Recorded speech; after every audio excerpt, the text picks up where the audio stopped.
Welcome to Mr. Podcast with Claude. And Justin, We are back with our Twin Peaks The Return podcast. Talking about parts please. 3 and 4. Twin Peaks: The Return has no episodes. It's too big for episodes. Um, Episodes are things for a mere TV show to have. this is televisionic art Exactly. that we're watching and talking about here, which is why we have no idea what this podcast is going to be because we're just going to dive in. We both have only seen these 2 episodes once, so there's a lot Yeah. that has not been digested. Yep. And Um, there's a lot to and there's a digest. lot to digest. Yeah, Literally. And possibly to throw up again. exactly. So we had planned to do an in-depth podcast on the first 2 parts after the previous podcast, which was our initial reaction. But I think that basically just turned into the podcast for those 2 episodes. And if there's anything else to bring up now that we've rewatched parts 1 and 2, we can talk about it on this podcast. Yeah. And I think once Twin Peaks is done, we'll probably go back through and do another in-depth round now that having seen everything, probably We're going to possibly have to. Because there's a possibly a lot of commentary stuff that. I series. mean, it's like Lost. Um, the first time through, you don't know what's going on, so you can't properly evaluate it in certain ways. Mm-hmm. Once we see what the plan was, it'll be a little easier to understand what's going on the show. Yeah. Yeah, that's fair. Because like right now, it's very unclear to me what they're doing. Is it? Yes, I can I mean tell. like in a broad sense, I feel like I understand what the big story is about, but Mm-hmm. there's a lot of details. There's a lot of little plot lines going on. Mm-hmm. Um, in parts that we abandoned the principle. Uh, that wasn't covered at all. I'm just, Yeah. it's like it's kind of crazy, because it is like a movie. That's what they like, an 18-hour movie. Mm-hmm. But the consequence of that is that characters will not appear for hours and Yeah. hours. Which is like, for a TV show, it's not normal. Mm-hmm. I mean, it can happen, but you don't usually leave major characters hanging for so long. Um, and I guess I thought that plot. I mean, I'm sure it will have more to it, but it's just I'm surprised at how long they're just like pursuing certain directions. We had that one scene in Las Vegas in Mm-hmm. part 1 or 2. I don't remember. I think it was part 1. Um, we haven't gone back. The Mulholland Drive guy, the Lost guy. We haven't gone back to those people again. Um, surely that's going somewhere. Mm-hmm. Uh, Surely. surely. What other answer could there be? Yeah, I mean, there's so much going, and what's interesting is these 4 episodes have shown that the story of Twin Peaks is bigger than Twin Peaks. Yeah, it's not just about Twin Peaks Like we anymore. we got we got a glimpse of what was going on, on the first 2 seasons in Fire Walk with Me. Like, it's very myopic in its focus on Laura Palmer and her surrounding people and Cooper and stuff. But Right. yeah, like this new series really opens it up and just calls everything into question. I mean, like it's almost like, does the Black Lodge matter? Like seems like the universe has other things going on that has like nothing to do with the Black Lodge. And I wouldn't have guessed that before seeing this series. I would have thought that was kind of the biggest thing we would have seen. The Black Lodge, White Lodge, the waiting room, all that stuff. Like, Mm-hmm. that would have been sort of the end or the sort of outer edges of the crazy mystery stuff. But just what we've seen of Cooper flying through space or dimensions or Right. whatever, it's clear that there's just so much else happening out there that we can barely even understand. I feel like every star or point of light, when he's out there flying, is a whole other story, Right. an adventure, and we're just going to get this little sliver. And so that's been really interesting to see just how big the story is, and and how woefully unprepared Cooper was for this journey. Yeah. As great as he is, being an intuitive kind of detective, it's just he's encountering forces that you just can't even understand, you know. Yeah. And the to me the best thing about the new series is just that they're doubling down on all the fun, crazy stuff that we want. You know, it's not like, 100%. oh yeah, yeah, yeah, we, all the Black Lodge stuff that's in the series. If you want to go watch it, it's in Fire Walk with Me. Go watch that, and we'll just deal Right. with like, sort of down to earth storylines. But no, Yeah. they're out of this world. Yeah. How's business down at the Double R? We haven't even seen that yet, by the way. 4 hours and no Double R. Like, We wow. got the donuts from the Double R. I Right. noticed the box was like Double R to go. Yeah. But Yeah. yeah, well, I guess we haven't seen. Is Heidi still there? Is she ever gonna work a shift? Fucking Heidi. Oh God. You She worked know, 2 shifts ever. jeez. Who's doing Meals on Wheels? That's Oh all I want to God. know. That's all I That's a good want to know. question. Yeah, and Great Northern. I mean, we had that one scene with the Horn Brothers, Mm-hmm. and that's Oh, it. I mean, you don't cast Ashley Judd as the secretary if you're not going to Yeah, come back to that story. clearly they Um, will, but again, that's another thing that there's one scene and then mm-hmm. nothing for the next 3 hours. Yeah. I mean, that's crazy. Uh, I think it makes we sense did though go back because to Dr. those. Jacoby, but that storyline is it going to take 18 hours to figure out what he's I doing with think. those shovels? I think these storylines are so far low on the totem pole, not the totem pole, but the totem pole. That I think it makes sense that there's only so many beats for those stories, and they put the first beats up front so we know to expect them, so we don't get like 9 hours in and we finally see the Horn Right, Brothers or something. right. But yeah, it's clear that it's the D and E story, if not the Z and X story or something. Like it's pretty far down there, and that's just Yeah.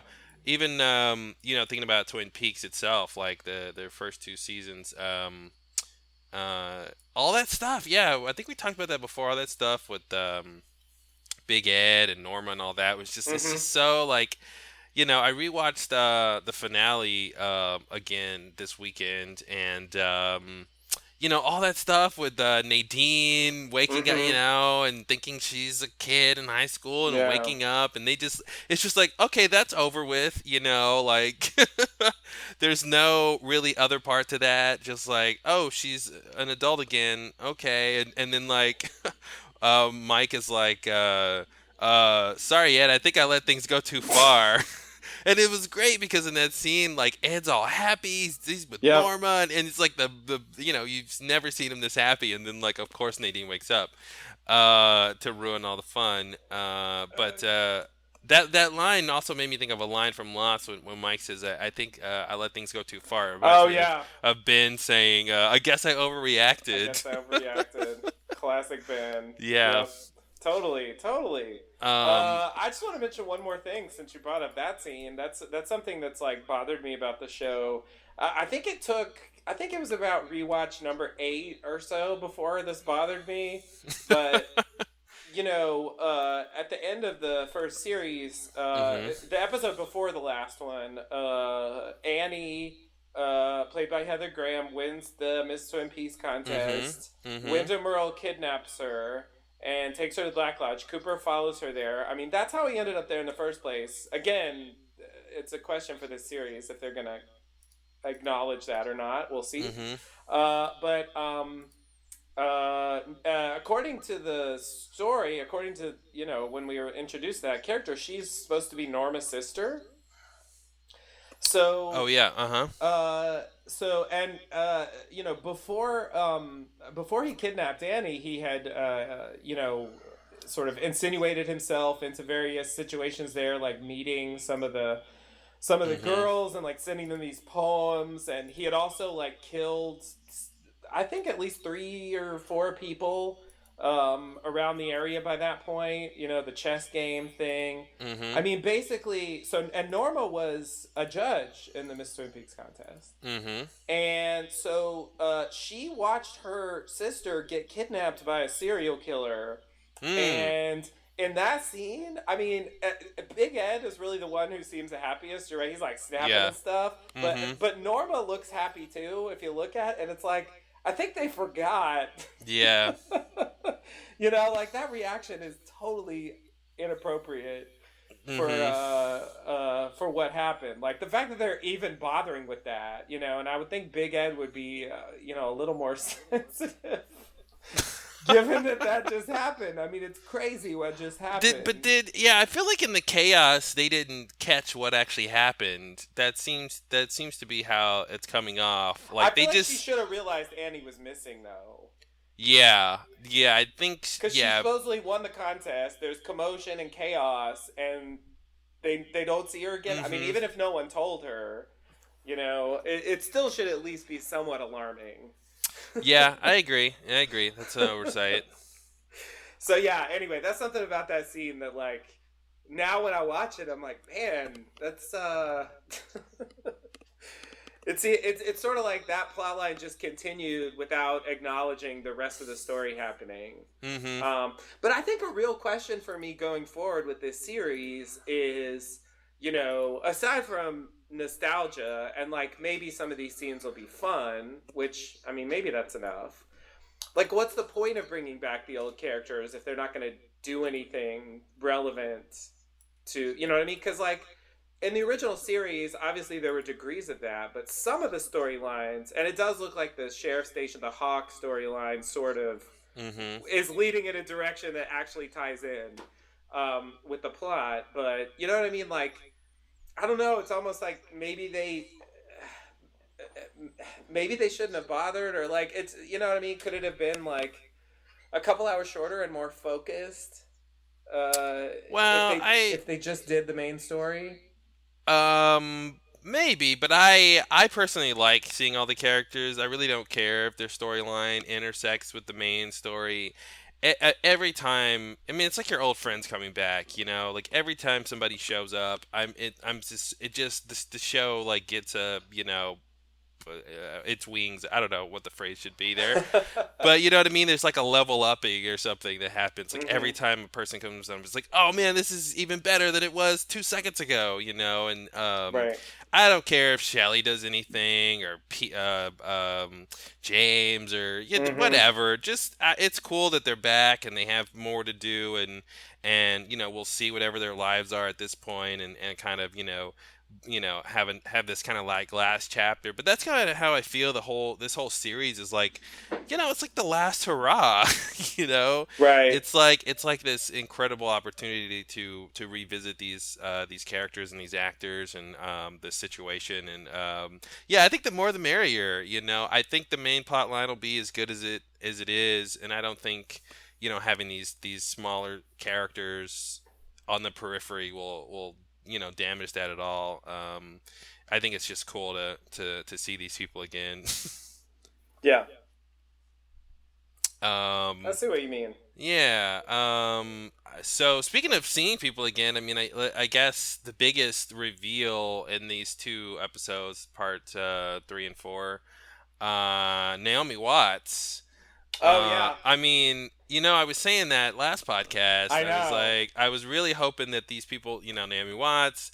I'm Bill my fingers Pullman. are crossed. I'm really expecting Bill Pullman now. I mean, like he's got to show up at this point, because it's cool and it's cool. Like the idea of like Twin Peaks, this TV show, kind of pulling in the world from his movies, David Lynch pulling in universe. these, yeah, the Yeah. movie actors coming into this world is just, it's just too cool, man. It's just too cool, and yeah, Naomi Watts showing up, and I'm just, because I couldn't tell if who it was at first, and she was like running over, and I'm like, Hmm. if that's Naomi Watts, I can't handle it. I can't handle it. And I was like, oh my god, it's Naomi Watts. It's just too good. Yeah. And I feel like there was somebody else I can't remember. We saw. Was there another reveal? Another actor that I'm forgetting? Uh, Michael Sarah. Oh, well, that's the one. That was a tough scene for me to watch. Because Michael Cera is so Michael Cera, and I was like, immediately I felt pulled out of the story. I felt immediately like, oh God, why did they cast this guy? And I don't dislike him at all. I just think he's got a very specific, acting style that doesn't apply to everything Yeah. necessarily. And so immediately I was starting. I felt myself rebuffing it and like, oh God, I don't like this. And then I immediately like tried to tamp that down and just go, okay, he cast this guy for a reason. Every other casting choice he's made has been perfect. So let me just see how this scene plays out on its own merits, on its own terms.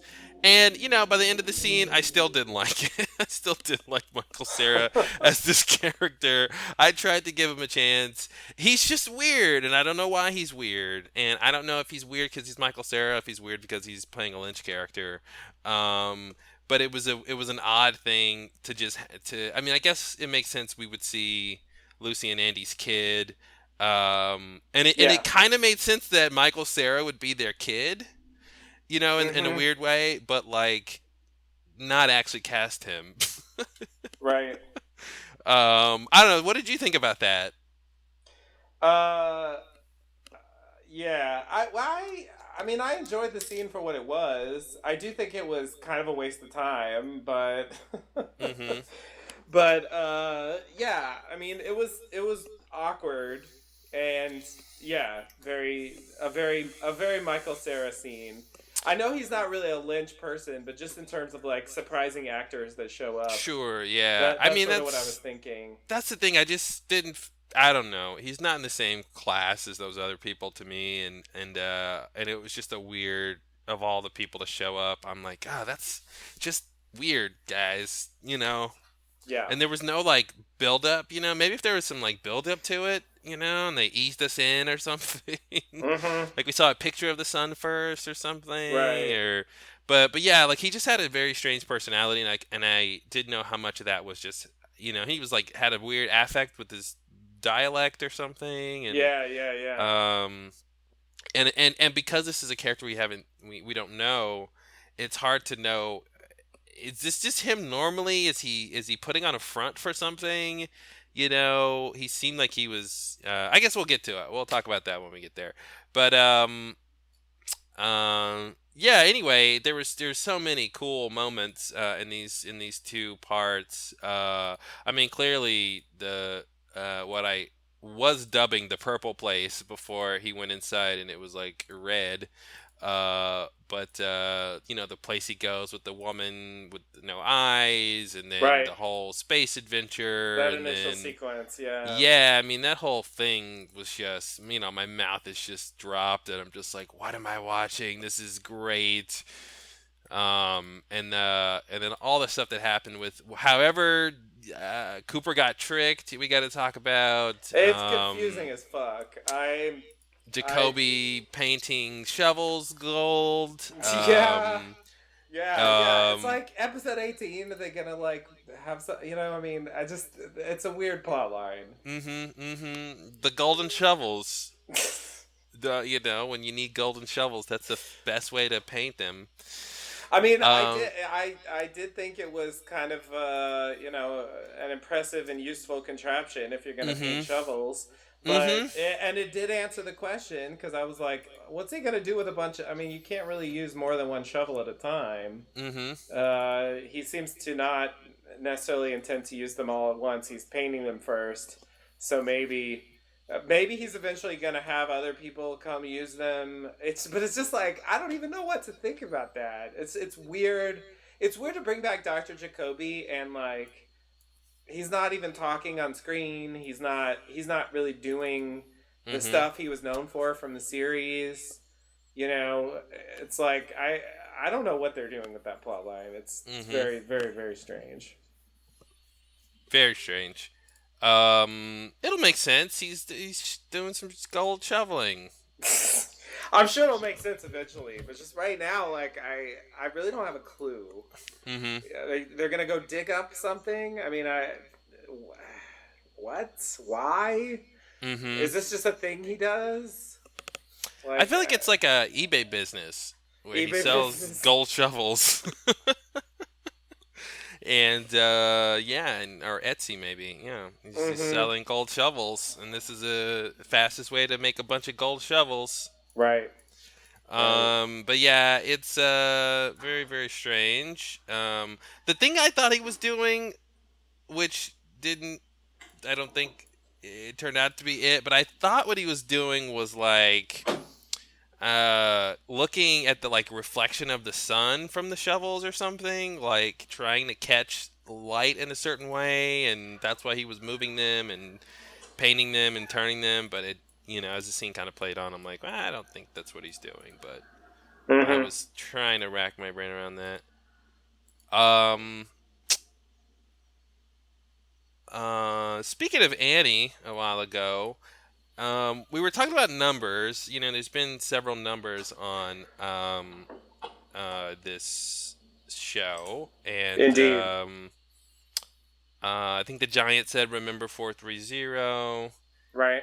The evolution of the arm gave some numbers, 235 or something. Was it 235 or was it 253? Mm-hmm. Exactly. Because I think we get a 253 in part three. Uh, We got a 253. Ronette Pulaski sees it on her watch. I don't know if that's actually Ronette Pulaski, but it's the same actress who played her before Cooper goes through the thing. Really? Yeah, I'm like, yeah, I don't remember that. yeah. I didn't recognize her, but I saw in a recap that that's who it was, and I looked it up, and that's her. It's So the you're same, saying the one. woman in red with who has the eyes, who says my Who has mother's the coming? eyes? Yeah, that's her. Oh my god. Well, that changes everything. Yeah, so I don't know if she's like really supposed to be playing Ronette still, or if it's just like she's playing. It's the same actor playing a different character. Yeah. I don't know exactly what the thought Did is you there. check the credits for her character? No, I should have checked the credits. Why didn't I check the credits? Shall we check the credits? There was someone credited with a weird name. I didn't know who it was. Yeah, the credits are pretty useful for this. Yeah. The credits are the reason why I think the Giant is going to be something, because the Giant was credited as a bunch of question marks. Mm-hmm. Which was not the case for any of the other characters. Yeah, I think perhaps the woman with no eyes has a name, Nido.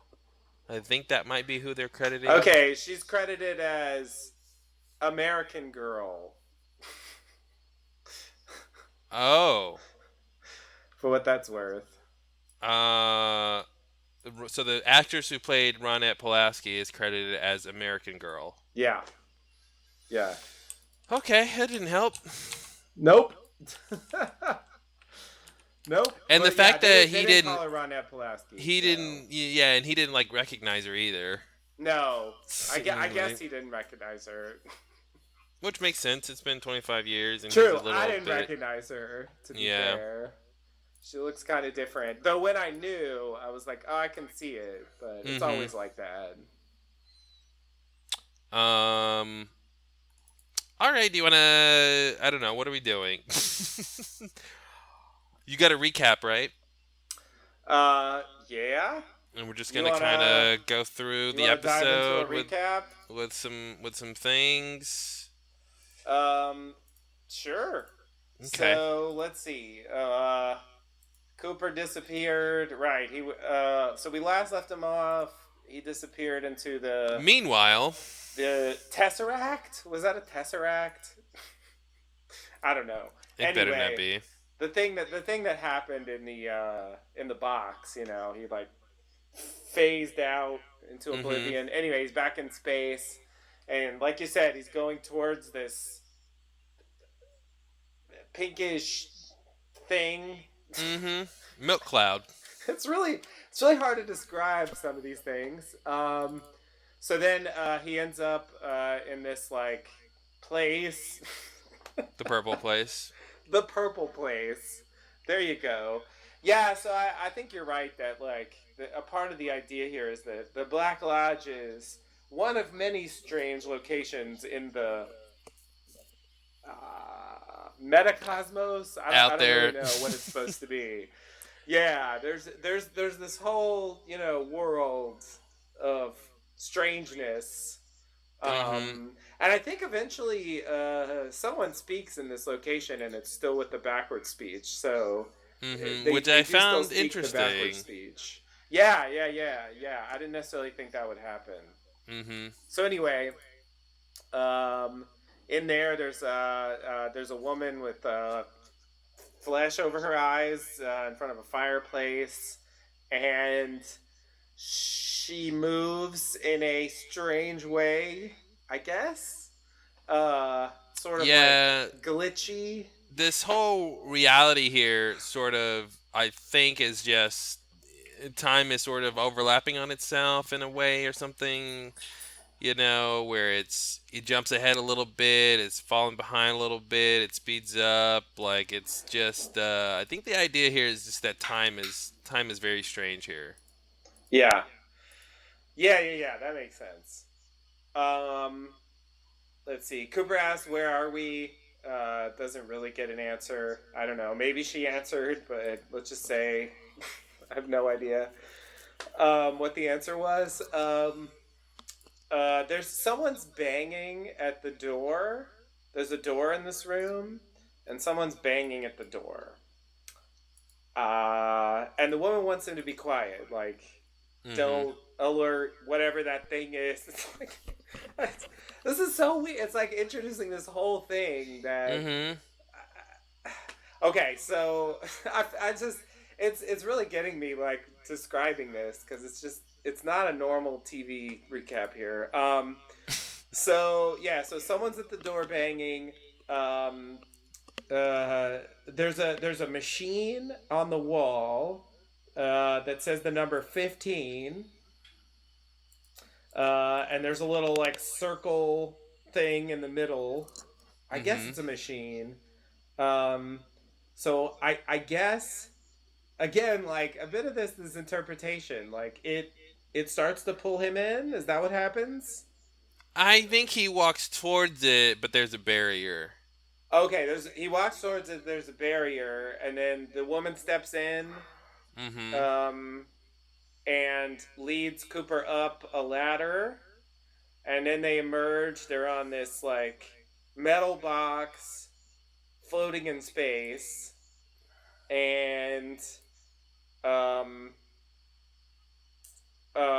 then she pulls a lever and gets electrocuted and falls through space. You say that like you're not sure what happened. I, I'm not sure what happened, so I'm trying to describe it without giving an interpretation, and it's kind of hard because I really don't Mhm. know. I don't know what we're Yeah. supposed to think about what's happening here exactly. But basically, she pulls something and flies away, floats Mhm. away. There we go. That's the word I'm looking for. Um. So then Cooper sees the face of Major Briggs floating by. That's who that was. Yeah. I was wondering why Major Briggs was credited in this episode. I was like, I never saw him. Yeah, I didn't recognize him, but it was him. I'm a I little. see it. Yeah, when you know, you can see it. And he says Blue Rose, Mhm. which, I'm sure you all remember from Fire Walk with Me. Mhm. That was brought up in the Chester Desmond investigation. Um, and I think Cooper brings it up later too. As far as I can tell, it's it's close to something like the X Files, like the Twin Peaks version of the X Files. Yeah, it's like the weird thing from the case. Yeah, it's like the weird stuff. Mm-hmm. If it's a Blue Rose thing, it's like, yeah, not normal FBI business.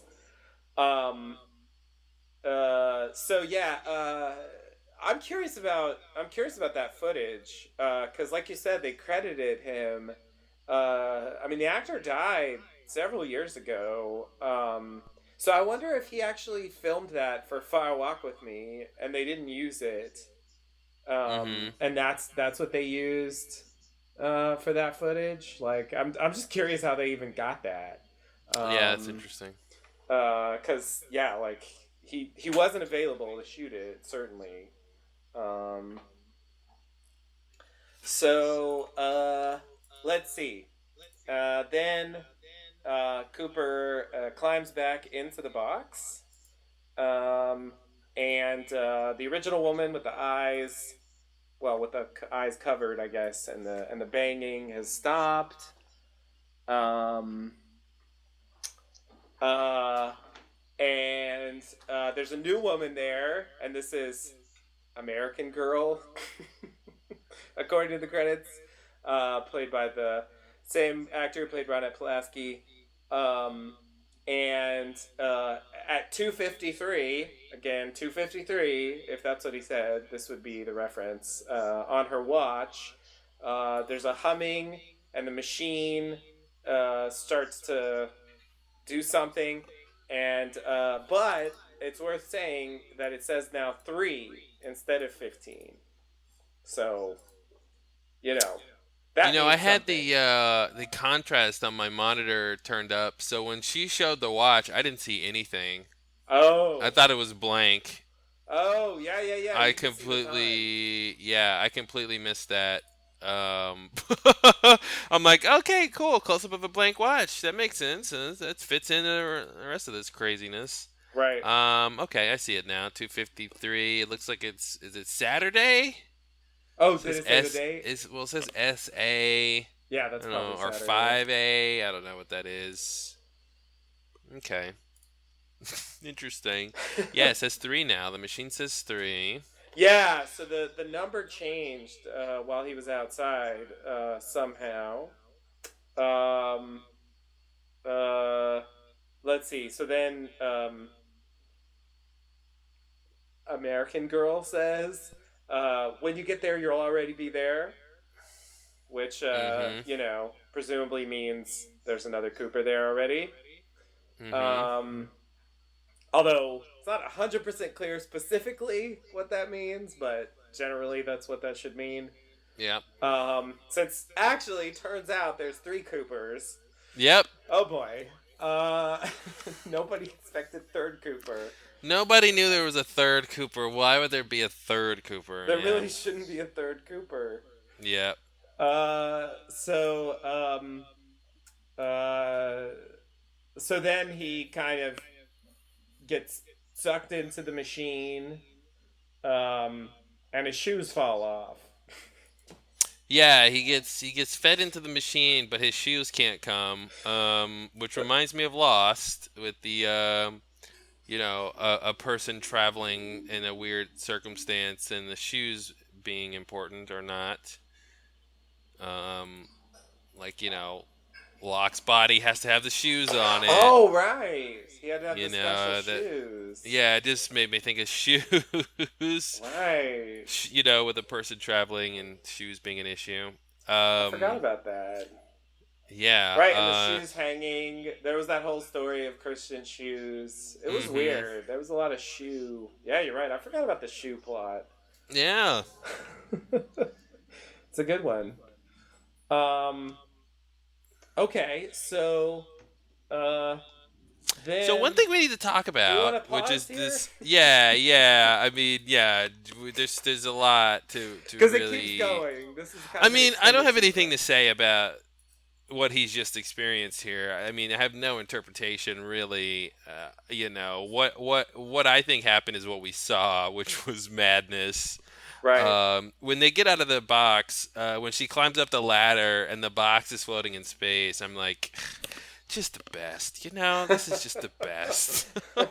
Of course, it's this weird because like I guess it's like the what are they? What's the Doctor Who thing? The TARDIS, Oh where yeah, like yeah. the inside of it is bigger space than what it looks like on the Right, outside, and right, so it's got this weird thing. Yeah, the dome, the sort of nipple shaped dome that had these like dials and gauges on it, and then it has this right. big like switch, and then she's trying to tell him something and communicate something to him, which it seems like he kind of gets maybe, but I don't know. And then she flips the switch, and then she what's great about Lynch when he's in these weird moments is these things that happen to the characters that seem like she seems like she should have expected what was going to happen, right?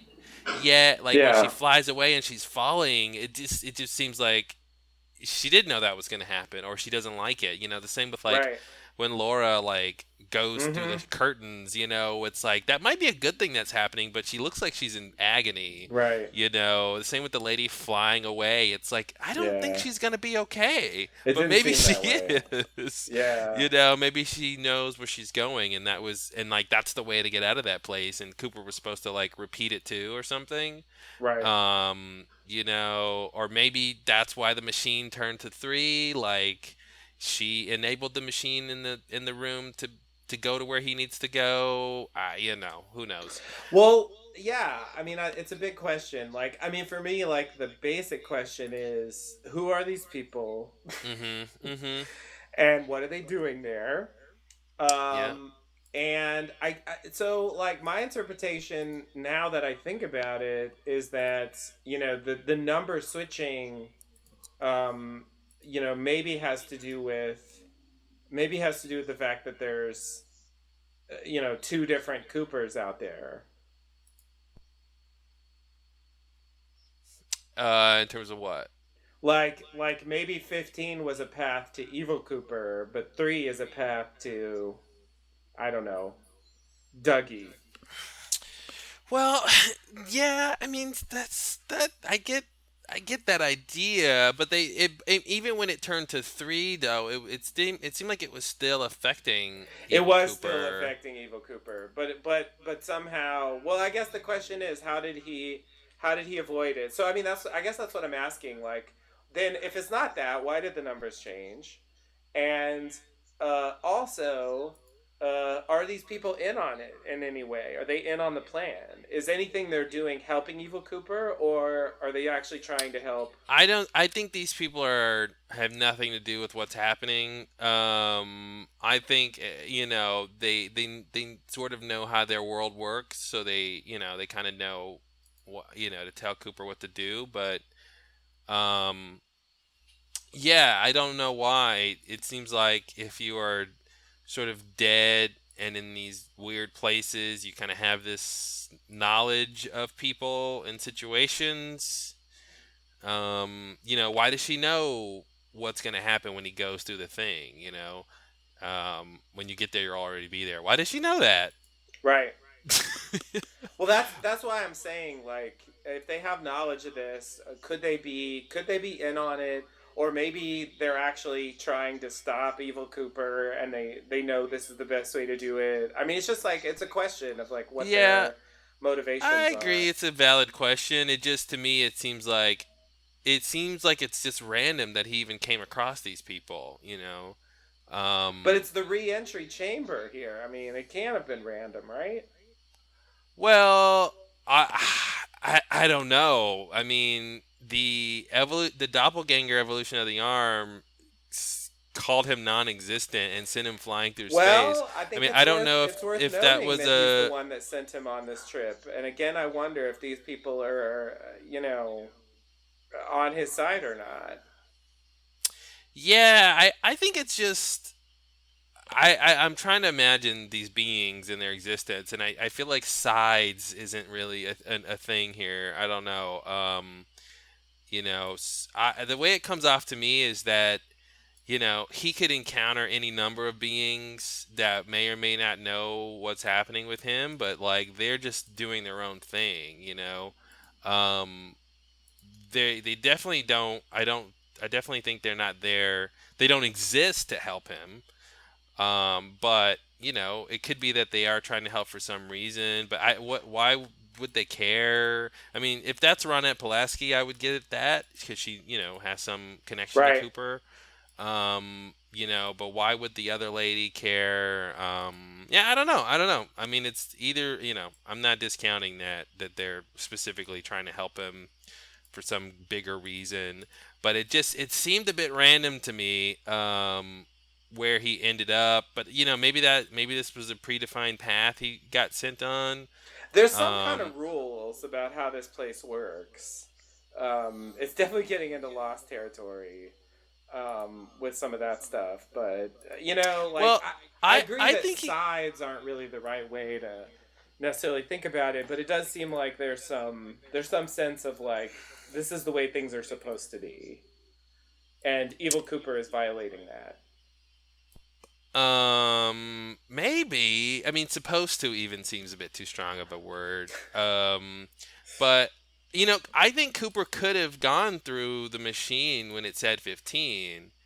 Um, he just, he was hitting that barrier and he didn't push through, and he only pushed through when it was 3 because the American girl told him to. Right, and the other You woman know. stepped in, which just makes me wonder again, like if she was trying to stop him from doing that, what would have happened if he went through 15? Mhm. You know? Yeah, that's fair. Like maybe she knew 15 wasn't the right way to go, but then why would it be there? Well, and that's a and good did question. she turn it to 3? By what she Like did above in the thing, yeah, yeah. maybe it's not clear. Not Um clear why it changed.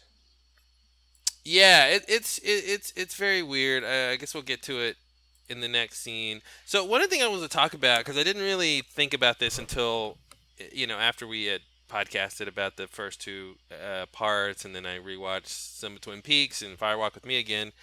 Um, the question, I guess, is the evil Cooper we're seeing here, is that Bob or is that Cooper's doppelganger? Because I was thinking that this guy was Bob, effectively Bob having inhabited Cooper's doppelganger, but like the doppelganger has no real consciousness. It's really just a vessel for Bob. But upon rewatching all this stuff, I'm thinking that's not true. I'm thinking this is Cooper's doppelganger, not Bob. And yeah. So what did you think this was Bob this whole time, or what did you think? Yeah. I mean, I think part of me feels like what they're doing is practical because the actor who played Bob is dead. Mm-hmm. I think it was supposed to be Bob. I mean, we saw Bob in at the end of the original series. You know what I mean? And I think if they Mm-hmm. had the chance, and like you said, I mean, he's even dressed a little bit like an updated version of Bob. I Mm-hmm. think the idea of Bob is there. Um, Definitely the idea of Bob is there, but what always got me was when we see Cooper's doppelganger, we see him with Bob, and then mhm. when the doppelganger is chasing Cooper through the red rooms, and he catches him, we see Bob again, like not sort of Right, in the camera's face, right.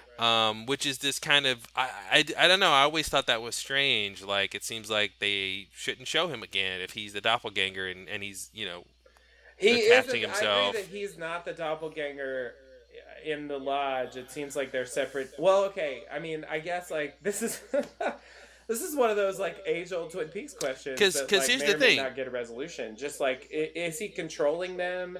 Is he? Are they really just part of him somehow? Did he create the Yeah, doppelgangers? that's what That's the I'm thinking. question. Like maybe he created the doppelganger, versus. But I don't know. That's a tough one. And I want to go back to what you were saying about the practicality of what they're doing in this series, I feel because like I that's think there's a part of it. practicality with what they showed at the end of the season 2, right? So when Cooper is looking in the mirror and they have Bob's reflection, like that's also a practical effect of showing us that there's an influence of Bob, right? Yeah, Because if they just showed Cooper's reflection, I mean, the only other thing they could have done was like have Cooper's reflection, but it's has the doppelganger eyes with or the white something, eyes. Yeah. So Bob it has more could impact though. Bob definitely has more impact. So it could be that like we're just taking the wrong interpretation of what that meant. Right. Because it seems weird to me if this guy is Bob. Even though I like my theory about Bob getting a loophole and figuring out a way to leave the Black Lodge for 25 years Mm-hmm. and he's trying to escape, like I like that plot line, but yeah, I'm starting to think that this is just Cooper's doppelganger and Bob is still in the Black Lodge, or maybe part of him is with this Cooper Oh guy. yeah, maybe it's like the Voldemort Horcrux thing. Like Mhm. he like parts of himself are in the doppelgangers. Yeah, And so, exactly. but I think that's a big question, like, because they've referenced Bob a couple times. They aren't. It's not like Annie, where like maybe they're And gonna try to pretend like Bob didn't exist. So I think it's open. Like, will we actually see some representation of Bob specifically as Bob, either yeah. in the Black Lodge or out? The other thing too is that we do know that Bob has a ritual that he needs to take over people. Right. Now, of course, it was a different circumstance because Cooper was in the Black It was just Lodge the doppelganger, at the which is a different time. mechanism. Yeah, and from what Mike said, like the idea that the doppelganger took his place in the real world and the doppelganger has to come back. That's what makes me think it's not Bob. Is that the doppelganger is the copy of Cooper, Right. and he's got to like trade places with it for this all to resolve itself. Right. And maybe that line of "I'll be with Bob again," once you come back, like Right. um, Whoever that maybe was. Bob will come back from the Black Lodge or something at that point. Yeah, I'm not sure. I assume that was Mike. Okay. That's the best guess I have for now. All right. All right. He didn't sound like Mike. Not particularly, but then again, I don't think I've heard. It's hard to tell what he sounds like when he's only doing backward speech. Like that was normal speaking. Yeah, So yeah. It was just yeah. I'll be with Bob again. That would make sense. It would make sense for it to be him. Mhm. Uh, but yeah, I feel like if they wanted, well, maybe they just don't want us to know. If they wanted us to know, they could have made it clearer. Yeah, and I think he might know what Mike sounds like, so maybe they're just Oh, that's a obscuring good it, so point. he's not. Is this Mike? He thought it was Philip Jeffries for a while, Mhm.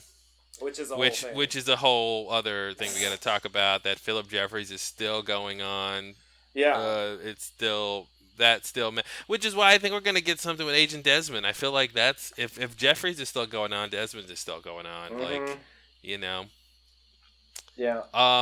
Okay, so yeah, I don't really have much else to say about the craziness. It was awesome to watch, and I mean, you're just watching an art film at this point. Yeah. When you're just all you can do is just try to interpret what's happening, and it's just craziness, and then she flies away, and then like Briggs's face comes on, and it's just like that can happen. Like, what does that even mean for a face to be flying through space?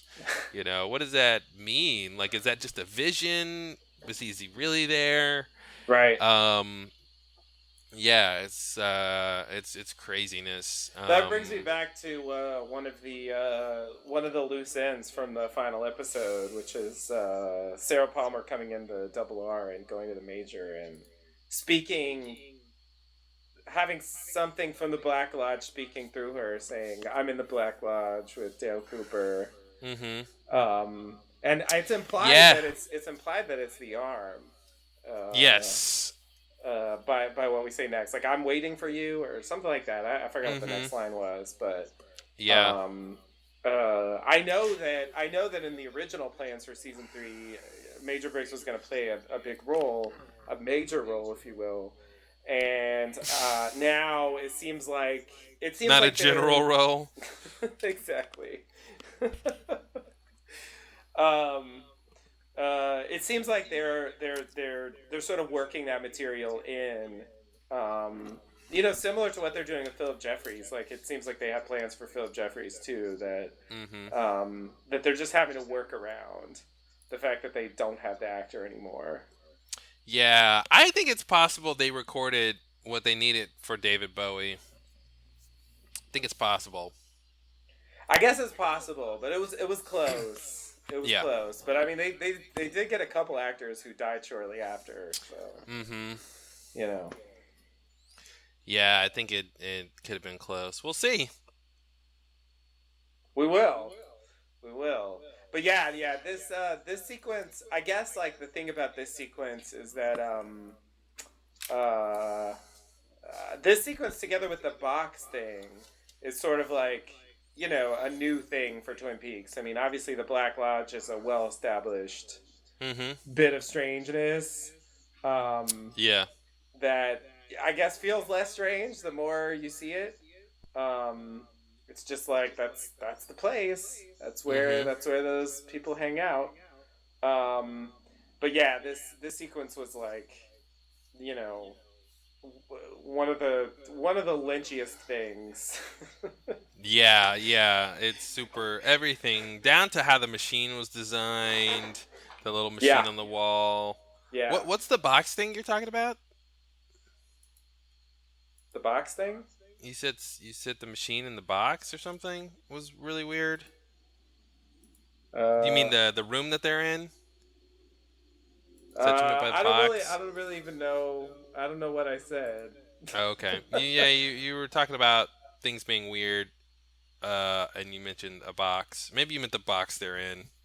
Yeah, yeah, the box. Yeah, I think the thing I was calling the box was like, yeah, the whole thing. The whole place. Okay. Yeah, that when they go outside, it's sort of like a box, like a metal Mm-hmm. box.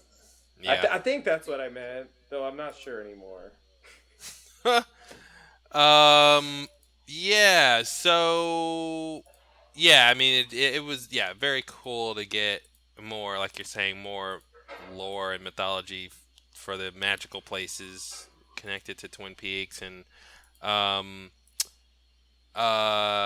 yeah. What was what with the lady's eyes? I couldn't tell if those were like sutures um around her eyes or if those were like eyelashes. Yeah, Like she had these weird things, marks, and I couldn't tell what they were. But me either. and man, Mother's coming. Mother really wants to get in that door. She's I really banging. whose mother? What's going on But with that? it but yeah, getting another room that's weird with people that are weird just reinforced the idea of how extraordinarily strange it would be, to go on this journey and it just encountered these situations and you hope these people are helpful and don't want to just kill you Right, as we see later there are dangers in this world definitely. and yeah, like when Cooper just kind of talks to the lady who can't see, I was like, I wouldn't necessarily want to talk to her. Yeah, She looks scary, definitely. and he's just going from moment to moment trying to figure it out.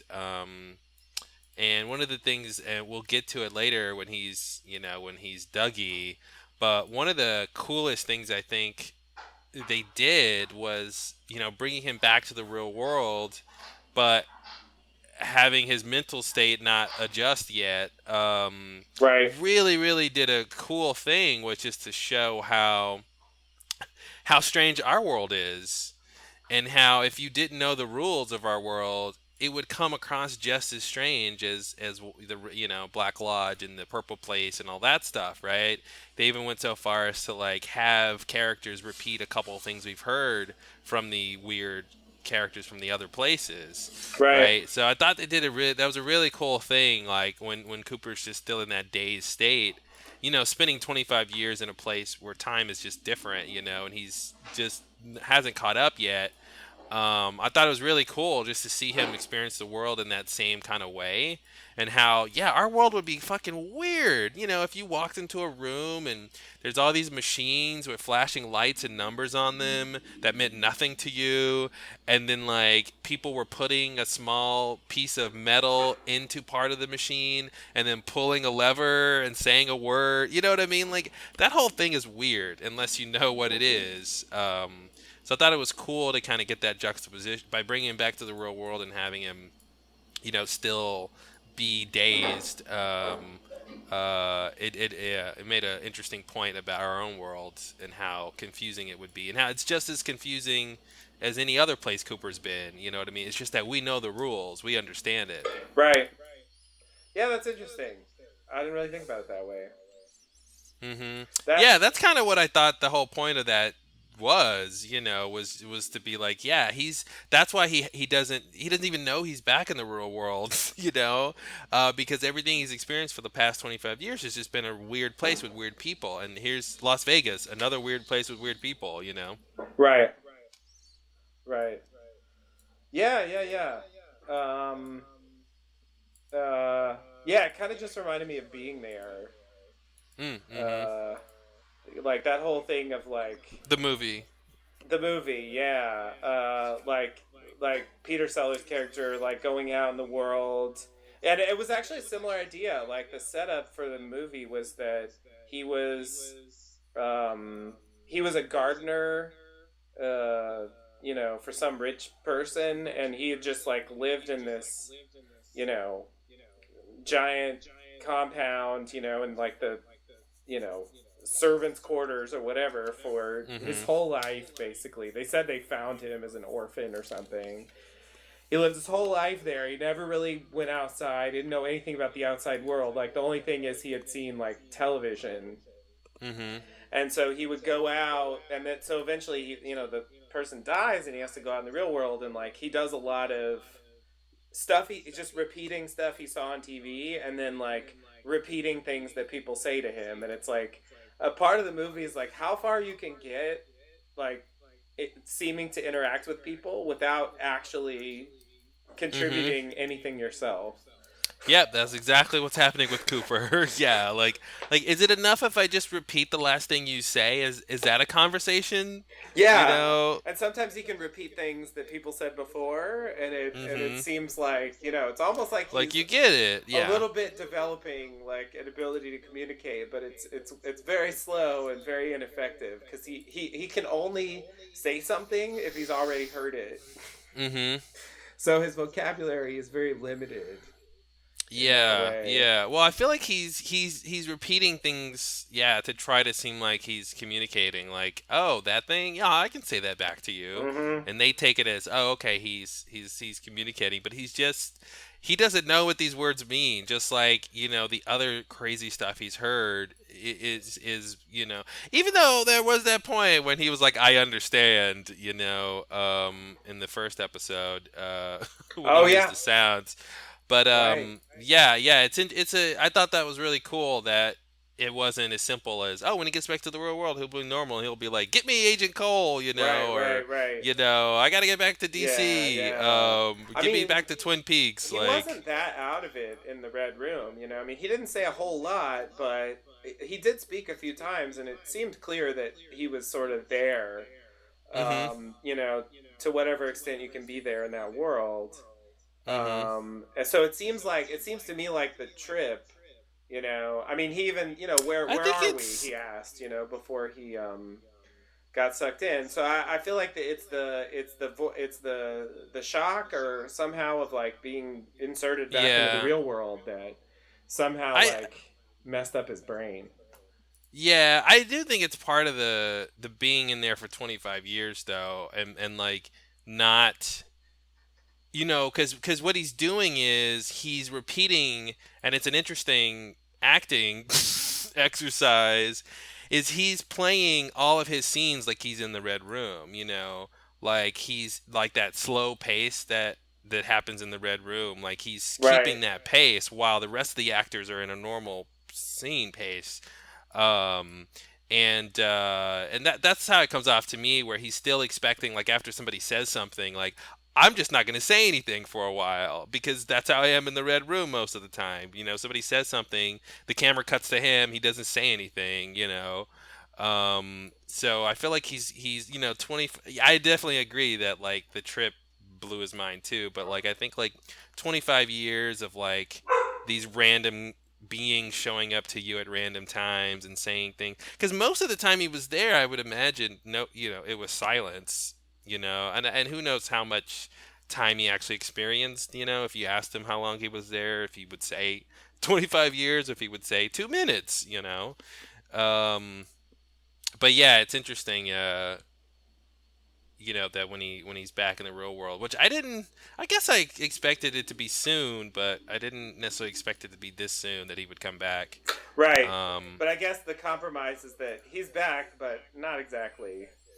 Yeah, and I love the coffee thing. Oh I thought yeah, that was as soon right before she said it, I'm like, oh my god, he needs coffee. And then she was like, I got coffee, and I'm like, oh yeah, yeah, anything that's gonna snap Cooper out of it, it will be some coffee. yeah, Uh, and yeah, that was his whole slow awakening was really cool to watch. yeah, yeah, definitely.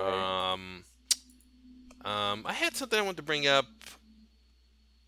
And since we're talking about coffee, anyway, we were talking about numbers before, and I want to bring up this little tiny detail I caught from the season 2 finale.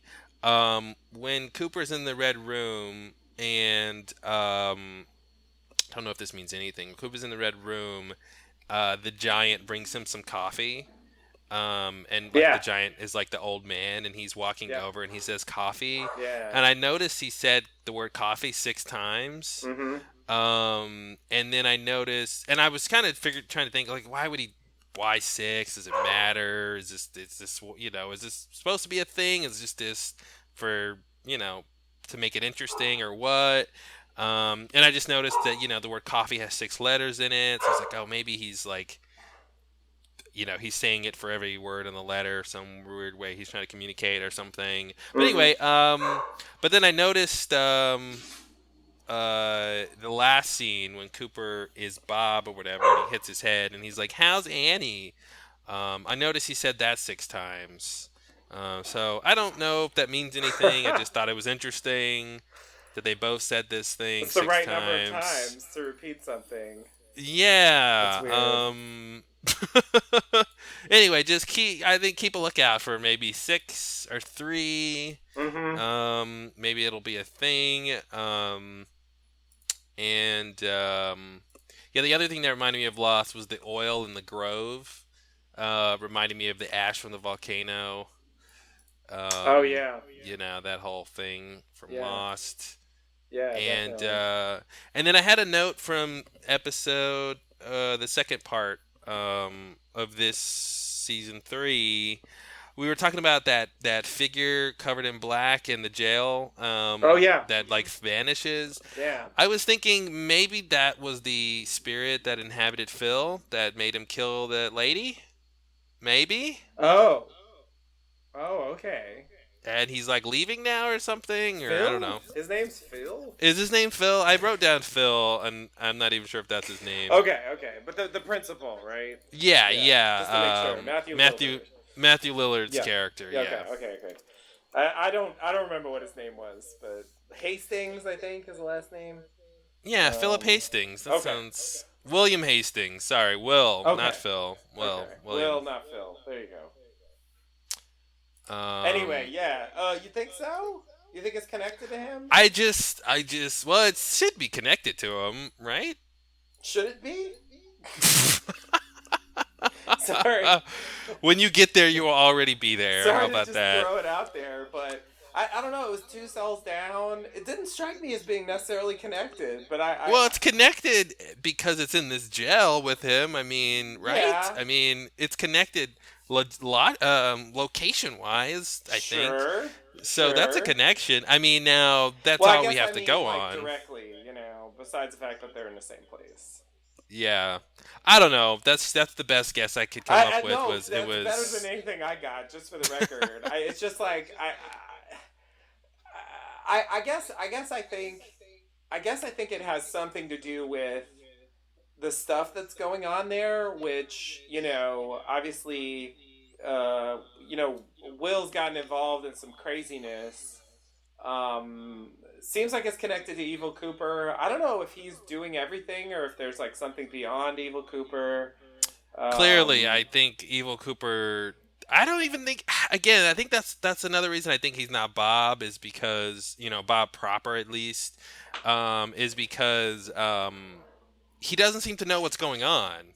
And this part we're gonna get to when Cooper is going through the machine and he's freaking out while he's driving, like he doesn't seem to know it's because of the electricity in the car, right.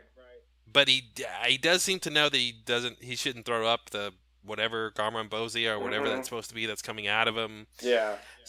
But anyway, he doesn't seem omniscient the way I would expect Bob to be, a kind of more knowing about these things. Right. Right. Right. But yeah, so I don't know. The guy in the cell, that's the best I could come up with, was like Okay. maybe because clearly something inhabited him, right, to Yeah, make that's him what it kill the seems person. like. Yeah. So Unless I did see someone speculate that like they were planted there, the fingerprints were planted there. but then what was his dream? Well, that doesn't explain the dream, unless they sent the dream. Which, of Oh, course, so now the inhabiting spirits are like framing people? well, I mean, it's weird, but I'm just saying, it seems like it's at least a possibility. I mean, they do have the power to send dreams, right? I mean, we But saw. why not take him over and then make him touch stuff? Well, that's a simpler. It's a simpler. No, I agree. I agree that seems more Well, likely. But it hadn't occurred and to he me that like just because his fingerprints are there doesn't necessarily mean he was there. well, here's the thing. You know I what I mean? think What if his just wife because his conspired to like, take his fingerprints? I And don't think you can do. I don't think that's how fingerprints work. Can you I do don't think that? you can. You just, I like don't make think a you. finger copy and like Yeah, I mean, finger I don't it think you all over can the really. room. No, you don't finger it all over the room. Not without consent. Sorry, Jeez. sorry, that Um, was a bad phrase. I think. Here's the thing: just because his fingerprints in the room doesn't mean he killed the person, right? Because if he was having an affair with her, then his prints would be there normally. That's a good point. That's a good point. Yeah, That's a so good he point. could. It could be he had a weird It's dream just a because coincidence. he's It's like, involved with like all of this, the situation he's involved with. But yeah, I mean, we don't even know why the evil Cooper, what she wanted, because what actually, he I remember wanted watching from it her. the second time. When he said that he had a dream, and she's like, "You were there. Your fingerprints are there." I started thinking, "Oh, maybe he was lying." You know, About what? because when the police officer is interrogating him, Mm-hmm. asks him to account for his time, and he's like, he left school at 9:30 or whatever, and then Mm-hmm. arrived home at like 10:15 or something, and it was like, how long does it take to get home? Yeah. Like I was wondering if the implication was like he was lying to cover up the affair. And like he did go there. Yeah, But I think then that's exactly it. then he I was think that's the inhabited. implication is that night he has time that wasn't accounted for. That's probably when he went and saw her. Now, I guess we don't know the night that she died. I was trying to piece that together. If like, well, that's the night she died, and that's around the time she died, and you were missing, Mm-hmm. so you probably did it. But I think that's what we're supposed to think is he saw her within that time period. Yeah. Yeah. The Now he missing might not remember it if he was inhabited by something during that time, but Mm-hmm. uh, but yeah, I guess it hadn't occurred to me that there was like, I don't know, multiple levels of deception going on there. Like he's got his Yeah. own problems, basically. Well, and there's whatever Cooper is doing, right? Yeah. I can't even remember what it was now, but he shows up to the wife There's a whole and thing, shoots and her. I guess that's still to come. Although that story kind of took a left turn in this episode. But yeah, he goes to kill. He kills the wife. It's revealed that she was in on it somehow. Mm-hmm. And also there was Ray and Daria, and they were supposed to get some information, coordinates. I think it was coordinates. Yeah, and they want it from the From secretary, the secretary. of the guy who's in Matthew Lillard's character. Yeah, and supposedly Ray has that, but he was in prison, and then supposedly that's And where Evil Cooper was going. Yeah, but is Ray in the same prison as Hastings? That's what I got confused about. No, shouldn't be. No, because Hastings should be in the jail in Oh, he's just in the city jail Buckhorn? local. Okay. Yeah, he's just in the city. Whereas That's this was like a right. state prison on state line. They showed a map because like Evil Cooper pulls it up of like where. So and actually that's a source of confusion for me in this episode because later on they say that he was heading west. Yeah, that makes sense. Whereas if I Oh remember right no. from the map, it was actually like southeast of where Yeah. he was. Yeah, he shouldn't be heading west. He should be heading east. Yeah, But yeah. then that would prove the point that he was going to talk to the FBI, To which wasn't Philadelphia, true. which is the point they make. But yeah, then it's like, well, then where was he going? Wow. Who knew that was a mystery? Well, I Jeez. got confused because I remember I had a theory. I had a theory going into, before I watched this episode, that like when we saw him, I thought it was like the desert. I thought he was going to Las Vegas, Mhm. and I thought it was going to tie in with that, that scene with the Mulholland Drive guy. Like I thought it was going to be revealed he was the guy. Yeah. He's involved. I mean, there's a Las Vegas part of the story now, so I mean, it seems possible that he was going to go there, or he will go there at some point. Um, Well, that's a long way to go if you eventually have to get back to where the prison is. well, Like that's the you're going to go to problem. Las Vegas first? He was picked up in South Dakota, so he couldn't have gotten, if he was heading there, he couldn't have gotten far. Mhm. Which I mean, maybe that's just how it is, And but what's weird is that city is like on the western side of mm-hmm. South Dakota. Yeah. And actually that was nice to see the map because when they were like, Ray was like, "Oh, I got caught running guns across state lines." I was like, "Really? How far is the state line from you?" And it's like Mm-hmm. really close. Yeah. So it like made sense that he was like, "Oh, I'll do this quick job real quick and Right. pick up some guns or something," and then gets caught. Yeah. But yeah, I'm still confused about all that storyline with Ray and Daria and Yeah. what was happening They there were gonna try to kill Evil and Cooper. I mean, yeah, but like in the whole thing with Beulah and all those people yeah. and I rewatched that. I still don't get like what was happening. Are any of those people normal people or are they all, are any of them special people or Right. not? Why did they have Ray and Daria?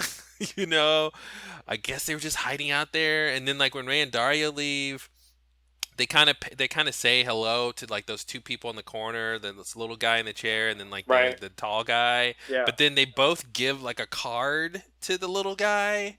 I think it's the little guy they give it to. They both give some little piece of paper to him as they leave too. And so I'm like, this is just Oh weirdness on God. top of weirdness. Yeah, did you catch that? No. No. I Yeah, have they to look both give again. him like it's a little piece of paper. It looked like a business card maybe or something. Um, Okay. so yeah, I don't know. Maybe it was money. Maybe they were paying for their stay. I don't know what it was. Couldn't Okay. tell. That's interesting. Yeah. But there's something going on there. I mean, there's also like whoever made the box room and like hired someone to watch the box. Okay, you're talking about the box again. So what box are you talking about? Oh, sorry. That must have been what I meant. The box in New York. Okay. Oh, okay. Got it. Sorry, I forgot there was another box. Yeah, Yeah. that's the box. There you go. I see. Yeah. I mean, there's the person who made the box. There's whatever's going on with Jennifer Jason Lee. Oh yeah, Um, presumably she'll come back. It's just like Ashley Judd. Like you don't get Jennifer Jason Lee and have her do like one scene. That's just exactly. ridiculous. Yeah. Why bother? Although I hope you do get Michael Cera and have him do one scene. I hope that's how that works. Well, the thing is, he had an extended scene, so I think it's possible. With Hmm. the Ashley Judd and Jennifer Jason Lee scenes, they were very short, only a few Yeah. lines. If they Yeah, had a they're long just monologue, setups. I would believe it more. Hmm. But he had this whole story. Um. Whatever. All right, so let's go to the next part because we're Okay. gonna have to talk a lot about. We're gonna talk a lot about this. This Yeah. is a lot here. They bring the ring back, which we were hoping we were talking about. Uh. Yeah. Didn't help at all. But Uh. so that's great. So yeah, we go back on Earth. Meanwhile. We we see Evil Cooper driving down the road. Basically where we left him off when Cooper saw him through the curtains during that the last Black Lodge sequence, um, and he starts to feel disoriented, I guess, and he's like, the car is swerving, and I guess he sees the red curtains, and uh, and then let's see. I guess the vomiting's later. He covers his mouth. Mhm. Mhm. Um, so uh, so then we go to um, then we go to our third Cooper. Uh, just like, wow, they took the Lost thing to the next level. There's three Coopers. Um, and this Cooper's named Dougie, and I guess he lives in Las Vegas. And he's in some kind of abandoned house with a prostitute, I guess. And um, he's wearing the ring. Mhm. His arm is numb. Interesting thing to note. Yep. Um, and he throws up. It's pretty gross. And then he gets uh, he gets zapped away through the electrical socket, I guess. And then meanwhile, Evil Cooper throws up in his car. His throw up looks a little more like Garmin Bozia, I would say. But who knows? They don't specify. It's something really toxic, apparently. Mhm. Um, according to what we learn later. Um, and then Dougie appears in the red room. Mike says someone manufactured you for a purpose. Mhm. Thanks. Uh, and then Dougie starts to shrink, and then his head disappears, and then he turns into a blob that explodes, I guess, and leaves behind a little gold ball. And Yeah, that's kind of what happens. and the ring. Well, yeah. How would you? Yeah, its head pops off, and there's like black smoke coming out of his body, and then the gold bead floats up. Um, and yeah. I mean, and then and probably the most interesting part, I guess you're gonna get to next.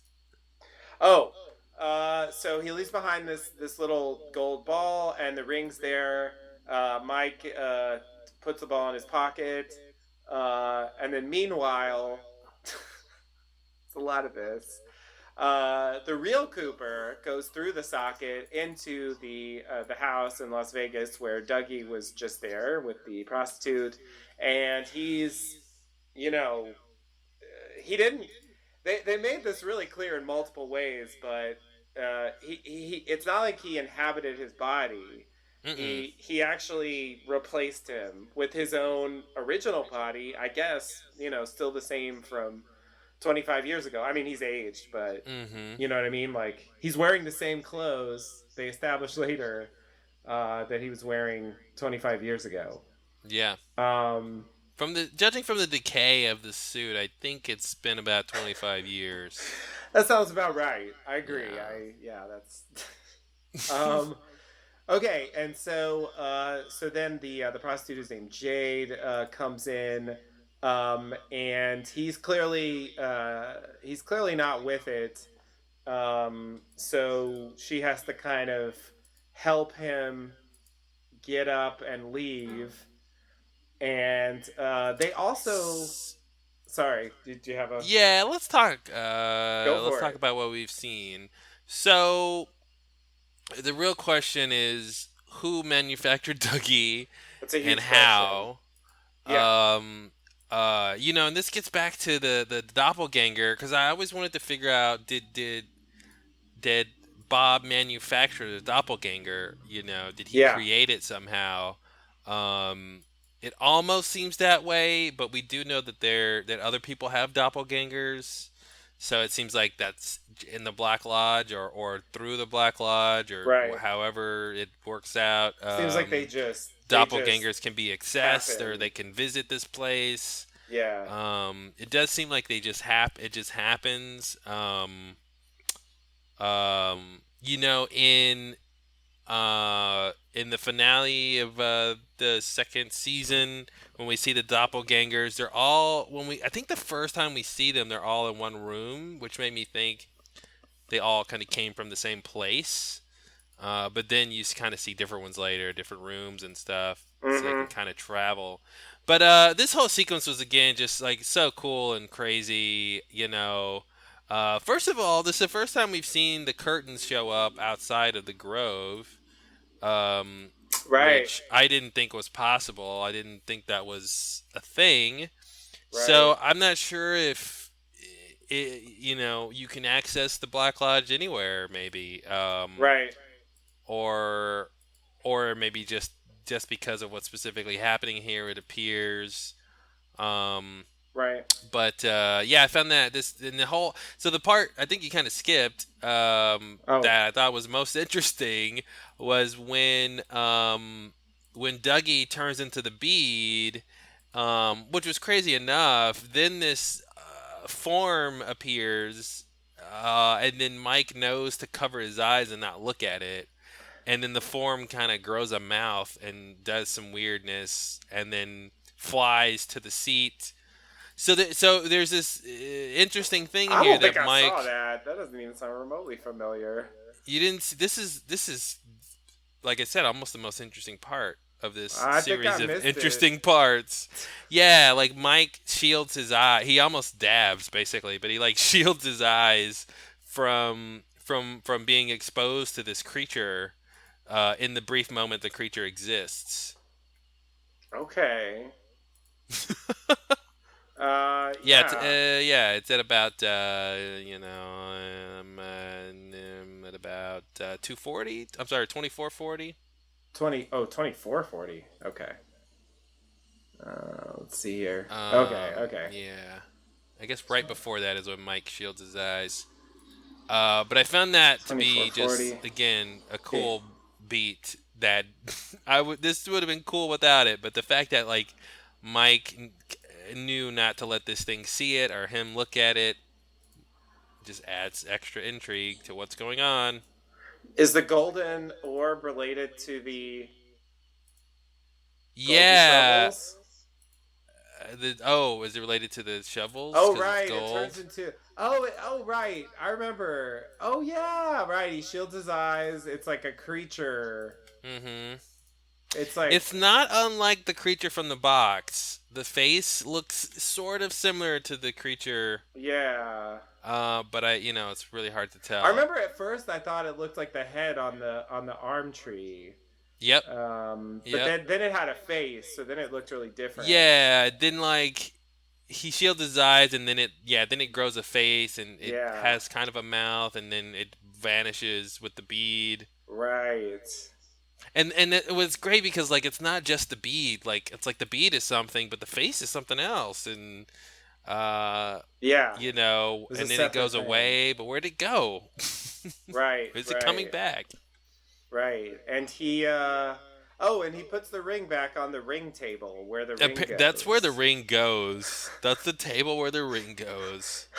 And it was cool. I swear that seeing that table was like it was like a cameo from an old friend. It was like, Yeah. there you are, table. The shot like from the bottom of Uh the huh. table over to the top. Yeah. Yeah. Yeah, that was totally a callback thing.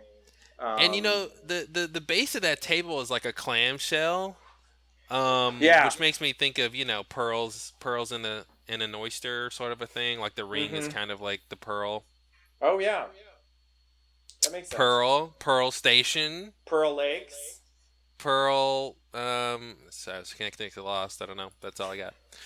Fair enough. Um, but so yeah, okay. Any thoughts about what who, how? This is a huge thing. Like the fact that he doesn't say, for example, Bob manufactured you for a purpose. Mm-hmm. You know, Yeah. because like who else was it? I mean, I guess I'm left wondering. Yeah, I mean, there's like multiple questions. Like who manufactured Dougie and why? It seems like the fact that Dougie exists um, allowed Evil Cooper to continue to exist in a way that maybe he would have been sucked back into the Black Lodge like Dougie was if there hadn't been Dougie available. Um, Mm-hmm. so that makes me think that Evil Cooper and or Bob manufactured Dougie for that purpose. Mm-hmm. Um, could it be But something else? but what does that mean? I'm assuming Dougie has a whole life, right? He was He's born and he definitely see. lived. Well, okay, that's the question. Now, I don't think I am going to come to the conclusion that he didn't have a whole life, but he had a 25 years of a life. Huh.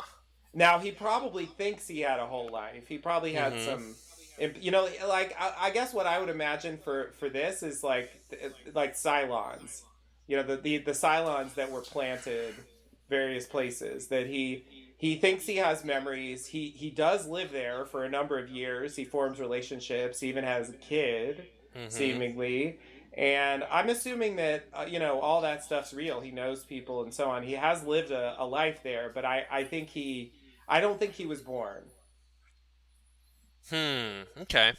Though I mean I don't know that for sure, but I'm thinking that he was created, at the same time, more or less, as original Cooper went into the Black Lodge, doppelganger Cooper escaped, and then like So disappeared. whoever created him saw this thing coming like that far in advance, or I do you think because the Black Lodge and stuff is outside of time that it was effectively they could just create him whatever they wanted You it could to? go that way. That's interesting. I mean, there's some rule about like you have to go back in after 25 Well, years. but that's the thing, right? Like when Mike says, or was it Mike or the arm that said, he has to come in before you have to go out. Right. It seems like Dougie didn't exist yet, or clearly weren't aware of Dougie's existence yet. It I seems don't think like, they knew he existed. I think they just found that out just now. hmm. So But I why think this wouldn't they was done know without that? their Why wouldn't knowledge. they? Why wouldn't they know that? I don't know. I don't know, Hmm. but it seems to me like they didn't know. Yeah. Yeah. And they figured. I mean, when Mike sees him, it seems like he knows, you know, to some degree what that means. But but yeah, I mean, I guess they don't know everything that's going on. Yeah, it seems to me like this was a loophole. Well, yeah, because we don't see Dougie until after Cooper goes through the electrical socket machine and evil Cooper starts, vomiting but holding his Right, vomit in. I kind of thought that is what created Dougie in some way, like this refusal to give in kind of made him be created in that moment or something. It is weird. They don't set him up before that. right. Um, but yeah, but he has the ring, which is weird.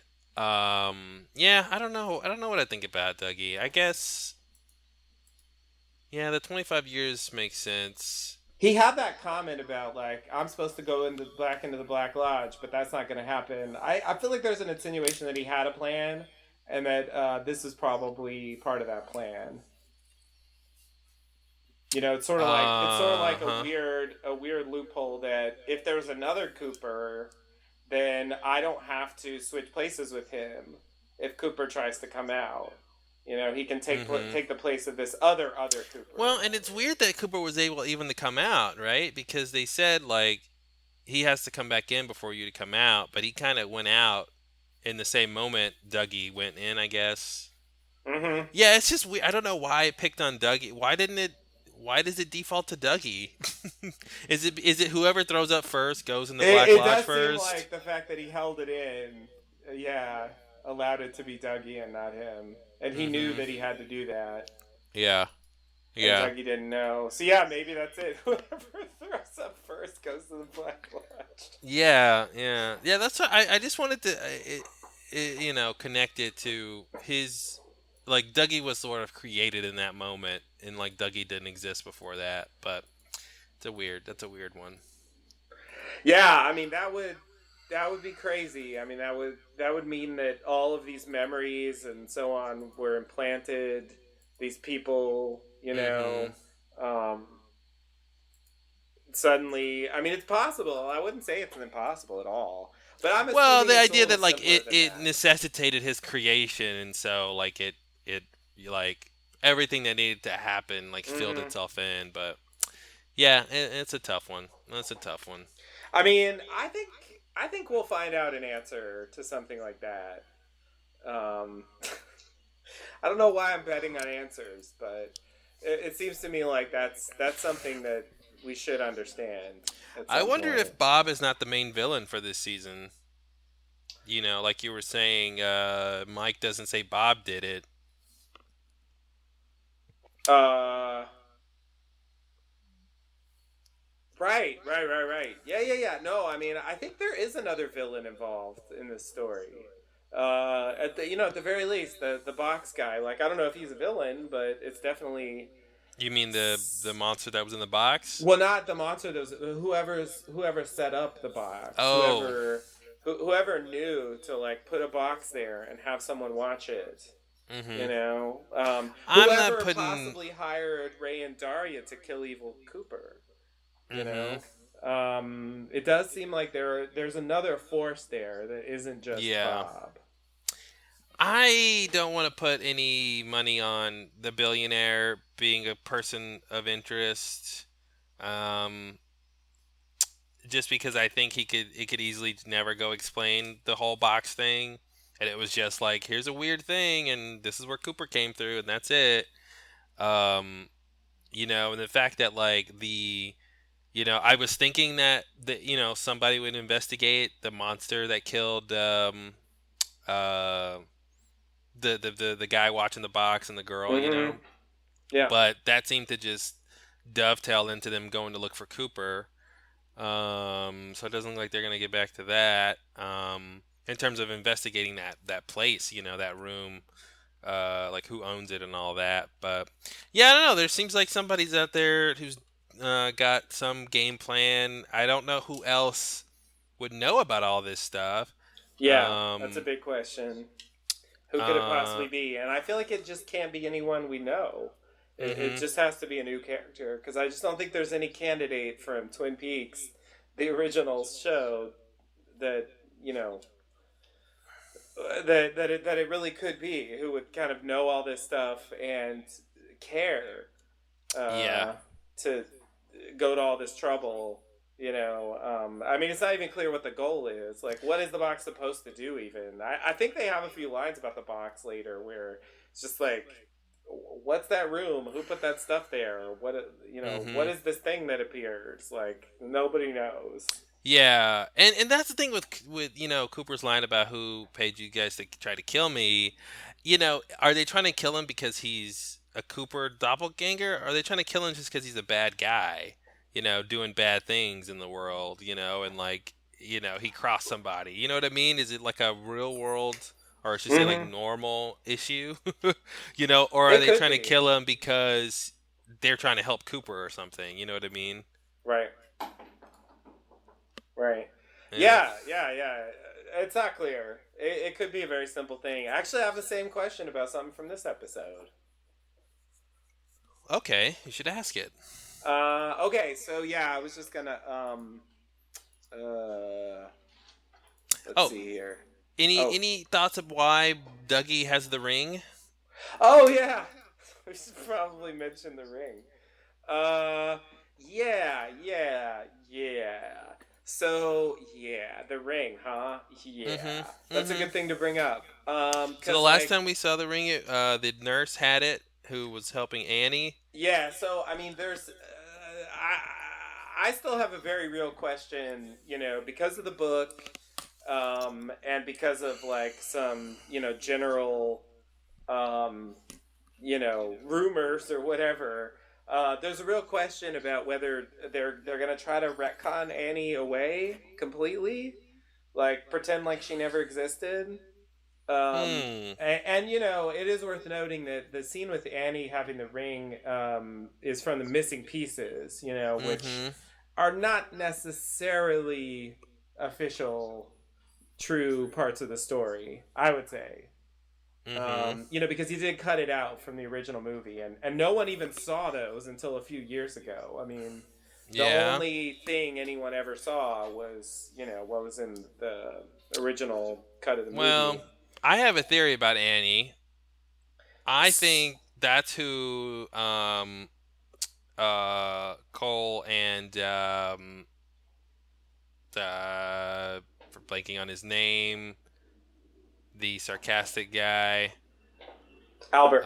Albert. Yeah, yeah, yeah. I think that's who they want to go see Cooper, the evil Cooper. When they're like, Shield, no, we gotta show, you know, that whole thing at the end. I'm thinking that might be Jennifer Jason Lee. Why her? Just because, you know, she's got to have more scenes, and But she's she's not even there. connected to the FBI or Uh, Cooper, the good Cooper. oh, right. Right. What would she know about the good Cooper? Yeah, Yeah, that doesn't like make any it should be sense. someone who can verify if he's the good Cooper, and the only person I think can do that, I think it would be Annie, Mm hmm. and that's the only person we haven't seen from the old show, really. So that's what I Um, thought they were talking about, you know. And then they're like, I know where she drinks. right, So I mean, right. is it Shelly? You know, Shelly. I think. They did, when they said I know where she drinks, they did cut to the roadhouse. Yeah, yeah. But I'm thinking it's gonna be Annie. I think Okay. that's the reveal. So That's my I crackpot don't. theory. I'm really suspicious about the whole Annie thing. I mean, they haven't mentioned her yet. It is possible that they will in the next episode, but I strongly suspect that even if they do mention her, I think what they're gonna have to say is something like, you know, Evil Cooper killed her, or she vanished at the same time as Cooper or something, and no one knows where she went. You Mm-hmm. know, like they could say something like that. But like, you know, I'm thinking if they're gonna put Annie in the story, then well, actually, the nurse took the ring, so that'll be an extra like Mm-hmm. issue to clear up if they actually want to make the nurse scene a part of the I think story. they. I don't see why he wouldn't why he wouldn't keep Annie in the story. I mean, she was a big part of season two. People know who she is. I She agree, did but come out of the Black Lodge. You know. yeah, I know. So I mean, um, yeah, I mean the main thing is that um, she's retconned out of the book in like a couple of really specific ways, and I mean that's where all the speculation came from because it's like, you know, why would you do that? You So, know, what does the book retcon away about her? so the book says that Lana, if you remember her character from, I guess if you've seen it recently, you might actually remember. Anyway, it says she won the Miss Twin Peaks contest. Was she? I don't remember her character. Was she one of the contestants? She is, yeah, she's the character who she was gonna marry Dougie Milford, or she did marry Okay. him. Yeah, He yeah, yeah. died, and then she goes with his brother, the mayor, and she tries to like Mm-hmm. seduce the judges somehow into letting her be the winner. Now, Um, is there any wiggle room in terms of how they describe her winning? Like, well, they're saying she won because Annie, you know, got injured and couldn't hold up her title, so she won by default. Or are they saying like, there's no mention of Annie, she won outright? You know what I mean?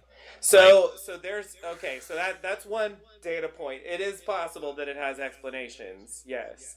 okay, But they just flatly say that she won the Miss Twin Peaks contest with no comment, you know, okay, about okay, anything that happened. Now it's possible there's a lot of theories out there about what that means, but okay, here's some other things. okay. Um, in terms of Cooper's entry into the Black Lodge, Uh huh.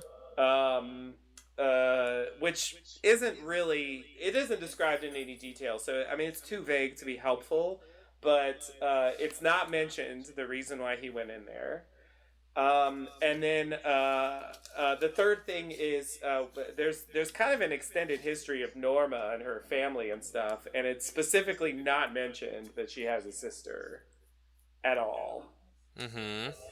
So basically, like the moments when Annie's presence in the plot or in the character's history was like really clear, it Mm-hmm. she was not mentioned, and it seemed conspicuous. Was there anything else they did like that?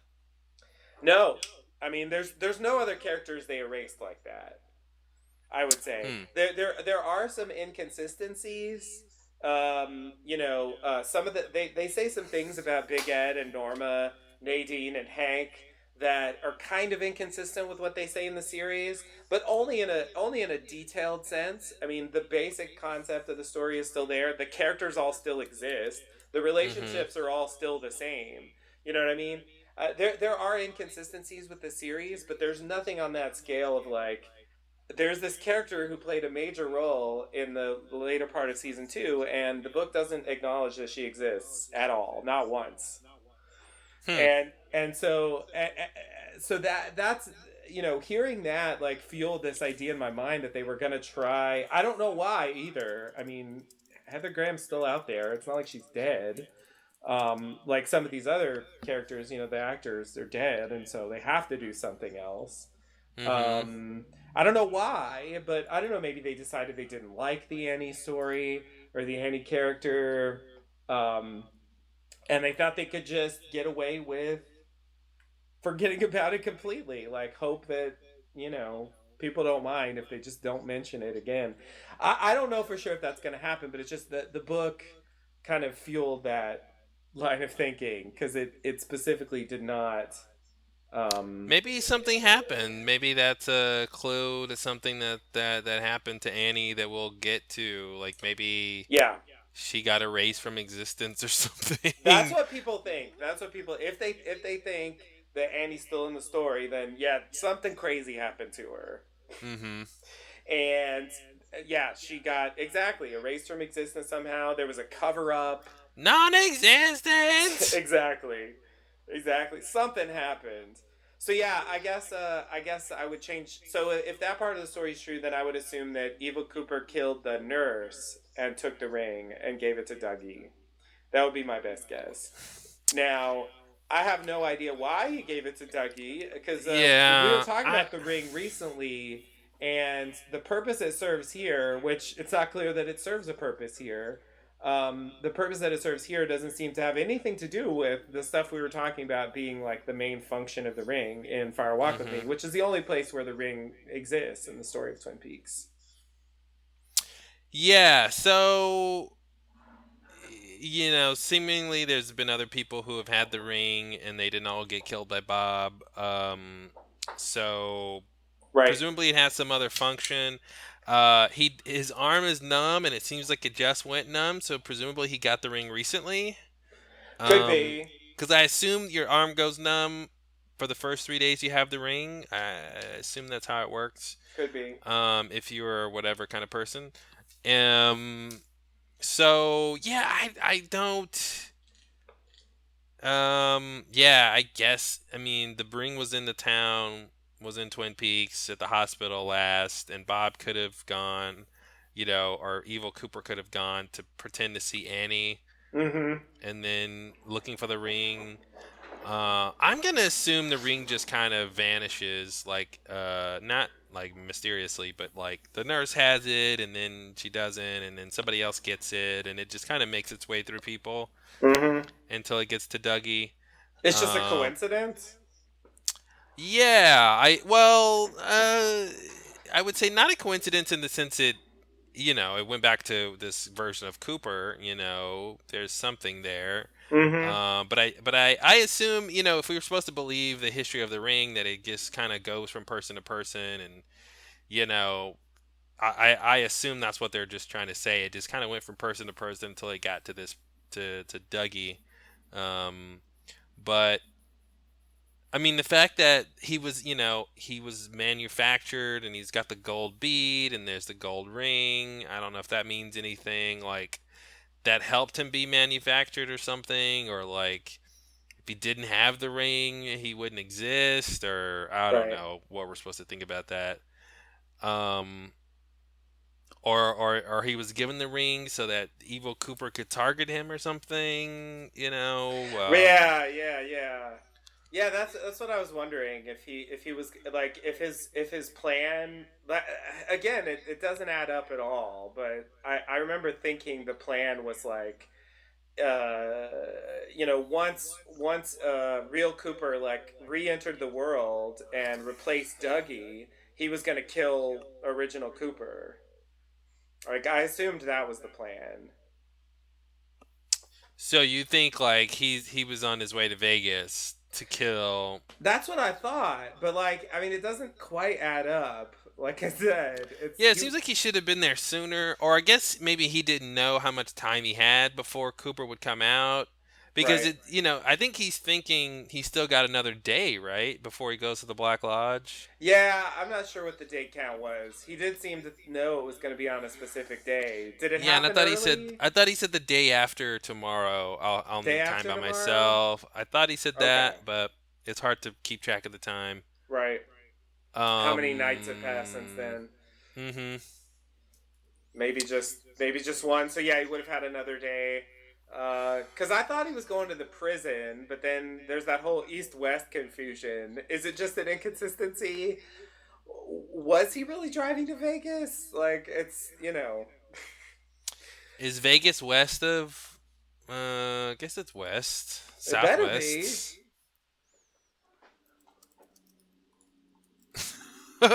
I'm in big trouble if it's not. um. Yeah, you're in big trouble. Let's look at a map. Okay. Yeah. Vegas is quite far west. So I guess I was thinking of Montana and those other places that are kind of more west. But yeah. So that's weird though. Yeah, Well, and what coordinates does he need? Like no idea. that only Hastings' secretary has. I assume what I had thought was I thought like maybe Bob or Evil Cooper knows that Hastings was inhabited by a spirit, and so maybe Hastings said, "Hey, I went camping in this place and something weird happened," and he told his secretary, and she knows where he went, and so Bob thinks like this is where the spirit came from, or it's another portal, to the Black Lodge or Right, something. That's the only thing I could think of that he would need coordinates for right. that would That makes sense. be related to Hastings. Right, because what Uh, what would he really know? It doesn't seem like he has a clue what's going on. Not at all. Yeah. One of the things I want to talk about is why does Evil Cooper have really dark skin on his face? Like I don't understand why he looks so dark compared Mm-hmm. to regular Cooper. Mm-hmm. And I'm trying to figure out is this one of those like quasi racist things where when you're evil you're darker skinned? Because I just actually watched a video about that Yeah. online that was talking about how Street Fighter, when they have those evil doppelganger characters of their characters, like they all have darker skin, Mm-hmm. and how it's quasi racist. Yeah. I think it is Um, that. I think it is that. I mean, he also has darker eyes. Like, if you look at his eyes, they're like uh almost like totally black. really? Yeah, and if you look at like regular Cooper's eyes, they're not like that. I think they had him wear contacts or something. Um, Okay. Yeah, I didn't really so notice yeah, the I think with the eyes. hair, the thing, and the yeah, they gave him like, I don't know, like spray tan, or Yeah, I don't but know what they like did. just on his face, right? Like his hands and his neck are normal. It's just on his Mm-hmm. face. Yeah, yeah, Um. yeah. But I think that is supposed to signal evil. Yeah. Well, that's a weird way to signal evil. I agree. I agree, but there is kind of a trope there, Uh-huh. and occasionally there are tropes. Occasionally there are tropes. Yeah, it's a Sometimes there's a weird. trope. Yeah, yeah. I mean, it's a little yeah. It's kind because of a I mean, cliched thing. it's kind of like, yeah, it's kind of like if its hair was the same and its clothes were the same, the different makeup would kind of help us know who's who. But like, it's clear who Right, he is by his costume. So right, right. They don't yeah. necessarily need to Anyway. add the makeup Mhm. stuff. Yeah, Yeah.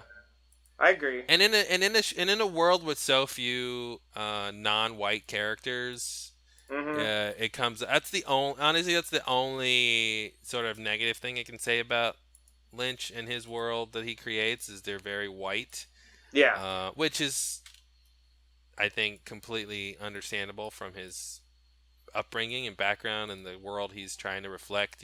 right.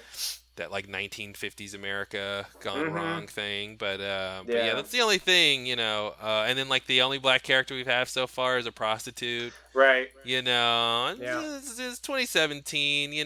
We can update our storytelling a bit here, I think. yeah, But just to point out something not so great with Lynch. yeah, Um, yeah. I mean, uh, I would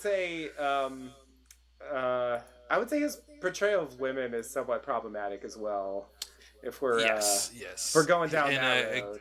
yeah, again, very product of his time, but yes, but very, yeah, again, yeah, uh, sexist, misogynist, light Yeah, at best. yeah. There's a lot of, and it almost seems like there's a scene in this episode that kind of acknowledges that. Oh, which one are you talking? What are you The talking about? scene with Denise, the scene with David Duchovny. Yeah, I want to talk about that too because I thought that was actually really strange. Where, yeah, it's interesting. I guess we'll get there, but Yeah. yeah, I have something to say about that. That was weird. First of all, great to see Denise. I mean, again, every time a character comes back, I'm just like, oh my god, this Oh show yeah. just gets better and better. Yeah, yeah, yeah. I can't believe they did Uh, that. Especially because like Denise Bryson was a character in that middle period of season 2 that like post Laura Palmer's killer stuff and before the Wyndham Earl thing really took off. That Lynch didn't have a lot of involvement with, I think, and like kind of disowns like a lot of that part of the show. Um, mhm. but that was one of the best parts of that part of the show. Like he's great on the original show. Yeah, I think that was Um, David Duchovny's first big role. oh, was it really? Yeah. Oh, okay. I guess I assumed he was already famous, but yeah. I guess the X Files was definitely after that. Mhm. Because yeah, that was pretty early. That'd have been like 91 or something. Yeah. Yeah, yeah, yeah. So it's like it's always a highlight going through. It's like here's one reason not to skip those episodes. Mhm. Because his scenes are really enjoyable. And yeah, I love the fact that they actually got him to come back and do that. Yeah, it's Um, crazy. It's yeah, yeah, especially yeah, that being his one of his first big roles, and now he's as big as he'll ever be probably. But coming back to the same yeah, character is very very interesting, very yeah, cool. yeah, yeah, yeah. And there's even like a bit of a reveal about that character. It's a little strange. It's a little strange. I Okay, guess we'll I get guess we'll there. talk about it when we get there. Yeah. Um, but yeah, I mean I agree. It's the kind of thing that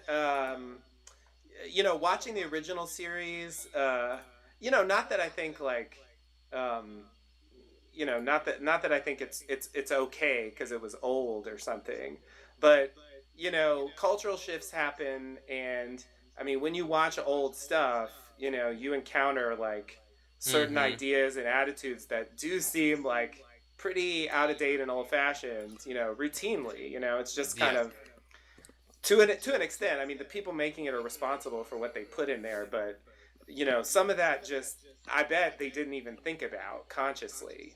Mhm. And it just kind of shows up there. And it does stand out watching the new series that like there's an extent to which it seems like he hasn't really moved on.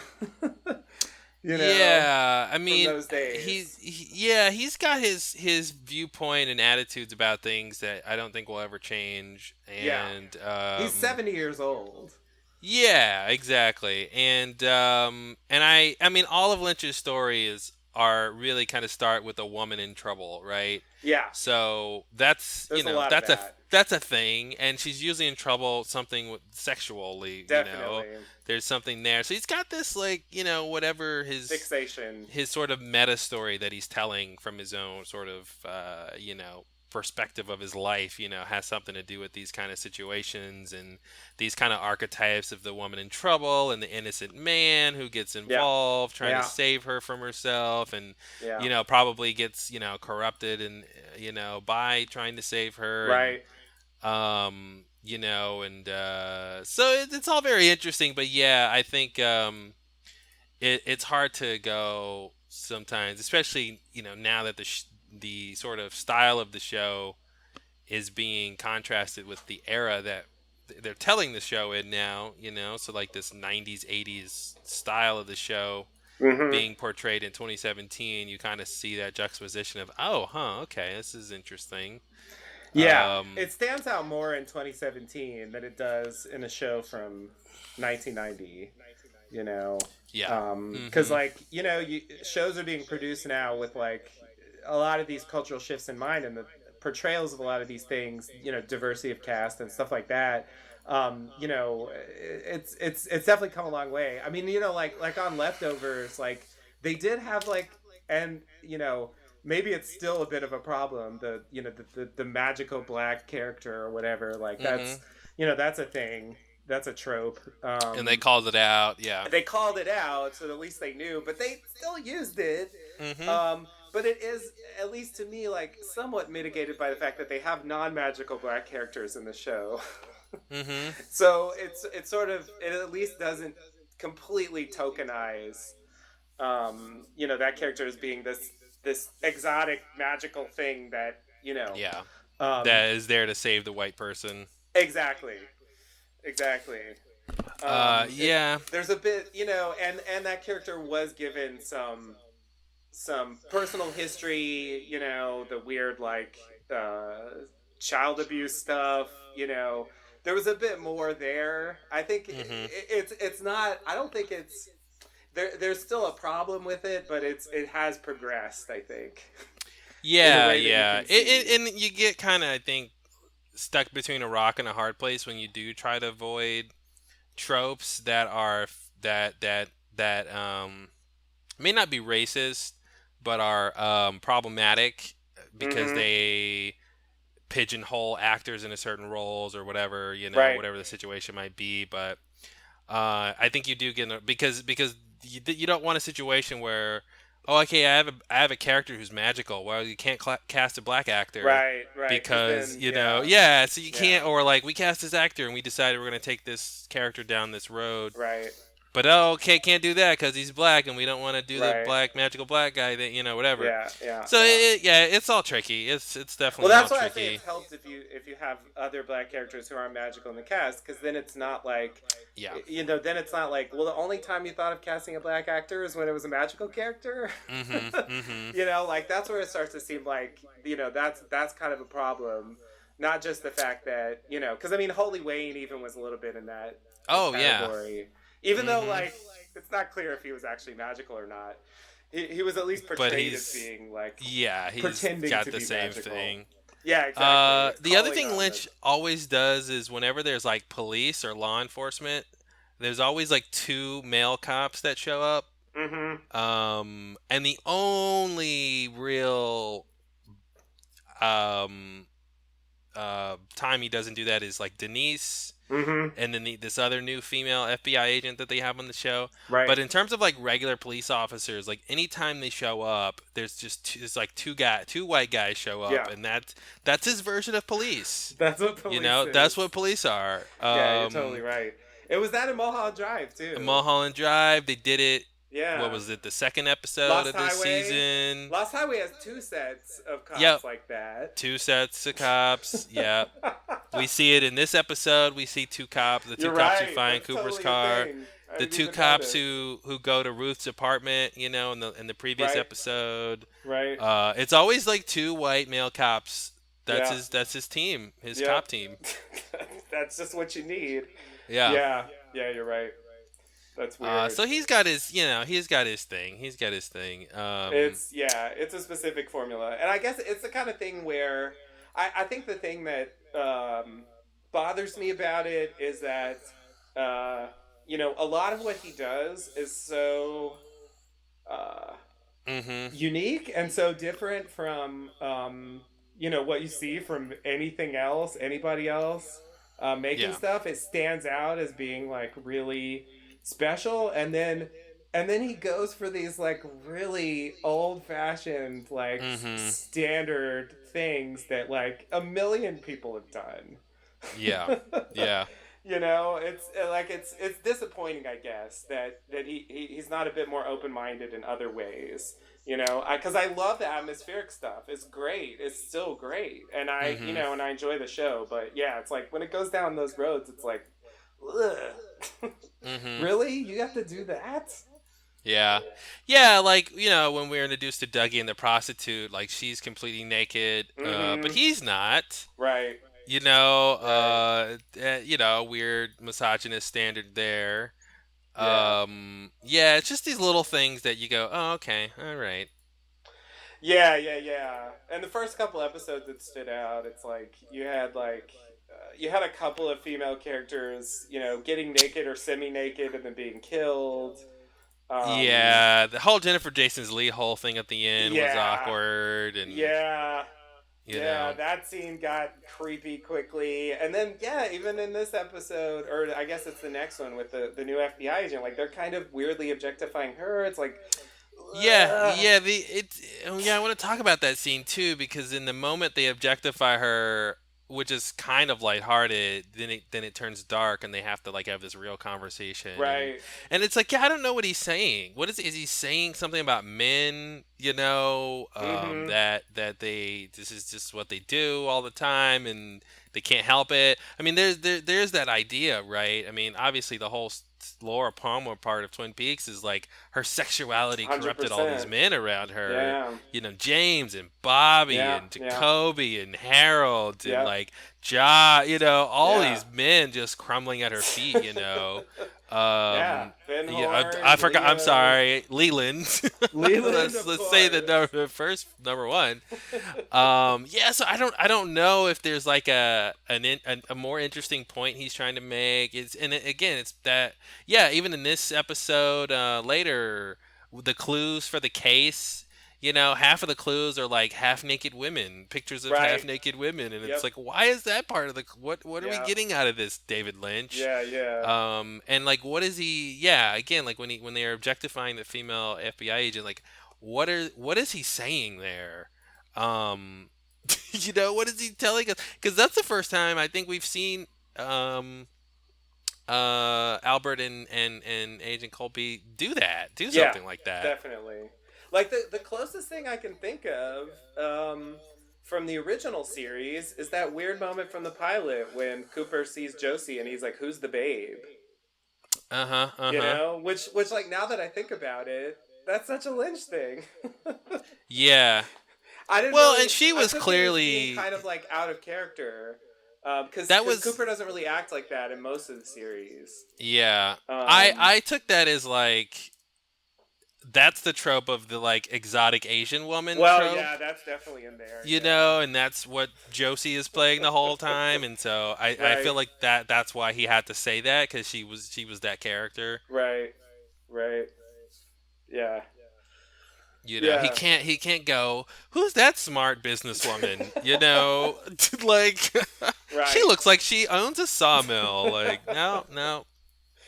I know, I know. Obviously part of the themes he talks about in his stories is human nature. So he that's the thing that's hard to separate. Are you you know Yeah. if you depict something that's racist or misogynistic, are you that, Are you or are being you that thing, or are you saying just that? showing Are the you thing? using that to make a point? Yeah, yeah, yeah. And I mean, I think he can. It is subjective, like what you want to think about that.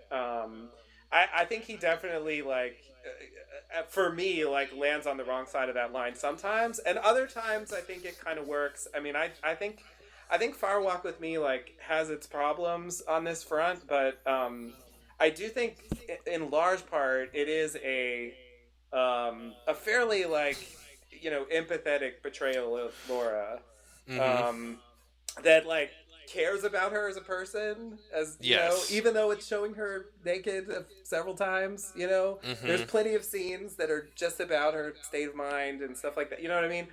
So I mean, I think he can do that, and Mulholland Drive has some of this too.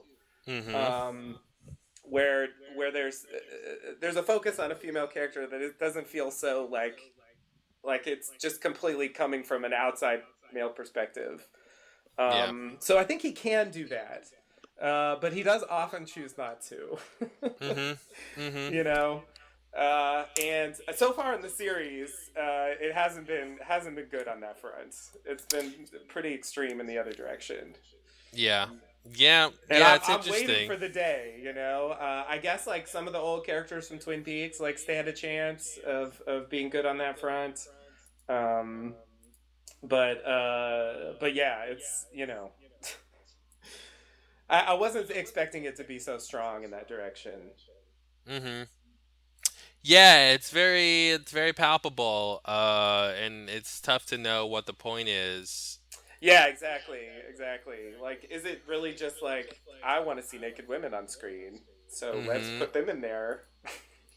Is there anything more to it than that? I Yeah, wonder. I there just has to be, right? I mean, he's a very intuitive creator, and I don't know, maybe he's just like, I just feel she should be naked in this scene. yeah, That's what my intuition it's says. I don't yeah, know. exactly. Like I meditated about it, and I really think that you should be naked.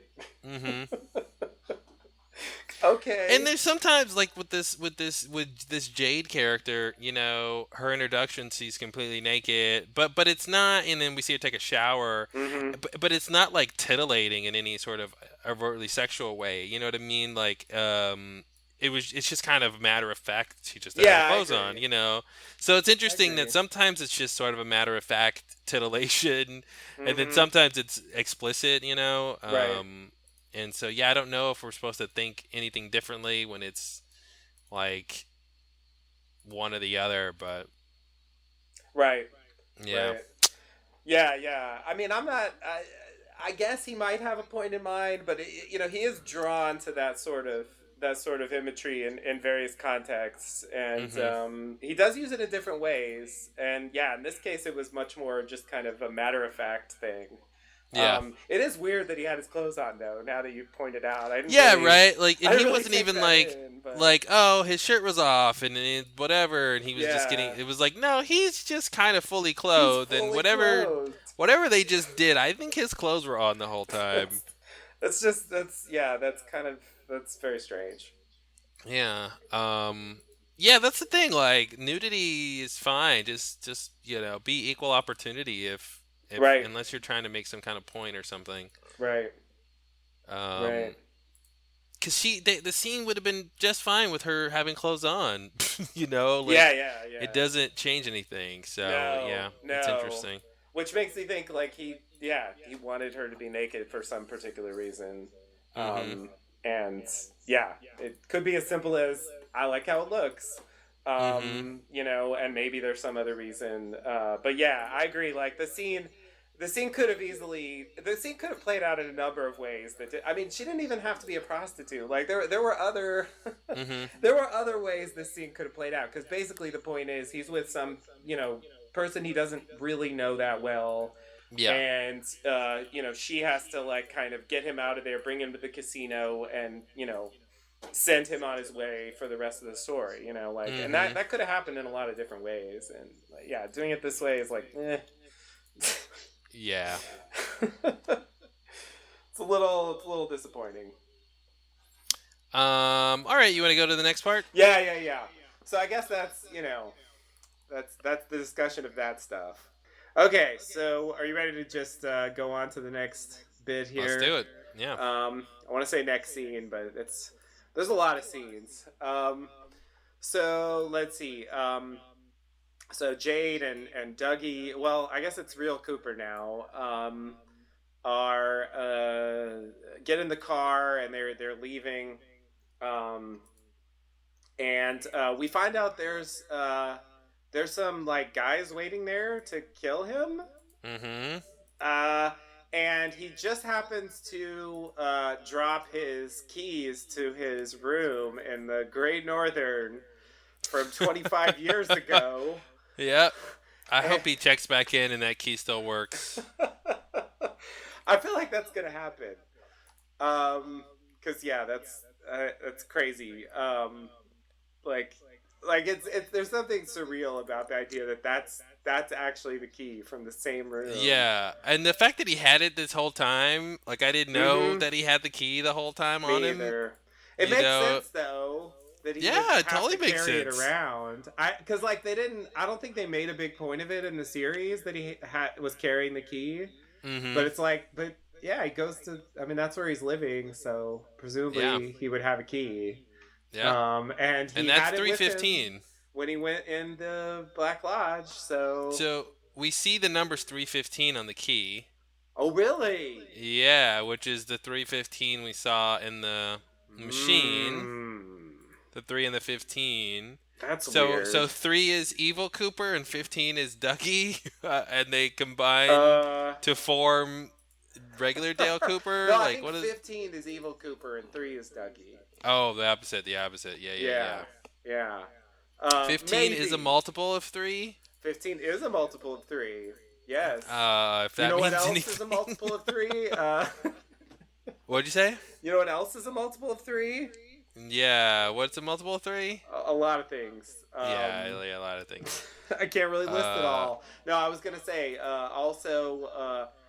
So 5 times 3 is 15, and we also had what was it? 253. mm-hmm. I'm just saying. Yeah, I was trying Just to saying. figure out something with the 5 times I'm 3 or the going 3. with There's 3 numerology here. Coopers. I can't believe how Yeah, many numbers there are in this. maybe that's what it is. There's 3 Coopers, Three and 5 Coopers, times each of those is 15. right? Right? So it's 5 something. Maybe 5 is the thing. Why is 5 their value? I It don't could be. know. It could be. And the Giants' original numbers were they? Was it 430?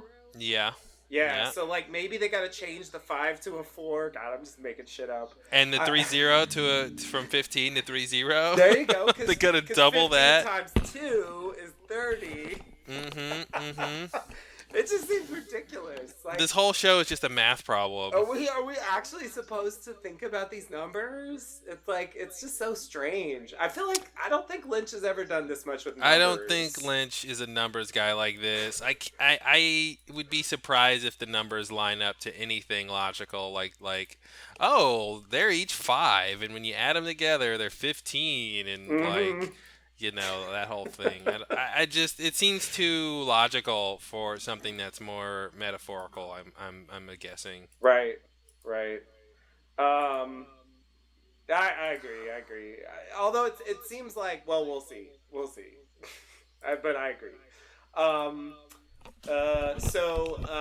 Yeah, he drops his keys and he leans over. Like he wasn't even like the normal way the scene goes is like they know someone's looking for them, so they duck down Hmm. to avoid being seen. He's had no idea.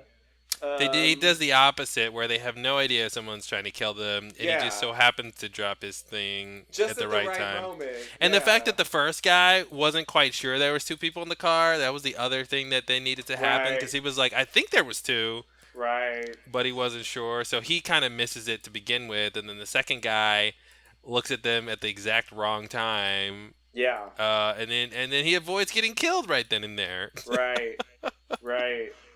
Yeah, exactly. So I guess they assume he's still in the house. They plant something on his car. Clearly a Um, bomb.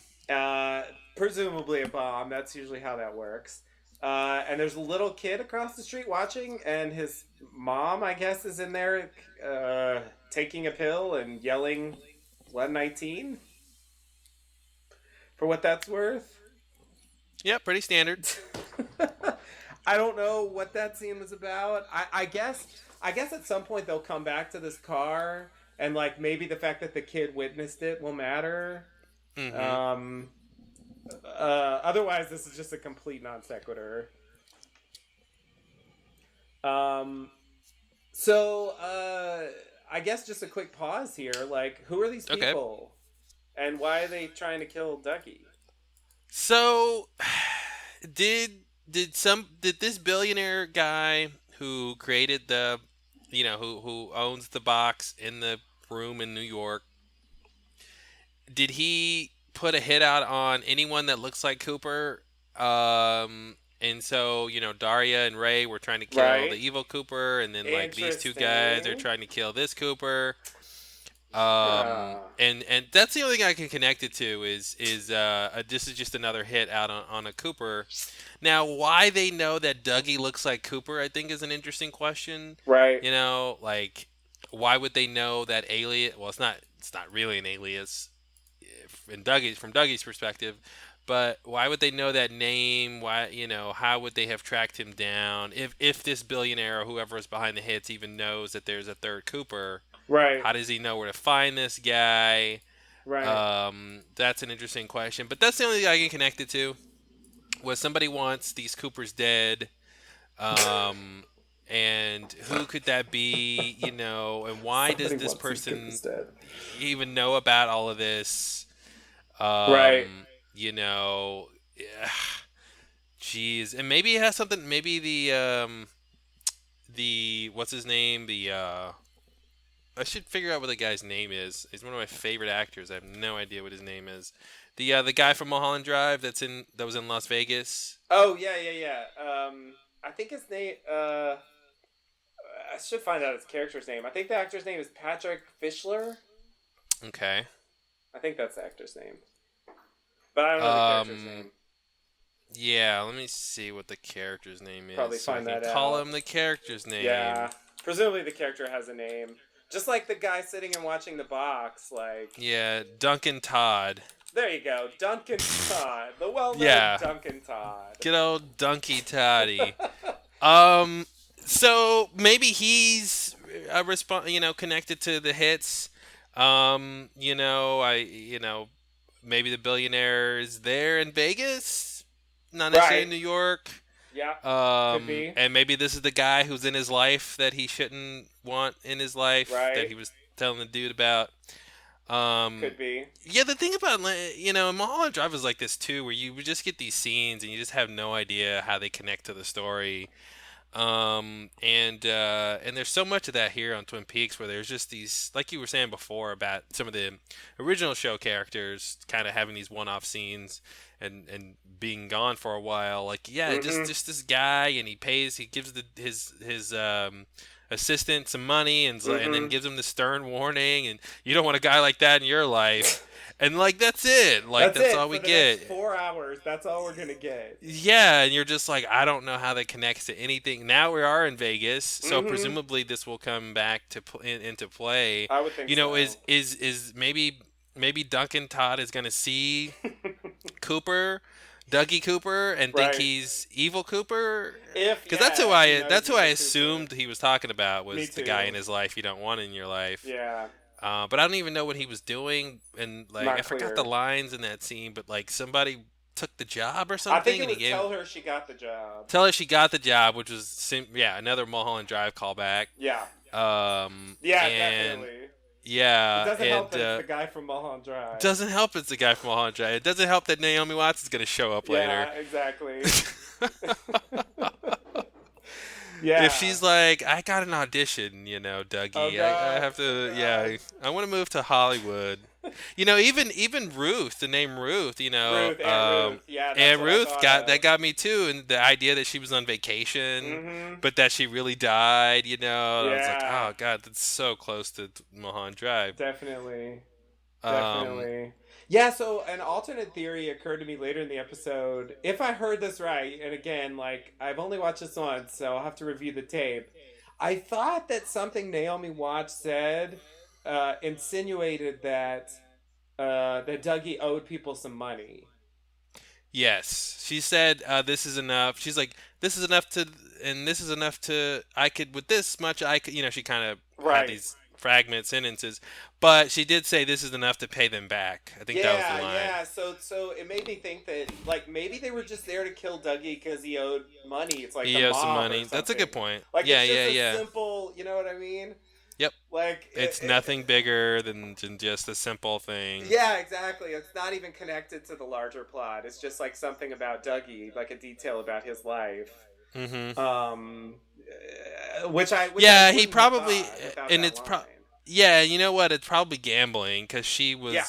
didn't like the fact that he went to the casino at Yep. first. So Yep. he probably lost a lot of money gambling. Yep. I wonder maybe he got the ring there or something. Like I feel like Ooh. maybe he got the ring the night he met Jade or something. But like Mm-hmm. just this idea that maybe he it happened while he was gambling or something, or he met some crazy person at the casino and won it from Right. them or something, or Now, why did she take him to the casino? why did who do what? Why did Jay take Dougie to the casino? Does She he? dropped him off there, right? Yeah, yeah, yeah. Like, I don't know why. It didn't. It made sense at the time. yeah. Were I there some didn't. lines about like why he's going? Like, does he work there? He ended up knowing some people there, or maybe it's just what you're saying. He goes there because he has a gambling problem. Um, Um. but yeah, I'm just wondering why Yeah. that was the Good question. destination. I felt like I knew why at the time. Um.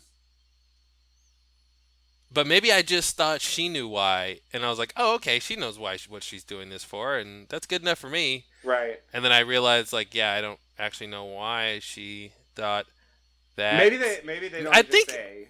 I think this is maybe I just assumed this is where they met or something. Yeah, it could easily be that. Yeah, exactly. And The so this is casino where, owner like offers companionship later. yeah. So Although it's not where he lives. no. He does live in Vegas though.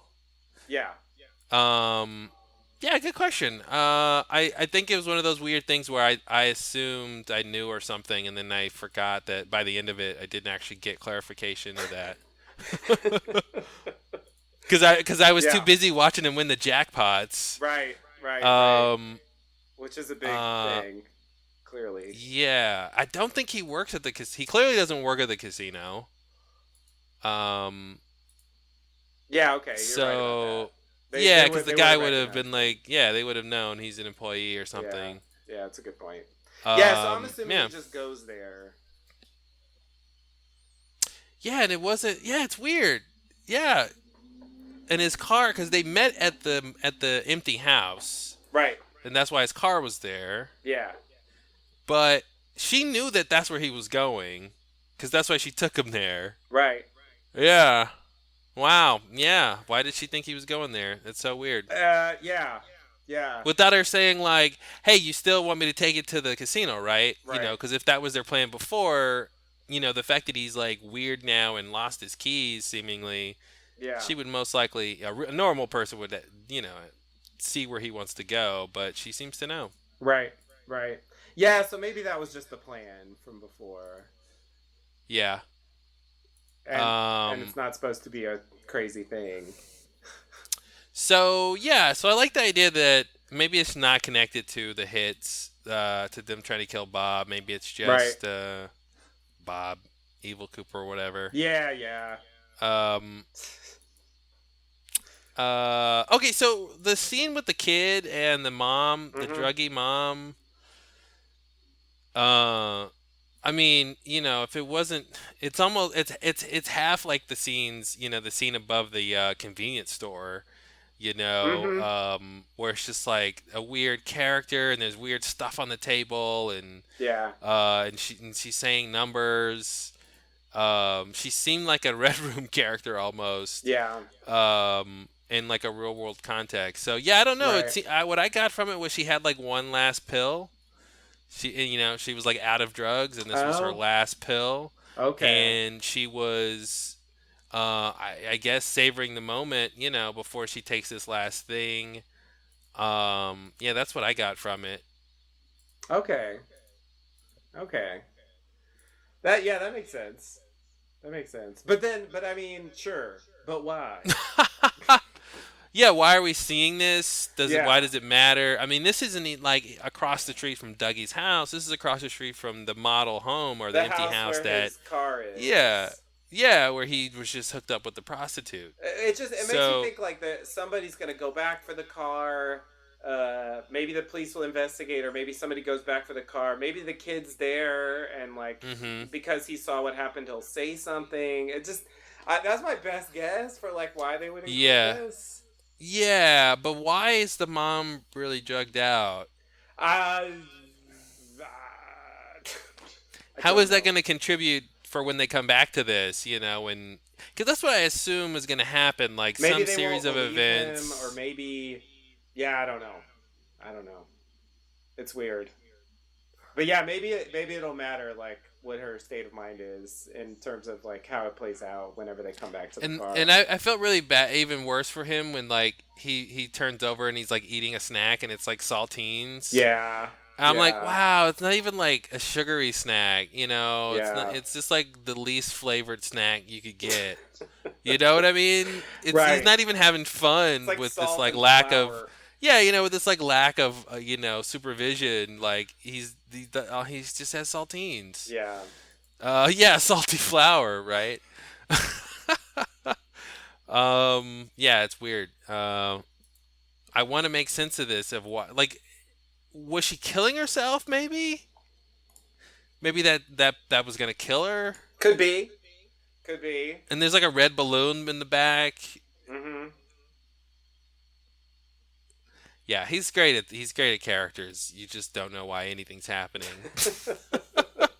You're just like, Yeah. well, that person did something. That's all I Yeah, can say for yeah. sure. Yeah. The normal things you can do to like understand scenes like don't necessarily work. Hmm. Uh and so yeah, you're just left trying to like go into like Lynch logic. Like Yeah, and if this kid saw the end of this scene, with the car there after they had left, did the kid see them go there? Maybe did he see Dougie mm-hmm. before? Did he see Dougie become Cooper? Like Right, right. some weird That's way, like he interesting. saw two different men or something. But Mm-hmm.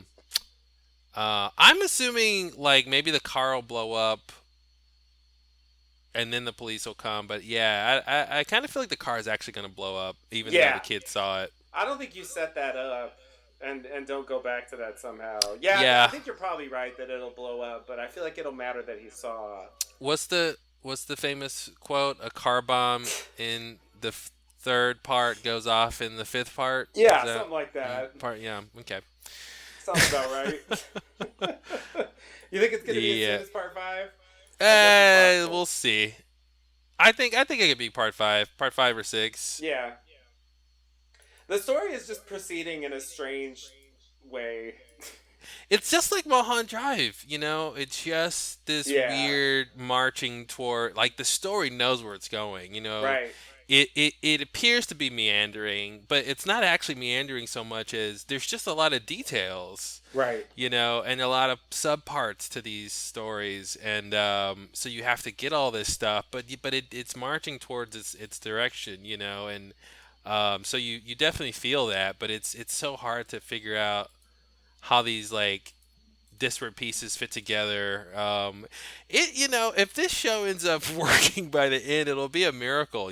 Like there really aren't as happy as I am with it so far and everything, and it's giving me exactly what I want and even stuff I didn't know I wanted. They're not doing themselves any favors, you know, because I feel like they have so many plates that are spinning, at this Yeah. point. Yeah, They're not it's doing. They're not like, let's take it easy. Let's right. just half-ass this. It's like, nope. They're really, swinging for the fences, and whatever the Yep, story is, it definitely. has a huge scope and scale to it, and so many different parts. Yeah. That I think we're lucky to see if this all plays out, and it's like, wow, they actually pulled it off. Right. Right. Yeah, it's gonna be crazy figuring out because I'm assuming a lot of this stuff will tie together in some way that makes sense. Because I mean, that's certainly true in Mulholland Drive. You know, like Mm-hmm. all those little moments add up to something, and like what the Yeah. final story is. And so, I assume this will go in that direction. But I agree. Like, it could have easily been like, you know, the X Files return or something where, you know, they just kind of I'm revisit the shaking my head. characters from the. Sorry. They just, I mean, I know David Lynch would like never do this because I don't think he would be interested in it. But, you know, just theoretically, a Twin Peaks Return, they could have just gone back to the original characters, you know, the town. They could have maybe Mm-hmm. had like Cooper does another murder investigation. They have some, you know, brief, you know, resolving of the Bob plot line, and that's it. Yeah. They didn't have to do any more than that theoretically to have a Twin They Peaks Return. they could have repeated the show. Yeah. You know, yeah, like you said, like there's a brief thing about the good Dale coming back, and then there's another murder. Yeah. And you know, it's 20. Yeah, it's all happening again. You know, 25 years. But what's happening again? You know, like that's the tagline for It this didn't new happen return this way thing. the first But time. yeah, this isn't again. Like It's not. none It's not again. none of this, and it's like leave it to David Lynch to say here's your pattern repeating, and it's like a completely different pattern. Yeah, of course. You know, and yeah, because that's what I expected was another murder. Bob is back. You Yep. know, let's do this thing again, and that would have been fine. I would have been totally happy with that. Yeah, yeah, yeah. Yeah. Because the show it's baked into the show. You know, like Laura was like the third girl to go missing, and Dale was the third guy to go look for her. Right. You know, so it makes sense if you know we'd get a fourth version of that. Right. Right. That's a good point. But you know what I mean. And the fact that you know, speaking of that, you know, they've got Philip Jeffries is in this storyline, so Yep. which is you just couldn't ask for that. You know what I mean? Like for him to be in this two scenes in Fire Walk with Me, you Yeah. know, and to be like the you know two of the craziest scenes Yeah. and to actually have that be a part of this plot for this new stuff is so cool. I know. To be like, I oh, know.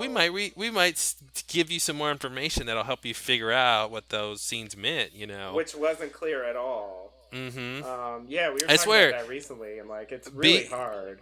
be on the lookout for a monkey that says Judy. You know, like I know. I know. Are we gonna meet Judy? Is that gonna I want be to a meet that thing? monkey, and I want that monkey to be 25 years older.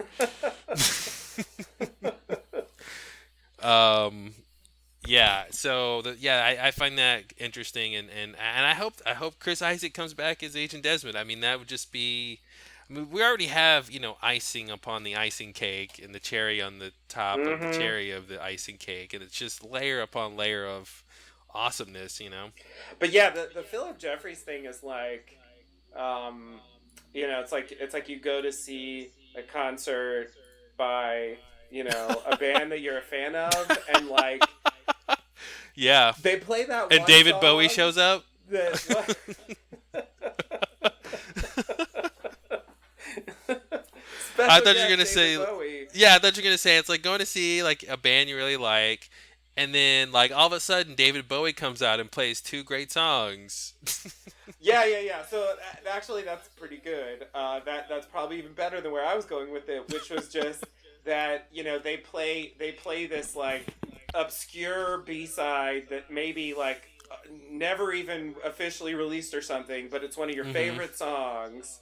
Yep. And no one even hardly knows about it, you know. And they just Uh-huh. happen to play, you know what I mean? It's like Philip Jeffries feels like that kind of thing for Twin Peaks. Like I see what you're saying. Yeah, yeah. it's For such the a audience, deep thing like, that only appeared in Fire Walk with Me briefly, and like, yeah, if it Mhm. weren't David Bowie, I mean, you know, would anyone? I mean, when you think about Twin Peaks, do you even remember? I mean, I remember it because you know I'm obsessed with Sure. Twin Peaks, but like, you know, it's just of all the things to go back to. Yeah. It's Well, crazy not to even me. just to go back to, but for the main mysterious character to be like Yeah. for that to be his main person he's talking about, Right. Right. to be like, yeah, this is helping me do whatever plan I have. Not just in an Uh, offhand way. Like, yeah, it's yeah, incorporated into the plot in and the right suggesting way. that they have a history, Yeah. that goes back some distance, It raises questions about that character. Like, Yep. what was he doing? What happened to him? Mm-hmm. Mm-hmm. And how does that tie in with what we're seeing now? I mean, Like, yeah, did because I assume Philip Jeffries went to the Black Lodge after he vanished from Buenos Aires. yeah, that would Which, be by my the way, I guess. saw a trivia thing about Twin Peaks, and they were saying Buenos Aires loosely translates into pure air. Oh. And if you will remember, the arm when they are above the grocery store says, "We descend from pure air," or He did something say like that. that. He did say that. That's And interesting. they literally cut to like Buenos Aires, so Right. it's very strange why that Right. would happen. Right. Yeah, that's yeah. But I That's assume he weird. went to the Black Lodge after that scene, and if you don't remember offhand, we see him like he shows up to like the FBI headquarters. Cooper right before he does. Cooper tells Agent Cole that he had this dream, Right. and then Cooper goes to the security camera and he's looking at this thing and he's expecting I guess he's sort of expecting to see something on the camera. And then what ends up happening is Jeffries appears in the elevator and then walks behind Cooper, and there's like a frozen image of Cooper on the camera Yeah, it's crazy. as Jeffries continues to go by, but Cooper's in the other room at this point. Yeah, yeah. So, and then he tells them this, he's been gone for 2 years, no one's seen him. He tells them this crazy story about the people in the convenience store and all that Yeah. stuff. And then he vanishes, and then we see that he's in the hotel in Buenos Aires, seemingly scorched by Missing fire. pieces, that part. Yeah. And the bellhop who was helping him with his bags has apparently shit himself because he went somewhere and Right. he's asking him where did he go. Right. And I think it's fairly clear that when you transition to the Black Lodge, that's when we see fire, and I think that's what "Fire Walk with Me" means.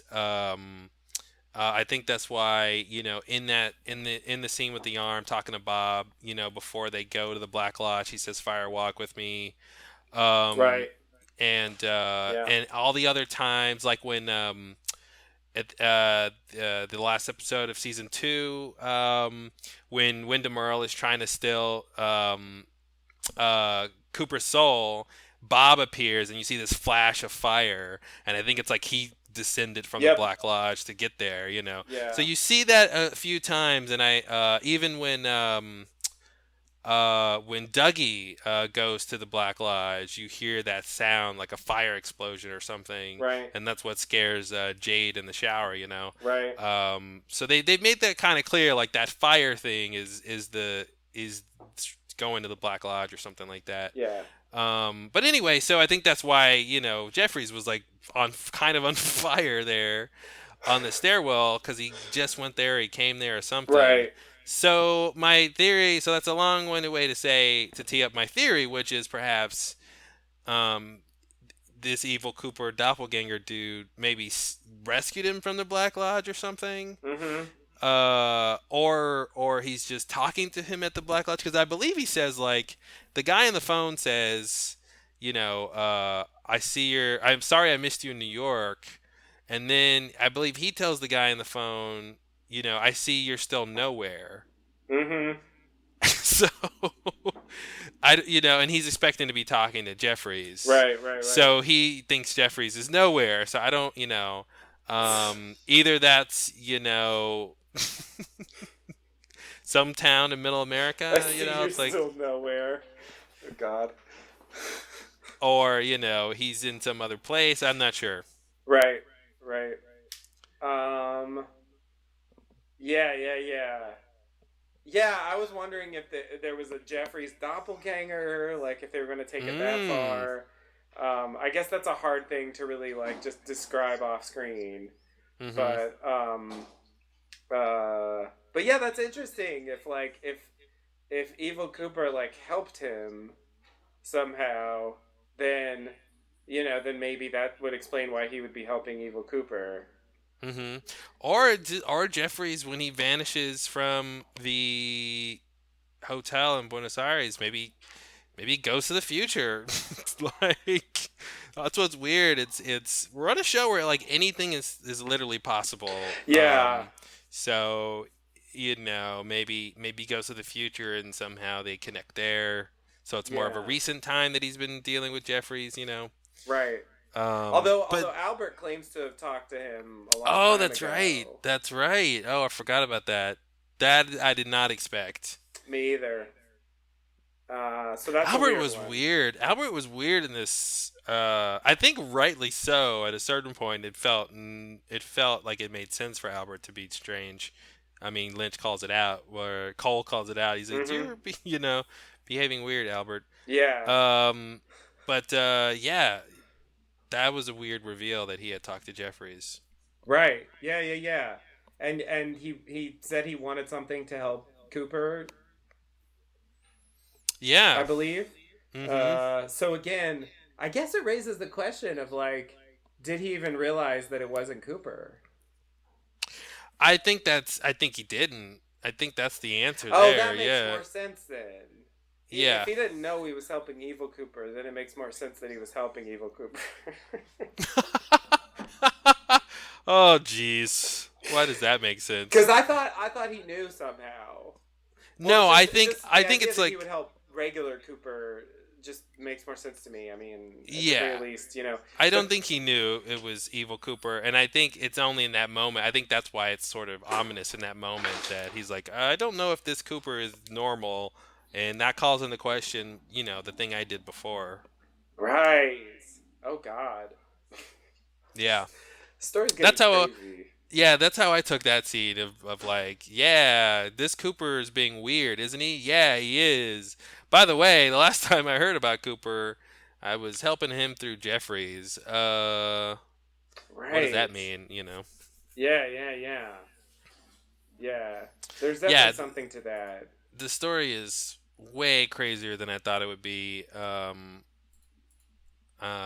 But it just it plays like, that beginning part of Fire Walk with Me, the investigation, with Chris Isaacs and Kiefer Sutherland, that whole thing. Like, Yeah. he's got a way that he does like detective stories, Yeah. that's really effective. Yeah. Yeah. Yeah. Yeah. Definitely. It's very like. I mean, I guess he goes through like certain standard motions Hmm. in stories like that, but it's in such a off kilter way that it's yeah. It makes it interesting to watch where it doesn't just feel like a procedural. Yeah, exactly. That's a good way to put it. So, is this a good point to talk about Garmonbozia? Sure. What do you got to say about Garmin Bozia? I mean, so I'm assuming that's what came out of Dougie and Evil Cooper. Yeah, it kind of looked like it. Yeah. I mean, it was definitely cream corn in there, along with some Mm-hmm. other things. Yeah. Now, what does that mean? I have no idea. It doesn't really make any Oh, sense to me. damn. So the I thing thought you'd have is, an like, answer. no, no. I mean, and here's the problem. Like, what do we know about Garmonbozia? Almost nothing. Here's what we got. We got that scene from the series before Garmonbozia as a term even existed. When Donna goes to see the grandmother and the grandson. Um, and she's like, "Is there creamed corn on that plate?" I asked for no creamed corn on that plate. Oh, yeah. So it seems to me like the Garmabosia thing was building on that. Um, so I don't know what to make of that. And then, of course, we have the Fire Walk with Me, where that's really where Garmabosia becomes a big thing. There's a plot line where, like, Bob stole the corn, I guess.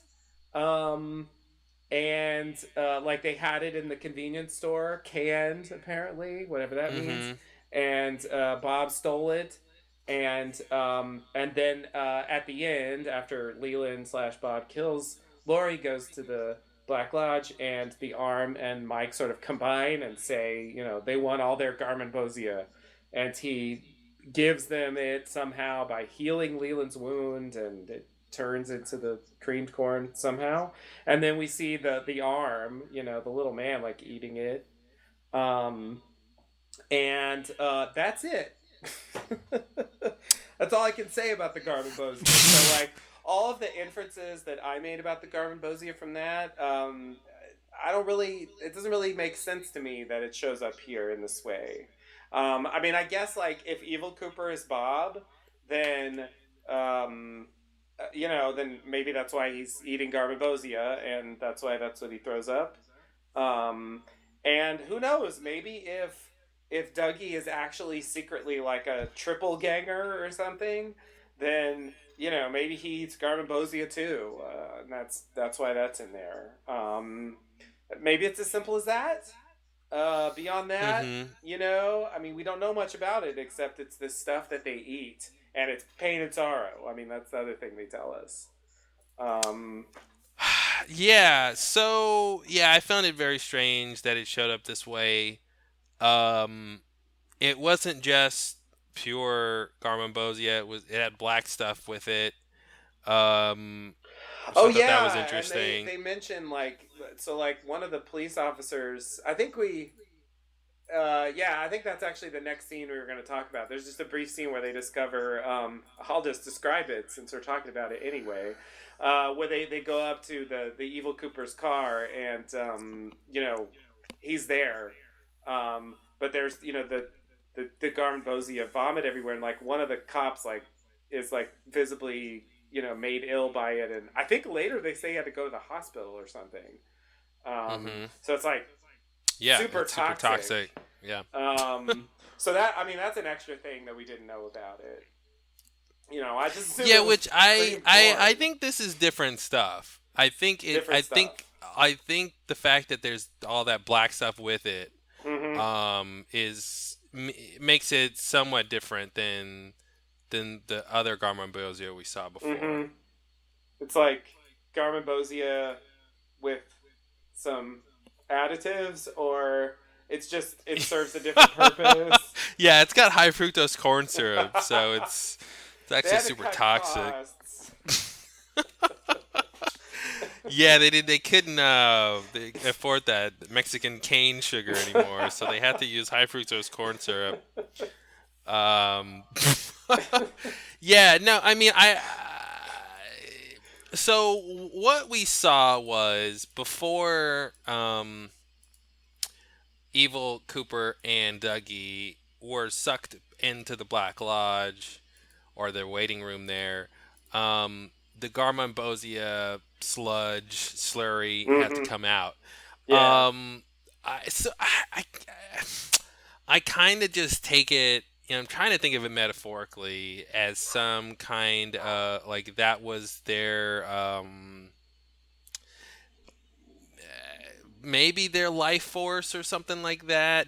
Because like Cooper's had a lot more than Dougie had, and Cooper had a lot more black crap with it too. Right. Yeah. So maybe and maybe if Dougie isn't hasn't been around as long, so his is less, Mm-hmm. depending on when he was created or something like Right. that. Right. Yeah, I couldn't quite figure it out. I don't necessarily think it's the pain and sorrow, unless that's what they're saying.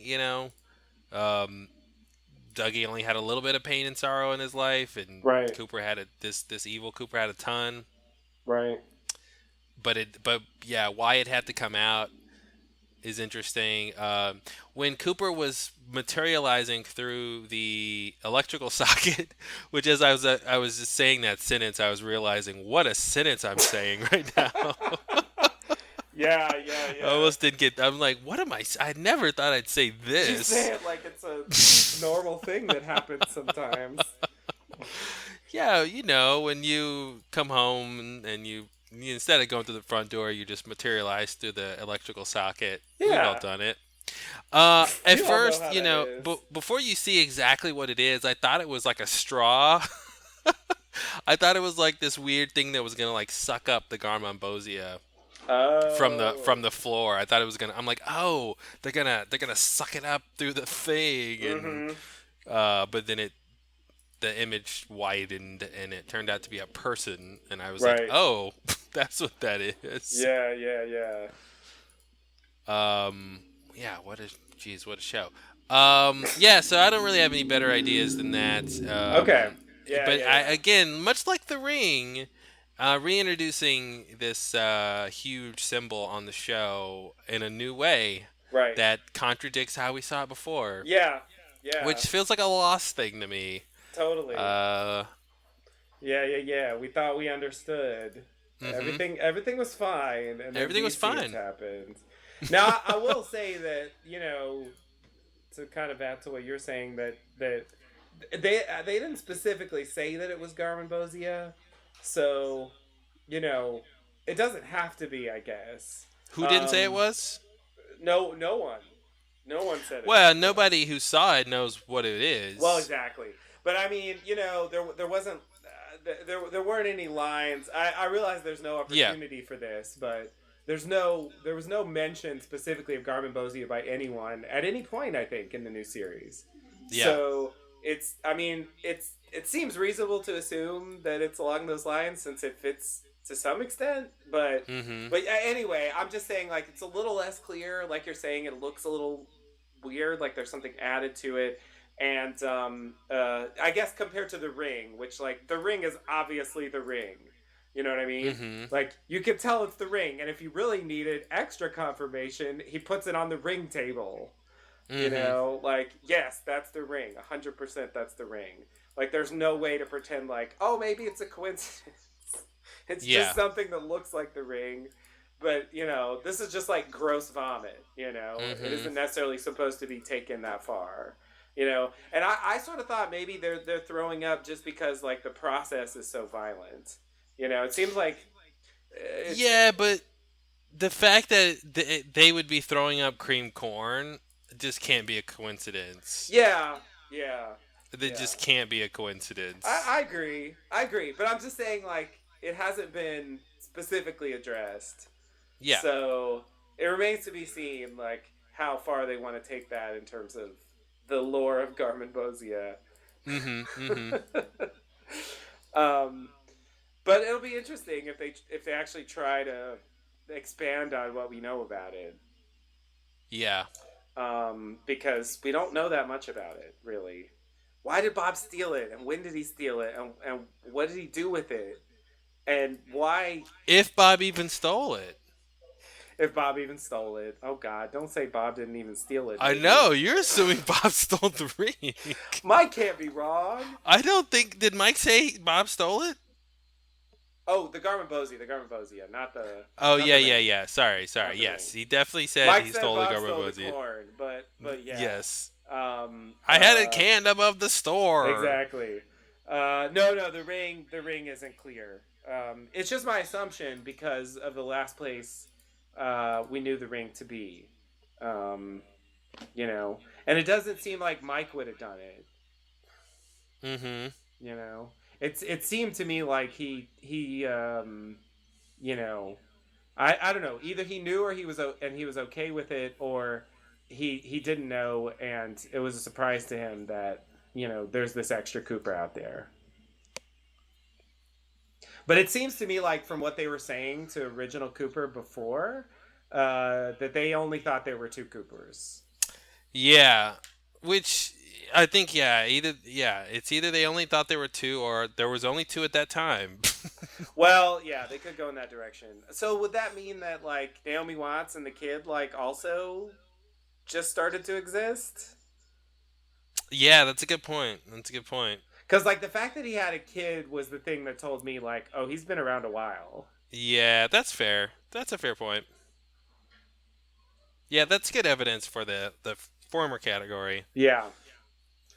Um. That kid, by the way, I was really happy to see because he was on he played a kid in another movie in another show, Extant, Oh. sci-fi show that I pretty much liked, Okay. and he was really good. He was a really good kid actor, and so Oh, when I saw really? him in this, I was like, oh, I'm this is a pleasant surprise because I know you're really good. Wow. Yeah. Yeah, I'm usually So. not impressed with kid actors, so Mm-hmm. yeah, that's good. Yeah, that's the thing. And when there's some that stand out, it's like, oh, okay, I'm gonna keep my eye on you, kid. Yeah, yeah, yeah. Literally. Literally through your work in film and TV. Yeah, and it's not a figure of Um, speech. You're a it's kid. not a figure of speech. Yeah, exactly. I'm not Humphrey Here's looking at Bogart. you, kid. Yeah, Exactly. exactly.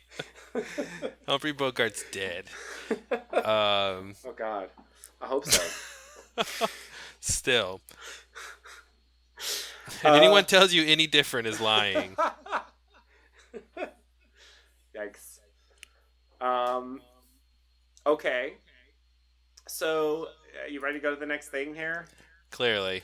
So we go back to the Twin Peaks Sheriff's Office, and Hawk is looking over the files as far as Agent Cooper and I guess the Laura Palmer case with Lucy and Andy, and they're looking for the thing that's missing. And they said they looked through everything and nothing's missing, so that's good. And But if then it's missing, what was it? Oh man, it was such a head twister. If it's, how do you know if it's missing if it's not here or something like that? right, exactly. Yeah, it's the kind of thing where it's And Andy's like, everything that's here is it's here. not missing. Is not missing. Yeah, yeah. Which is like it raises the question of like how are they going to find something that's missing? They're Mm-hmm. going to have to know that it was something that was there before that's not there Yeah, now. and it's not there now. How do you know it's missing? Yeah, there has to be some kind of record of what was there. But yeah, again, this goes back a bit, to like the point I was making before about how if you weren't familiar with the rules of our world, this scene would play like nonsense to you. Yeah. I mean, it devolves into nonsense, and these people know the rules of the world, Right. and Right. they're just trying to describe like very basic things about the reality they're experiencing, which is like what is here and what is not here, and how do you know the difference? Right. So it's just interesting how convoluted that can be. Basic communication, and these ideas can get like really crazy. Right. So then Lucy thinks, I guess she apparently ate one of the chocolate bunnies, which, just for the record, do you remember any chocolate bunnies being Who ate the involved? chocolate bunny from the evidence blocker? Lucy did. Who did? Lucy. I don't know. I feel like there's a song there. Does sound like a song. Who stole the cookie from the cookie jar? I guess that's what I'm thinking Right. of. I don't remember. Nobody remembers chocolate. That Come wasn't a thing in on. the original Come series, right? on. It's like, Come why are there even chocolate on. bunnies in there? And First how of all, important that's can they be? Easter. That's an Easter treat. Yeah. Like, was it Easter time when Laura got killed? I It was don't remember that. February, which isn't, I mean, That's you not know, Easter time. it's not Easter time. It's within a month or 2 months. Yeah, it's not Easter time yet. Yeah. I mean, I think by the end of the series, it could have been Easter time, but I don't know why they would have had chocolate bunnies. You know what I Hmm. mean? I mean, I don't think that was brought up in the original series. I guess. Is what I'm saying. No, I don't So remember like, that at how all. important can they be? And like, you should just eat the chocolate bunnies. Who cares? Like, how That's what important she can they be? And then yeah, so then Hawk's like, it's not about the bunny, but then he's like, is it about the bunny? Yeah, No, that's great. it's not about the bunny. Yep. I He love had that to she was like, consider it. Hawk, does chocolate cure gas? Yeah. Is a Native American? She Is that a she Native tried to come American up with a custom? theory. Like, Yeah. because it's supposed to have something to do with his heritage. So okay, so maybe here's why I ate the bunny. Could it be connected? And you're just not Mhm. realizing it. And it's like, okay, I have to consider that for a second. Yeah, But no. but no. It's not Yep. that. Yeah, There's and no it's way like, it's that. again, how can you know for sure, right? Until something else Totally. presents itself. So it's like they just have to decide that that's the answer for now. Mm-hmm. Exactly. Um, Yeah, there's no way to know. There's no way yeah. to know for sure. But clearly this storyline's going somewhere. Mm-hmm. I don't know where, and I wonder if we can even guess. You know, I wonder if it's gonna be like. I wonder if it's gonna be something we recognize from the original series, or if it's gonna be like these fucking sneaky retcon bunnies that, you know, we never ever heard of this thing, and they're gonna say it's missing now. Sneaky Retcon Bunnies is a great band name. Or the Yeah, you're Retcon right. Bunnies. Yeah, that's pretty good. Fucking Sneaky Retcon Bunnies. Pretty good. Series of 4 words. Um, yeah, I thought they figured out what was missing before when they were like, but Agent Cooper's missing. I thought that was Mm-hmm. the answer, you know. So I'm surprised that they're still looking for something that's missing, because I thought the point was go look for him. You know, like go find him. That's what's missing. Right. Right. But clearly that's not it. Yeah, I don't know. I don't know if it's something we can guess. I assume it's not anything we can get. Are you asking can we guess what's missing? Yeah. I Okay, is it mean, something we've even heard of? You know, that's oh, really or what is I'm it going to asking. be like a made up thing? Well, Exactly. what could be missing from the file? I mean, the diary. I don't know Right. if that was I thought I there. saw the diary there. Okay, the diary would be the number one thing I think. So what I Or was expecting, if it was something, if they really want to like go back to Fire Walk with Me, and they're not erasing Annie because Annie's totally tied into this. But if the page she wrote in her diary with the good Dale's in the lodge and he can't leave, yeah, like if that's that's a missing, good thing that's missing. Yeah. yeah. But of course, how would they know that's missing? Well, they It can would see it's require a missing. catalog. Like they would have to have photocopied it or something, and then they can compare to what's there. I don't know. Well, where was the page? It was in the diary. Well, I don't think they ever showed it, so but presumably it would be in the diary. Yeah. Um, yeah, I mean, if they found the diary, they could see that pages were missing, Right, but and then pages that could were make already them. missing, and Harold destroyed most of it. But I So mean, that could say, okay, well, there's pages missing. We need to find pages, and maybe they'll find a page somewhere. right, yeah, yeah, yeah. Okay, I mean, it could just go down. So yeah, that would be an example of something that we've actually heard of. Or maybe, yeah, maybe she hid that page somewhere they can find it. And that has to do with his heritage. You know what I mean? So, Right, like, they'll realize, okay, well, what's missing is some pages. right. Now, how can Hawk find it? He did I did find think, the original pages from the diary and the towel, the bloody towel that they yeah, establish in Fire Walk with Me.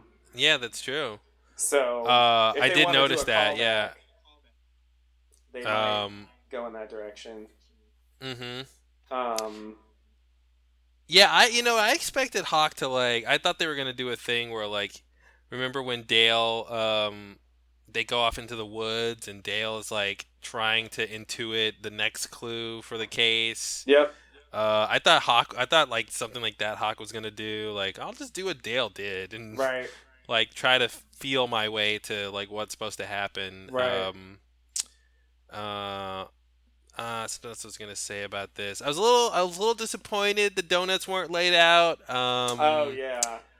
Maybe the next scene we'll get to see all the donuts laid out. I feel like it's Yeah. not really a callback until it's the same image. I agree. I agree.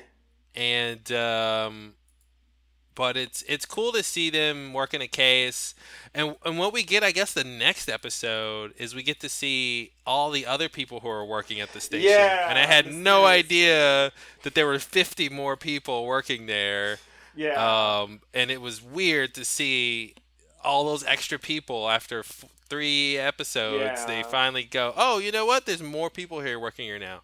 Yeah. I thought that Like was some kind weird. of crime lab or something. Like it was. I don't know It's a what that lot. There was was a going lot on back going on. there. And I'm like, oh, I guess Twin Peaks is just a town and they need police officers Mm. and you got to have the infrastructure and you need a certain amount of people and Yeah. it's like, I mean, okay. that was a weird thing about the original series. Like, I mean, they had this problem with a few, like, of the families and stuff, where like certain characters from the families would just like vanish for a while, Mhm. without explanation, and I mean, it was fine, but at the sheriff station, it really came across like they had Sheriff Truman, Hawk, and Andy, and that's about it as far as like police officers working there. Mm-hmm. And then Cooper like sort of gets deputized once he gets ejected from the FBI, Mm-hmm. and so at that point it's sort of like he's in there, and then this is a deep cut for fans of the original series. Towards the end of the series, they do introduce one more character who works at the sheriff station named Cappy. Uh, he doesn't. He. I think he only gets maybe one or two brief lines. Um, for example, he's the guy that gets knocked out. He's like watching over Sheriff Truman after Josie dies, and Mm-hmm. when the assistant of Eckhart comes in, she knocks him out first, and then she goes over to Sheriff Truman to like try to choke him to death. Like first she Mm-hmm. poisons him, and then she tries to choke him to death. Yeah, he's one of the Bookhouse boys. Yeah. But he also works at the sheriff station. Like they show him working there. Yeah, A I couple times later. yeah, that just reminded me about the Bookhouse boys. I wonder if we'll see them again. Like who's the new Bookhouse boy group? Yeah. If that's like a thing they still have going. It seems like Uh, that could definitely come up again. Yeah. yeah, We but haven't yeah, seen Big forgot about Ed that guy. yet. He was involved in that. Mm-hmm. And James was involved in that. We've only barely seen him so far. Mm-hmm. Oh, James. Oh, He's in a James. motorcycle accident. He's just quiet now. Oh God. Oh God. That's the saddest thing if like you could say about somebody. He's just quiet now. Because it just like hides so much of whatever's really happening there. Right. He's just quiet now. There's no difference. He just Right. decides not to talk as much. It's like, yeah, that's not quite. Yeah, you're being kind, aren't you? Yeah. Uh, I thought he was fairly quiet before. I don't know. right. It's not like he was So what does that super mean? outgoing. I don't know. Yeah. Yeah, it's No, it's a weird James. thing. And also if they want to dig deep as far as references, they could put Joey Paulson in there. He was also involved with the Bookhouse Boys. Very Mm-hmm. minor character from the pilot. Who Yeah. I think he ends up giving Donna a ride after she meets with James and they bury the heart necklace. Um, I believe that's him, and I think he appears Okay. in a later episode as well. Anyway, he's like sort of a biker character who's involved with Okay. Bookhouse Boys. They don't show him Yeah. a lot later, so it's you know it's fairly obscure. But hey, if they can put Philip Jeffries in here, Yeah. Yeah. why not? And apparently Ronette Pulaski showed up, sort of. So I mean that's a bigger thing, but still. I think all of our favorite people are coming back into style. Yeah. So I mean, so we don't get very far in the scene. It's really kind of just like a ridiculous little scene to establish that they're working on finding the missing thing. Mm-hmm. Yep. Then we go to another scene that's equally as mysterious. Yeah, exactly. So we transition to Dr. Jacoby, and we finally find out all about his plans for those shovels that he got delivered in episode at the beginning of part one. Um, I gotta watch myself. These are not episodes. So we find out that he's got this little contraption and he is spray painting them gold. Mm-hmm. You're welcome, America. He's spray painting shovels gold. There you go. Thank He built a you. huge Rube Goldberg machine to create this whole enterprise. And then I guess we don't really know how many he has total. That was what I was trying to figure out. Right. Does he have a ton of these, or just 5 of them, or It seemed like he got and a couple of boxes of them. Maybe it's like yeah. 10. I don't know. Well, it was what was weird was the guy came by with boxes of shovels, but he only gave him 3. Oh, he didn't leave the So, boxes? well, I don't know. That's all we saw. Okay. I thought he said goodbye after he took those three, where he was like, "Yeah, I don't need any help" or whatever. Right, But right. yeah, I assumed he wasn't getting all those I thought shovels. he was getting all those I shovels. think he only got three, Well, then he already had the other and two. then he just had more. This is yeah, he's gotten shovels before. He needed those extra three. This project will not be complete until I get three more shovels. Well, or yeah, I don't know, however many he had before, but yeah, I don't know.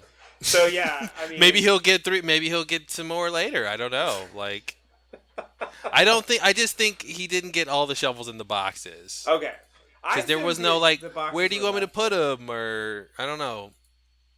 Maybe I don't know. Maybe that's what we're supposed to And think. he's doing kind of a mass production kind of thing. Because when he first started with the machine and like the shovels, like he like hit a switch and the shovels moved so he could spray paint the next one. I was like, is that really easier than just moving yourself Mm-hmm. to spray paint the shovels? But then when they turned around, I was Yeah. like, okay, I Mm-hmm. get it. I get it. At a certain Yeah, point, in it is terms of like easier. making it perfect, so you don't have to touch the shovel to Yeah. like get it even, and you Yeah. won't mess up with your fingerprints, and it works if you're going to have enough shovels, and that's what I was thinking. Is five enough shovels to decide I need to build this huge machine to do Right. this, and I don't think five is I enough. think there's more than five. I I would think you have guess. to. I think this has to be a long-term project in order for you to build a machine like that Yeah, definitely. to do this. Because it was fairly complicated. Because he could have just built a machine. He could have just built hangers for them to hang on, and then he just walks around them, uh, and that would have Right. been fine, I think. But he made it way more complex than that. Right. So why? Who knows? Exactly. Answers to come, I'm sure. Clearly, that's going Hmm. somewhere. Um, but it's not clear that it relates to anything. The golden shovel. The mystery of the golden shovels. Hmm. Um, yeah. I mean, why not? I guess. Is he still practicing? Does he still do like, you know, psychiatrist work? Are his glasses still different colored? Oh, they are. They showed it in part one. Yeah, so he's still practicing. Oh, that was the answer. Sorry. Sorry. Got you. That was like yeah. That was like does a bear shit in the woods or something. That was like Exactly, yeah. yeah. Damn it. Does Jacoby wear And I multicolored thought you hadn't noticed glasses? the glasses, which is ridiculous because the reveal of the glasses was like a big moment in part Oh, one. yeah. He had like sunglasses on, and then he took them off, and the two colored Mm-hmm. glasses were under, which was great. All right. So you ready to go on to the next thing? Uh-huh. All right. So then Jay drops Cooper off at the casino for obvious reasons and tells him, I'm not going to say. So, you know. Jay tells him to call for help because, like, clearly he has no idea. She can tell he's got no idea what's going on. Like, maybe call a doctor or something. Mm-hmm. He repeats that. So then he kind of goes in and he ends up he eventually ends up at the slot machine, and there's like a floaty red room icon sort of symbol, and also a little music cue floating above um, the slot machines, and when he plays them, they win. So this is a thing that will lead into the next part. Yeah, so just when you thought things couldn't get weirder, they get weirder. And I thought the Red Room floaty thing was a particularly interesting image to show. This coming off of us seeing the red curtains appear Right. in a new location, two new locations we didn't ever see before or think was possible. Right. And then so on top of that, we get this idea of that I don't know what. Make slot machines win. Well, I mean, that's easy. Um, Okay, all the right. hard part What is can it do just that's not the, easy? the image, the symbol itself of this fire, and inside the fire is the like red curtain and the zigzag floor. Like, why is that a thing? How does the room is the room itself is an entity that's communicating to him? You know what I mean? Like, of all things, I'm like, I would not have expected that we would get that kind of depiction of the Red Room, being, or the symbol of it, Right. and then on top of that, when they have the shot where there's multiple of them over multiple machines, I'm like, what? So this you could just that thing can just appear wherever it wants to. There could be as many of it as you know what I mean. It's so weird. Yeah. I have no idea what to make of that. It added another level to like what's going on with the Red Room and the Black Lodge and all that. There's a Like, big question there. I mean, who's responsible for that thing hmm appearing? And and why why? is that the commu? Yeah, to me, it's like why is that the image? Why? I guess that So say doesn't for bother instance, it's me as Mike. much as like Yeah, to what the me, point it is. bothers me Because because I'm like I think like, the image, like he probably liked the image. I mean, I can't imagine.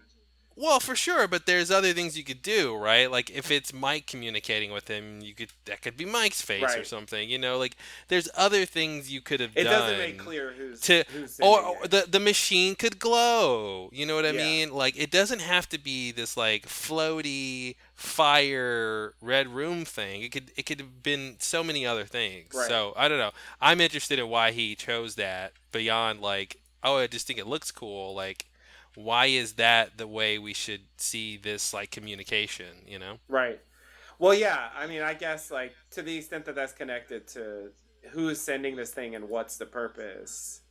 Um, Mm-hmm. it's interesting to me. I mean, beyond that, I think there is an aesthetic aspect to it. I'm sure, with pretty much anything Lynch does. Um, but uh, yeah, is it like the Red Room itself has a consciousness that it's sending out into the world? Mm-hmm. Is it really Mike, and they're just showing it this way? He does communicate with Cooper later in a different way, Mm-hmm. and it's not clear to me, at least, that he even knows about this. Um, these slot machines winning and stuff. So uh, I feel like it's a huge question, like what the point is of all this. I mean, and this idea of being guided. I mean, can the room or whomever's behind this just guide anybody? Like, It seems like that's only he can see it. But yeah. but But are I you mean, saying but here's the thing that I thought was very interesting. Just because the icon of the red room is above the machine, anyone can apparently win it. right? It's not making the machine like necessarily just special to Cooper, which I thought was an interesting Right. test when the old lady goes and does it, because Yeah, I was like, oh, it's not going to work for her, and it did work and it did work twice. twice. Yeah. So they kind of proved that point. So I thought that was interesting. Yeah, I'm not. It's hard to tell like what's actually happening there. Yeah. Um, uh, yeah, it's super super weird. And I guess the point, I mean, he ends up getting home, but yeah, he ends up winning a bunch of money. It's almost like the numbers on Lost, where this supernatural thing happened, and this guy won some money, and now Naomi Watts' character like places all this meaning on it, Right. later. Um, so it kind of reminded me of that, but yeah, why? I mean, he's already back to the real world, yet he's still being guided to win a bunch of money. Don't know why. Just to help Cooper, like, hey, you should Just have to a help bunch of money, Dougie, like to help Dougie's family, I guess. or help Dougie's That's family, yeah. which maybe will help Cooper just because he's taken Dougie's place at this point. Mm-hmm. Yeah, I mean maybe that'll get the guys off his back and Right. not try to kill him anymore. Right. But yeah, it's just more. Is this just a an interesting way to get him home, or is it more than that? You know? Right, right. Yeah, I don't know what to think about that. It's a strange thing um, that goes on for quite some time, and it continues Yeah. into the next part. Uh, yeah, but again, we get this image of fire with the communication of the Black Room, That's Black true. Lodge, Red It's Room. true. Yeah, no, that's clearly linked. I 100% agree with that. All right, yeah, we can go to the next part. I don't really have any explanations. Okay. Me and either. and like, first of all, I don't know if you caught John Ennis. He was the guy that Cooper saw win the machine the first time. That He's was John Innes? from Mr. Show Oh, fame. Yeah, shit. I did not recognize him at all. yeah. Uh, Wow. Wow. The guy who says yeah. hello The guy says hello. Yep. that he copies. And Oh. again, like I was saying before about Cooper's, I think Cooper just it comes off to me like Cooper just thinks he's in another reality that's just as strange as the previous realities. They have rules. People say things and things happen, and he tries to repeat them. And you see, and he finds some success by holding a quarter, rubbing it, dropping it, saying hello as he pulls the thing. Like it's just a sequence of events that seems to suggest he's doing something right. But I just love how he goes through it with the same kind of like, um, um,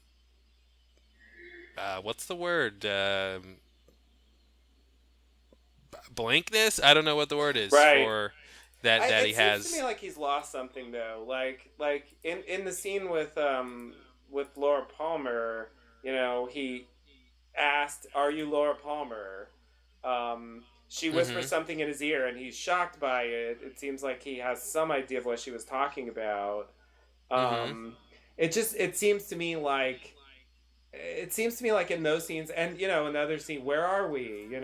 It seems like he's much more like able to use his brain to react. Like he does realize it's strange, Mm-hmm. but it seems like he's lost the ability to like use his brain at this point.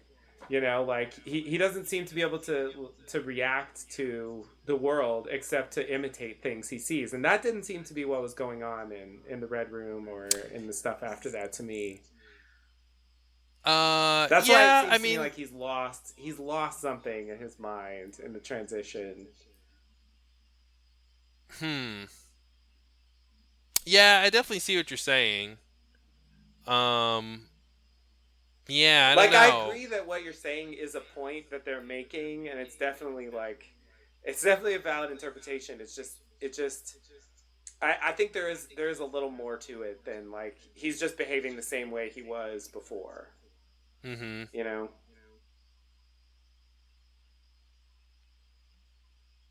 Uh. Yeah. Yeah. I mean, he definitely seems different. Yeah, it's tough to tell. It's tough to tell because the last, stuff he went through was almost the craziest stuff. Right. Right. And he didn't talk a lot. It's true, but it wasn't this like, yeah, it wasn't this thing where it seems like he doesn't understand anything except imitating other people. Mm-hmm.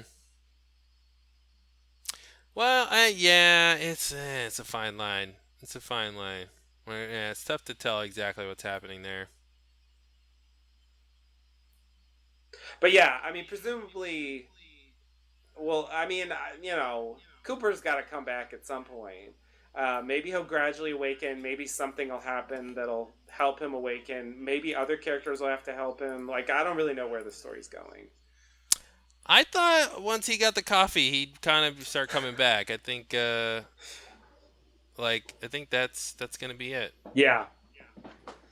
Well, that would make sense. Uh, yeah. Sorry, I was just still thinking about why he's behaving that way. Yeah, it's definitely weird. Yeah. But what would they say? I mean, what would he have lost?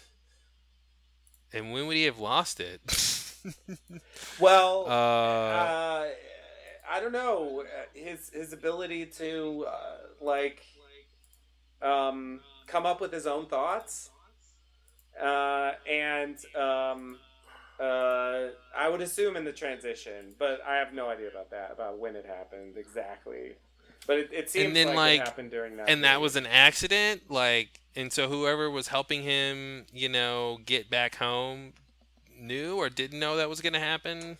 Yeah, I don't know about that. That's not clear at all. I have no idea if that was just, if that was an accident, if that was on purpose, if they knew or if they didn't know, or if Hmm. it's because it's Dougie, it's because of this weird loophole. Like maybe that has something to do with it. You know, like if he had replaced Evil Cooper, maybe this wouldn't have happened, or maybe it would have. I really don't know. Hmm. I really don't know. Yeah, yeah. Uh, all right. Well, more to come on that, I guess. Definitely. Yeah.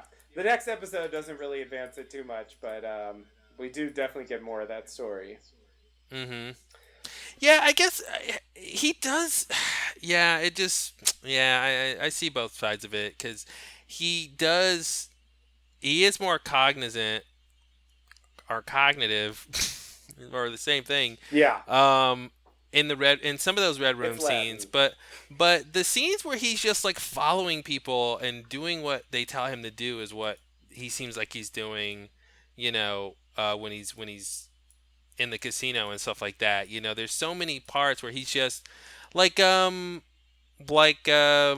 he returns home and he's just standing there and like the driver is like, okay, I'll just stand here too. Like to me, it reminded me like a Red Room scene. Where um if Mike was just standing somewhere and Cooper would just stand there next to him until Mike told him what to do next.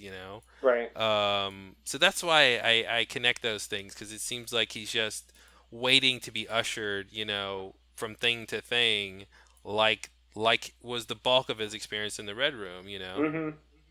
Yeah, yeah, where he yeah. would just turn the corner and somebody would just say something to him. But you're right, there were moments when he was, more like the normal Cooper. Yeah. Yeah, yeah, So yeah. yeah, And we yeah. Did haven't he seen get any of those yet.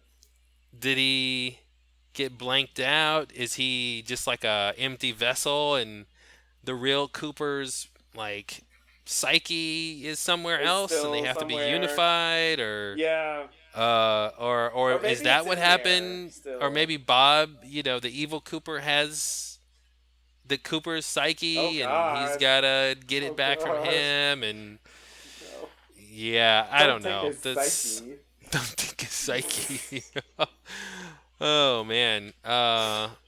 Baby wants his psyche back. Does sound like something baby wants. I want my um, psyche. Give me my psyche. Yeah, I don't know. I don't know. Okay, we can go He to the next took my part. We're not gonna. psyche. I don't like you when it takes my psyche.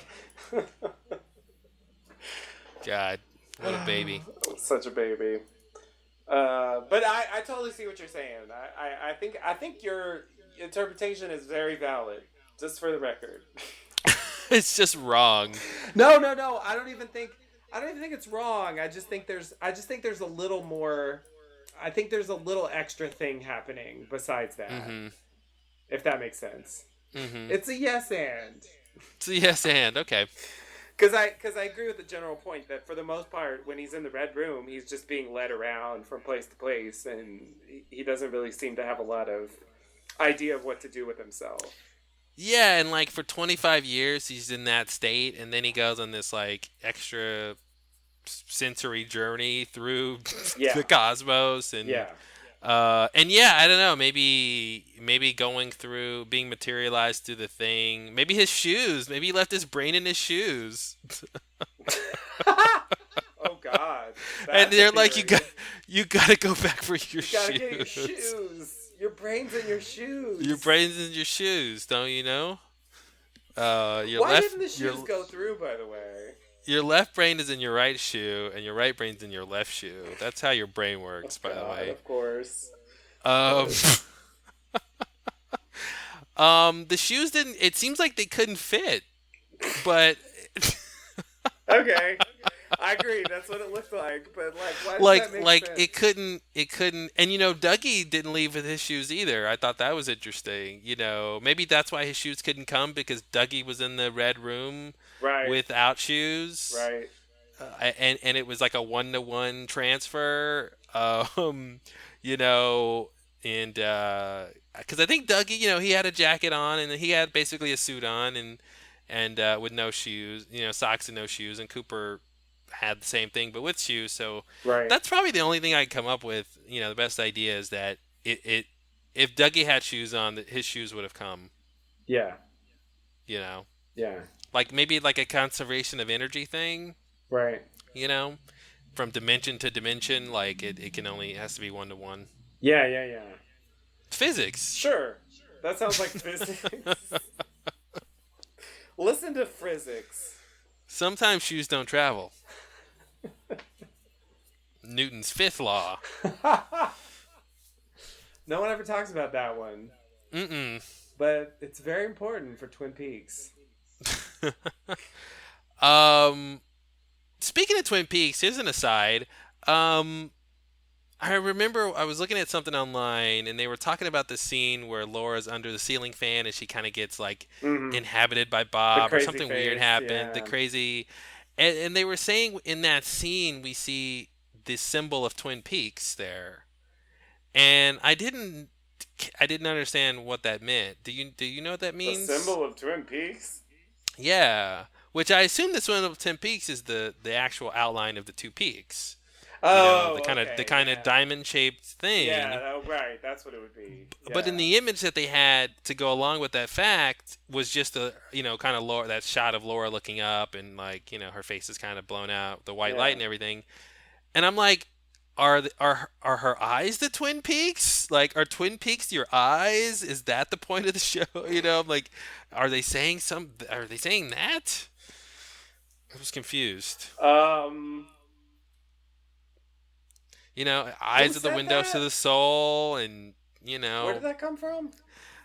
there was just some video on YouTube that was talking about like the missing pieces, Oh, okay. and it was talking about the different scenes, and Well, it said maybe in they're that just scene, wrong. I guess I could be wrong, yeah, but they just said we saw the symbol of Twin Peaks there, and I was like, huh? Yeah, I don't remember seeing that. I mean, I would have to watch the scene again. I did watch it recently, and I definitely didn't Mm-hmm. notice that. But it's possible. Yeah. It's possible it's in there, and I just didn't catch it. Yeah. Okay. But yeah, I thought you just see her face. I thought that was the whole point of that scene, like the Mm-hmm. crazy transformation of her face. Yeah. And then like Sarah comes in, and she's like looking for a sweater or something. I think that's what Mm-hmm. happened. Yeah. Mom, you're wearing it. Yeah, yeah. Oh no, it's happening again. What's happening again? I won't say. No Just comments. it. It's the it's. The it we're all worried about. Oh man, there's some good stuff in those missing pieces. Oh There's yeah. also some scenes that waste time, but it's a mixed bag. It's deleted scenes. Yep. Yep. Oh, that was the other thing I was thinking about Jeffries when he vanishes from the Buenos Aires hotel. He's kind of in pain and agony, like Laura when she goes to wherever she went from the That's Black true. Lodge. Yeah, Which I you're assume right. she went to the White Lodge, and I assume that's the big reveal of characters we'll get toward the end. Who's behind some of this stuff, maybe, or who's trying to help Dale? Right. Is the Giant or the White Mm-hmm. Lodge people? Yeah.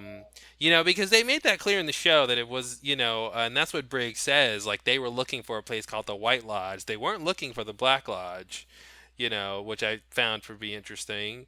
Because the Black Lodge is the place they talk more about. Wait, who? Major Briggs. Oh, right.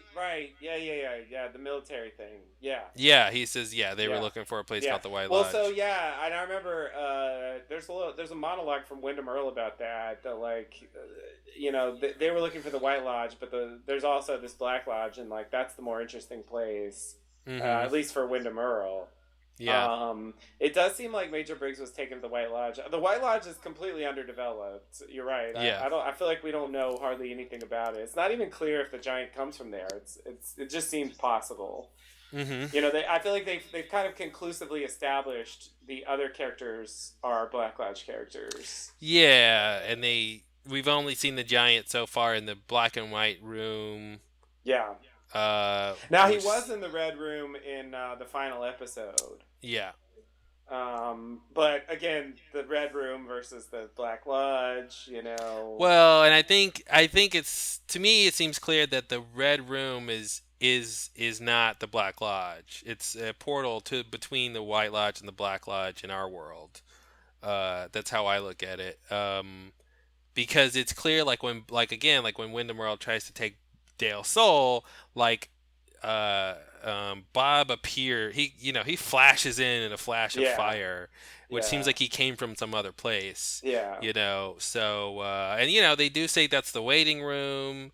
I do think there's Right. other places you can get to through there, through those, like it's a conduit connecting other places. Yeah. I think that was kind of the idea behind in the previous episode here, where oh geez, what happens? Oh geez, so what happened? I'm trying to remember. Was it? I think it's yeah. It's after Laura disappears through the curtains, and she like flies away, and where they have that shot of the red room, and you see the floor, and then like the curtains disappear, and it's like a infinite floor, in space, Yeah. and then we see the horse. So I Right. think to me, I got from that like there's these curtains that sort of divide different sections of reality and stuff, but like it's sort of an infinite, there's infinite connectivity there if you Yeah. remove the curtains, sort of a thing. Yeah.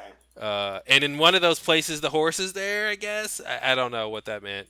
It's weird. It's weird. I did see some people on the internet complaining about the horse being there, that it wasn't consistent. I mean, I think that's just, How is consistent with what? with the way it was shown previously in the series and in Fire Walk with Me. Like both times we saw the horse before, Uh it was huh. specifically Sarah Palmer's vision when she had just been drugged. They showed she had been drugged in episode 14 when Leland Bob is about to kill Maddie, and Mm-hmm. she sees the horse in the living room there. And then in Fire Walk with Me, he drugs Leland drugs Sarah just in the bedroom, and he's gonna go like rape Laura basically, and she sees the horse in the bedroom, before she passes out. Like it's used the same way both times, and it's like, but Mm-hmm. then why is it there? So that's interesting that you say she was when right before she's like blacked out and she sees it because, um, and now I can't remember my point here. I'm trying to remember where I saw this. I've been watching so much Twin Peaks. Um, geez, what episode was that? There's a scene where someone hits someone else, and I'm sorry, this is really bad. I can't Oh remember. boy, I can't remember. someone hit someone else. Anything else? Yeah, and then after that person is like, oh man, where is it? I can't. It's onto my brain. I'm almost gonna remember. It's after they hit that person, and the person's kind of like losing consciousness. Then that person sees something supernatural, and I'm trying to remember what scene that was because it ties directly to this Laura Sarah Palmer thing of seeing the horse when she's losing consciousness, when she's like, maybe I'm thinking of Dale seeing the giant. When he's been That shot. Yeah, but also not just when he's been shot. I think that's what I'm thinking about. Yeah, because I noticed the the old guy, doesn't present himself as the giant until the old guy like he keeps talking to Cooper, and Cooper Yeah. like at first is sort of talking to him, and then he's starting to lose consciousness. And Yeah. once Cooper doesn't respond, that's when you see the giant. Right. So that was telling me, okay, like he's more susceptible, or to see this being in its true form, or the being can communicate easier if the person is, not in full consciousness or something. Anyway, Yeah. I had never noticed that before. That the guy seemed to be waiting until Cooper was losing consciousness before Right. the giant showed up. So anyway, that connects back to the Sarah Palmer thing. So this idea that you can see the other side, when you're between full consciousness and Right. unconsciousness. You're right. That makes sense. That makes sense.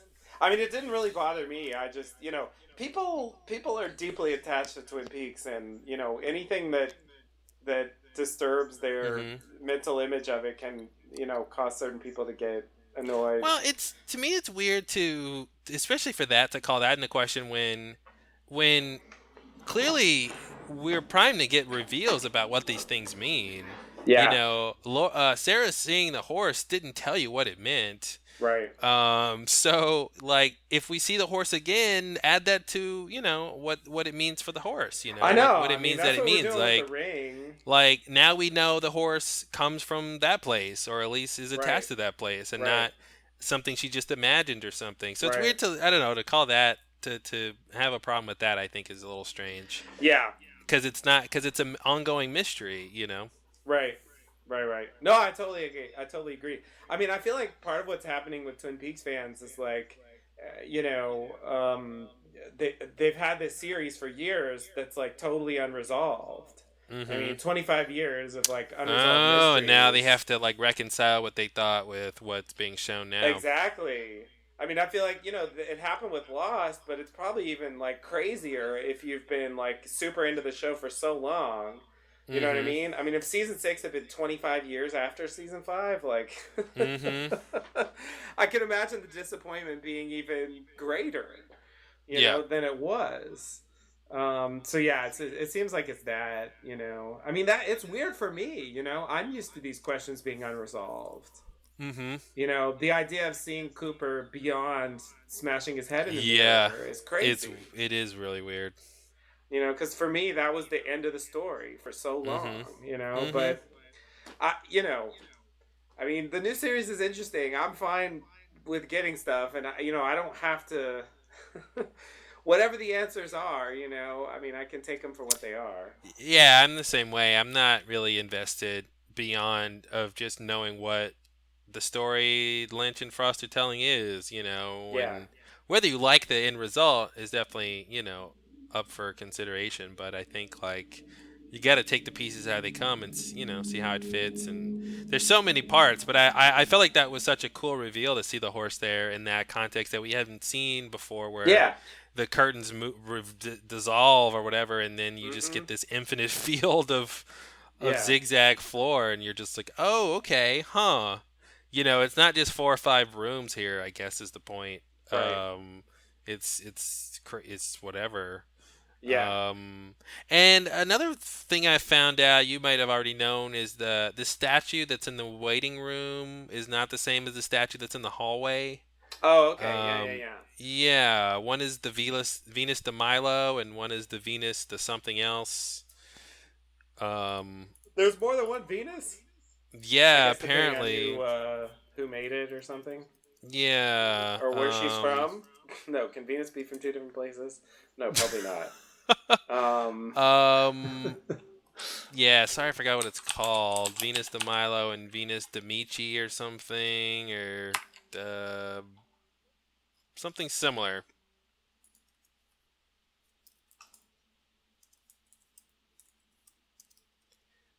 yeah, I've never heard of another Venus. I didn't know there was another Venus.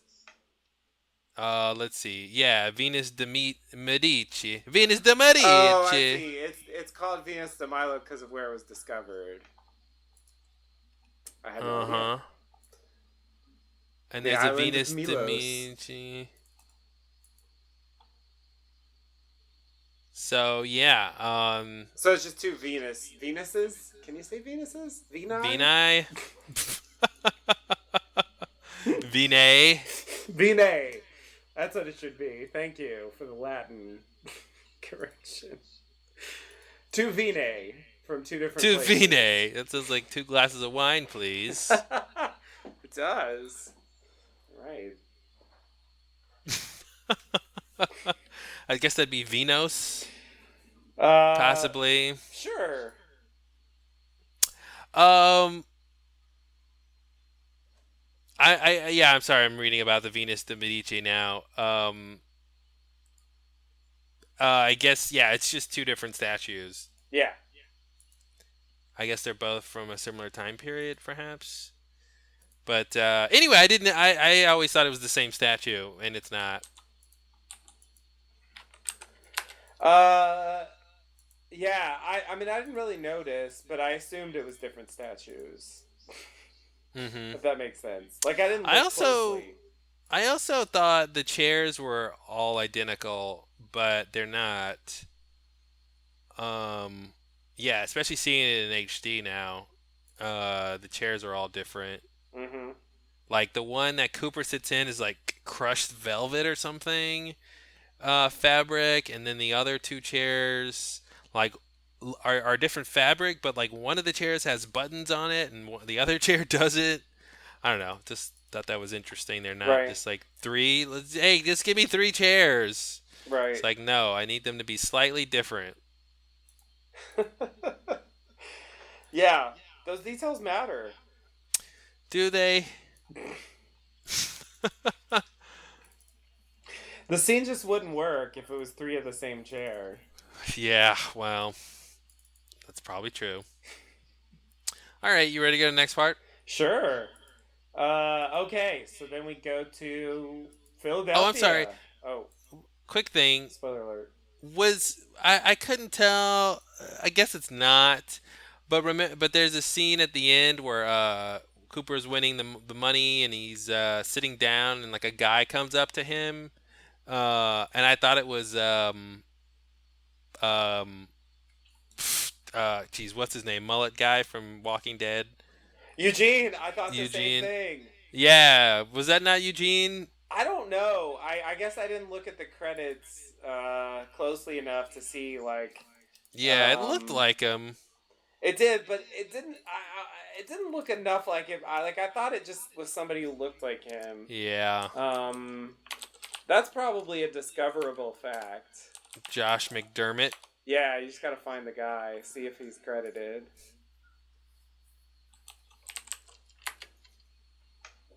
Yeah, he is credited. That's him? He's Wise Guy. Oh my god. Yep. I can't believe that was actually him. Yep. Wow. Yeah, I saw him. I was like, you look like Eugene. It was Eugene. It was Eugene. Wow. Well, there you go. There you go. They actually had Eugene in the show after the Eugene hair. Yep. It's crazy. All right, Philadelphia. Oh, okay, right. So yeah, then Philadelphia happens. Mm-hmm. The end, right? The end. Yeah. The case is put in the hands of law enforcement, and they solve the mystery post haste. More Latin for you. Yes. Good. It's a very very Latin heavy podcast these days. That's our knowledgeable. I don't even know what to say. Yep, doesn't work. Yeah, so we go back. We've never been there this season. Anyway, we go to Philadelphia and we go to this like FBI office, and they're talking about this like throwaway case. I think it's a throwaway case. Just like business before they move on to the things that are relevant. Mm-hmm. But yeah, this is where we get those pictures and stuff that we were talking about earlier. There's also some other stuff. Picture of a kid, a gun, some other stuff. I assume none of that matters. But anyway, they're having a meeting about this case, and these are the clues and all that. Mm-hmm. So then we transition. A bunch of people leave the room, and we transition into this new FBI agent who I guess is named Tammy Preston. I'll just point out here about this character that the book is uh, how can I describe it? It's written in the form of a collection of documents, like found documents, Mm-hmm. that are being reviewed by an FBI agent. So you read the documents and then you get like commentary from the FBI agent. Okay. And the FBI agent is called TP for the whole book. And then at the end you find out that her name's Tamara Preston. It's supposed to be a reveal, but it's like, I don't know who that is. What's that supposed to mean? Yeah. Anyway, this is that character. Basically, Wow. like the book is from her point of view. Interesting. Like going through all these documents that was a dossier compiled by Major Briggs. Spoiler alert, Mm-hmm. because that's a reveal at the end of the book. So anyway, Oh, yikes! It's a um, spoiler. yeah, it's a huge spoiler. Sorry, it just came out. I didn't really think Maybe about put a it. spoiler tag on that part. Okay, yeah. I guess I better I guess I better mark that down. Okay, let's see. Book spoiler here. All right. Yeah, I'll put a little warning there for that. Nice. Because yeah, I mean, I guess the other thing is a spoiler too. Once you actually know who this character is. But before the show had come on, it was like, why keep someone's name a secret if I have no idea who it is? Mm-hmm. It kind of reminded me of. It isn't the same thing, but it kind of reminded me of that thing on True Blood. Where they had all those flashbacks where it was like it was obviously Russell, but they wouldn't show his face. Mm-hmm. And it was like, why are they keeping it a secret when we know it's him? Like, I didn't get it. I never got it. It's like, what are you doing? This is the opposite of that. Why keep it a secret when you have no idea who it is? Yeah. Anyway. When did that book come out? I think last October. Okay. October 2016. Yeah, I'm pretty sure that's when it came out. I listened to the audiobook version. They actually used some of the cast from the show. It's pretty cool. Oh, nice. Like that stuff. Like, I enjoyed that stuff. The book overall, I didn't particularly like, but. So now that you know that this character's on the show now, then presumably the book takes place after the show's over? Like I'm after this confused season? about that. That's an interesting question. Or could, I guess she could be reviewing files at any time. I would say it's unclear. Like, there's nothing in the book that indicates that they know about any of the stuff that's actually happened on the show. Mm-hmm. However, I should mention that there's going to be another book that's going to come out after the show's over. Oh. It's going to come out in October again. Twin Peaks: The Final Dossier. Ooh. Yeah. And I believe, so I don't think this has been confirmed, but I think what happened. Okay, this is we're going down a deep rabbit hole here. Sorry about this. So, when they made the original announcement that Twin Peaks was coming back, they also announced that Mark Frost was going to publish this book, right? Mm-hmm. And the original announcement was for one book, and the concept behind the book was, at least as stated in the press release, was it's going to fill in the gaps between the original series and the new series. You know what I mean? Because, like, clearly, just because of practicalities and other reasons, I'm sure, the new series is going to be set in the present day. So there's going to be a giant gap between the end of the original series and the beginning of the new series. Mm-hmm. So the book will fill that gap. So if you read the book, what you'll notice is that it doesn't do that at all. It does not fill the gap whatsoever. So people asked about that, and he basically said, I realized that filling in the gap kind of gave away too many things that were going to happen in the show. Mm-hmm. And so I think what happened is that he either he wrote it at the same time, or I don't know at what stage he realized it, but he sort of broke apart the book into two parts. The part that was like safe to reveal before the show, and the part Mm-hmm. that the part that like is gonna have spoilers from the show, basically, Yeah. filling in that timeline. Um, so anyway, I say all that to say that the original vision for the book, I think, was to fill the gap, and so I think the idea is that it takes place before the new series. Well, but now that it's the final dossier, it'll probably have things. The final dossier version might end up taking place after the series, but the original book, the first Mm-hmm. book, I should say, I think should Yeah, take I place see what you're before the saying. new series. But I don't know that for sure. I mean, but yeah, I mean, the original thing I was gonna say is there's nothing in it that references stuff from the new series, but specifically, that stuff was taken out. So Mm-hmm. make of that what you will. But I guess they could reveal that it occurs afterwards. It's gonna be weird though, because like it ends on this uncertain note about like what happened to Cooper, and presumably by the end of the series we'll have some idea what happened to Cooper. If we don't already have some idea what happened to Cooper.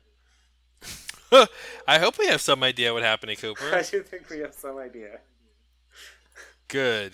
So okay, so anyway, just to put some context on this character, um, uh, it's just Gordon Cole, played by David Lynch, obviously, uh, and Albert Rosenfield, with this new character, Tammy Preston, and she's reviewing the case of the two kids in the New York Mm-hmm. box room. And we find out that like they were like for real dead. Like in case you were wondering if they just got cut a little, like Yeah, it was more than some cuts. they're It. super dead. Yeah. It was like, ugh. Um. So yeah, like after we cut away, things got worse. Um. Yeah, we did you a favor by cutting away. Yeah. So they're dead, and and then we review the footage, and they see a figure um, in the box. What happened here? Honestly, I was a bit confused. So What it did they seems like, see? first of all, what was it? One detail was that only one camera caught it. The other cameras didn't catch Oh, is it. that what they said? I didn't even catch that. Yeah, Okay, which I thought was interesting. And that's then, interesting. presumably the camera he kept putting footage in or something or whatever he was doing with it. Right, right, So, and then I believe they said they didn't, like when Cooper comes through, I believe she says they didn't really see anything at that point. But what they did catch was the monster on the screen. right. Uh, sorry, I'm looking at it now. Yeah, hundreds of files, various angles. Once in a while, they show some blurry shape pass through, but only a few frames. Then on the night of the murders, on camera, this appears. So anything that had happened before the monster, they only caught a few frames of, and it was just blurry. So presumably they didn't see, they didn't see Cooper um, come through. It doesn't look Uh, like it. and it validates that, like the guy was saying, that previous box watchers did see things come through. So we do Right. know that seems to be a thing that has happened before. Yeah. Um, and yeah, again, this monster looks. The face looks similar to the face of the thing Mike shielded his eyes from when Dougie disappeared and became a gold bead. Right. Another weird sentence to say.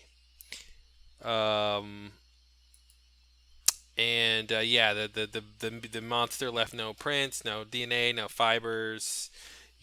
So this would be a great beginning to like the X Files, an X Files episode. Definitely. Agent Cole's like, get me Mulder and Scully. Yep. Uh, but put them on this thing? Because I feel like that creature's just around New York killing people now. I don't know where else it would be, or if it vanished back to its place or what. Right. Right. But anyway, I found that to be super interesting. Yeah, That they. it seems like they didn't see it break through the glass like we saw. Mm-hmm. Mm-hmm. It's like, yeah, what was that thing? And they didn't see Cooper either. I guess that's not Cooper, right? That's the thing. That's the thing I was unclear Yeah. about. It's so like blurry. I'm like, is that supposed to be Cooper? And they just can't tell, or is that actually the thing that attacks him? Yeah, it's got to be because Cooper. He's wearing all black, so he shouldn't appear as a white figure. And like his face, the Right. monster has a weird face. True. But what's interesting is, and what any other body could have written is that in this scene, it's so weird. This is Lynch does this so well, where there's this congruity that he decides to miss, and in so missing it, calls attention to it, which is that like at the end of this scene, they get a call that they found Cooper, right? Anybody Right. else would have written this scene where they see Cooper come on the videotape. And he Right. goes, "Oh, look, it's Agent Cooper. This is our connection. Go find him now." Right. But instead, they didn't get the footage on the tape yet. We'll get a phone call. It's so weird that it's like it almost fit together. Right. But he decides not to connect those things. Right. The one way he could have seen Cooper, the good Cooper, he's like almost there, and they almost see it, but no, we only got a few frames, and it was blurry. Right. Right. Right. Yeah, the box thing is weird. Who built it and why? Yeah, I don't think that's Cooper. Plus, Cooper was like floating, like his legs weren't ever on the ground, like the creature. Right. Yeah. Yeah. Yeah. No, I think Um, you're right. It was just like, yeah. I'm they going with said, that. yeah, the line is as soon as this thing moved, it disappeared. Yeah. So I'm wondering if the glass really did break or it just seemed like it broke. Like if you go walk into the room now, is the glass actually broken? Right. Like maybe the glass didn't break and it just sort of broke through a dimensional barrier or something. Mm-hmm. And Yeah. so that's why they don't have any footage of it like breaking out and killing them. Right. Uh, yeah, wow, that's crazy. Uh. Yeah. So. Yeah. I mean, it remains to be seen where that plot line goes. Like you said, is the thing just gonna be out there, like So causing mayhem for the rest of the I season? wonder. I was just trying to see. I did say, the thing Dougie turned into, the face kind of looks like the face of the monster. I wonder if, Mm-hmm. if that could be connected somehow of like whoever tricked Cooper and created Dougie, did it have something to do with this monster appearing in the box? Right. Yeah, huh. Mm-hmm. Could be. All right, next part. Yeah, so then they get a call, and apparently it's about Cooper, and this is a bit of a fake out, or at least it was for me, because I'm thinking that they're gonna. It's kind of hilarious that this all happens at once, because yeah, they just watched footage where Cooper actually was there. Mm-hmm. They get a call about Cooper, and he's just like won a bunch of jackpots, and there's like cameras in there, and I'm thinking maybe someone saw him there. Mm-hmm. Maybe they're gonna go Mm-hmm. find Cooper, and you know what I mean? Because Cooper's Yeah. back, like literally, good Cooper's back for the first time in 25 years. And it's like, Yep. oh my god, they found him. He's in South Dakota. Oh, Mm-hmm. wah wah. Yeah. Yeah. It's the evil Cooper, and they don't know that it's the evil Cooper. Yeah, I assumed they had found the evil one, because because Dougie's going by Dougie, and they wouldn't think it's Cooper. Right. Well, And I the other assume guy was in they the must have accident. like someone must have seen him, or there must have been some kind of footage or something where they saw what he looked like, like not just based on Mm-hmm. the name. But yeah. Yeah. So yeah, it's evil Cooper, I guess, because he wrecked his car, Yep. during the sort of failed transition thing, um, when he didn't go back to the Black Lodge. And so they're going to head out there. These three, Gordon Cole, Albert, and this new Tammy Preston character, and they're gonna go, find out what happened to Cooper. Yeah. After all these years, they're not gonna get the right answers, unfortunately.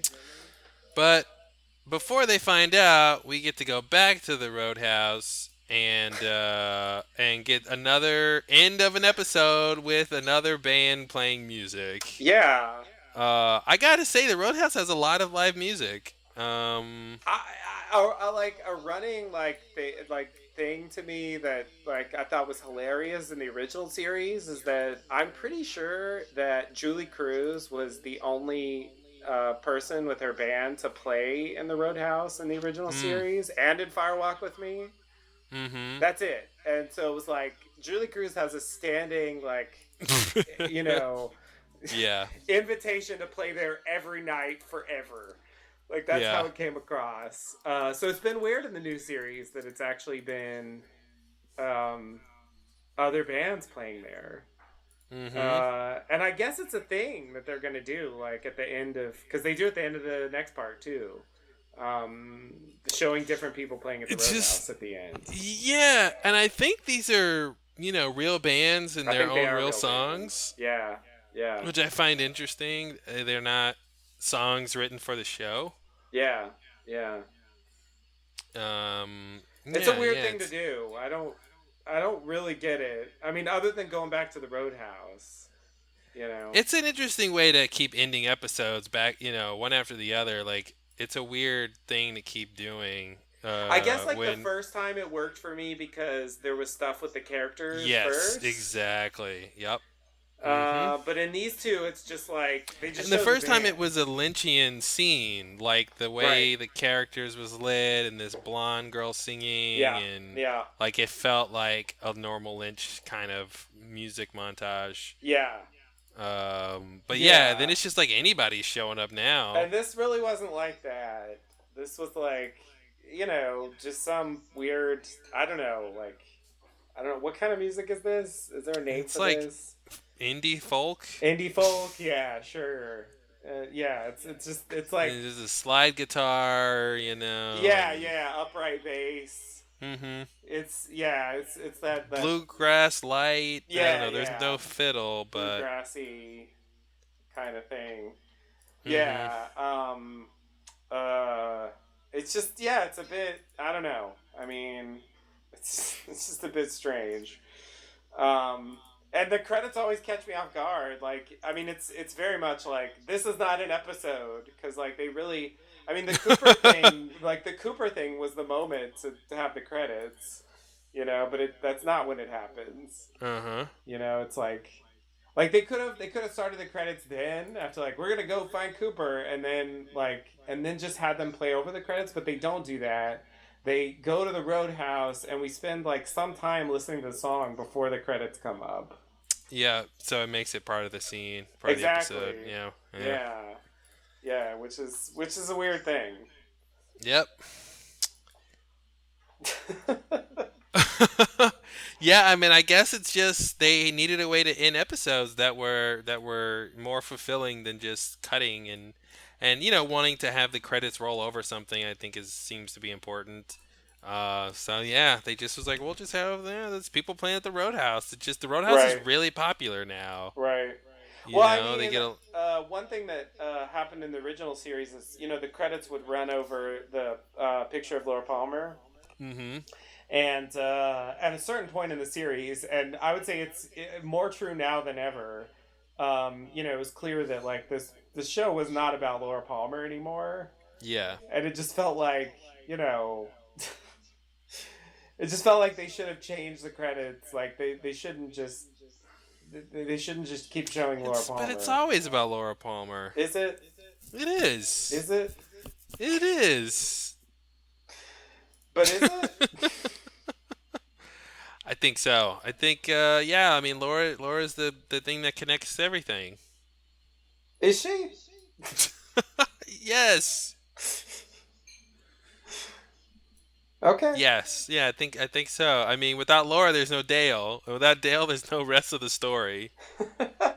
I'm not saying it's not like she doesn't play an important role in the story. I'm just saying Hmm. that as of now, I mean, look at it. What did Leland just tell Dale 2 episodes ago?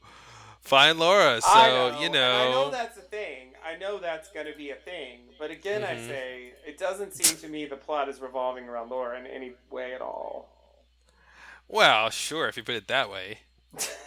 If it's revolving around her, no, no, Yeah, in the no. way it did in season one and the beginning of season two. You know what I mean? Yeah, Where yeah. like the Laura murder investigation was like the central Hmm. plot point, you know, and I mean Yeah. even this season there's a new murder investigation, but it's like not even well. There's I guess there's more than one now, but Yeah. it's not even a central point. It's kind of Yeah, like that was the a other thing I thought they were gonna get. They were gonna get evidence from the case in Buckhorn mm-hmm, with the Ruth's head and right, some other random dude's body. I thought that right, was gonna be the thing they look at. yeah. I mean, But maybe they still will, but they yeah, certainly maybe they still don't will. Yeah. in these parts. I mean, the fact that Yeah. they're there makes it seem like there's no way they can't. They gotta end up interacting in some way, right? With the other parts, the other relevant parts of the story that happen there. I mean, Like what? there's no way that won't happen, right? Like what do you mean? Well, the stuff you were just talking about, What was I just talking about? the Ruth stuff, the head and the body Oh, you're and saying there's no way the that they won't get involved with principal. that. Sure, Yeah, sure, sure. yeah. I think well, it depends. I mean, yeah. Should they should. they have to, right? Yeah, I don't know. I It mean, depends on how soon they're going to get to the regular Cooper, cuz that's I think where they're leading to. So, you right. know, is if something that's up with Evil Cooper leads them, you know, connects them to that case, you know. Which she is connected to that case, although I don't know if anyone knows that. Yeah, and I wanted to bring that up earlier. It's a weird thing when Evil Cooper shoots William's wife, hmm Hastings, Mrs. Hastings, Mrs. Catherine, or Hastings. Mrs. Hastings, please. Nasty. Um, she is. Um, you know, she turns away from him as he shoots, but somehow he still ends up shooting her in the eye. And it's a weird hmm effect that happens on screen when she gets shot. It was, yeah. I guess they're connecting it because wasn't the The Ruth shot in head, the eye yeah, too? yeah. Yeah. So I don't, which suggests that he killed It her. does. But I don't understand why the getting shot in the eye is a thing. Me either. Um, but maybe they'll, I don't know, maybe somehow that'll connect the two cases. I don't know. Could be. Yeah, that's an interesting point. If they can like identify, although he says it was George's gun, so there was that whole thing.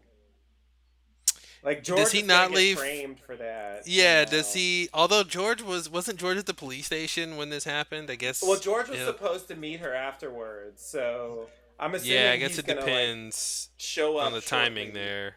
Yeah. Yeah. Um, I also think it's weird that he's got fingerprints, right? Was he wearing gloves? I think he was wearing gloves. Okay, he's wearing I gloves. think he was. Hmm. I'm not 100% sure, but I'm pretty sure he was wearing gloves. Why does George have a gun? I don't know why George has a gun, and I don't know how he got it. Yeah, how did he get George's gun? It's weird.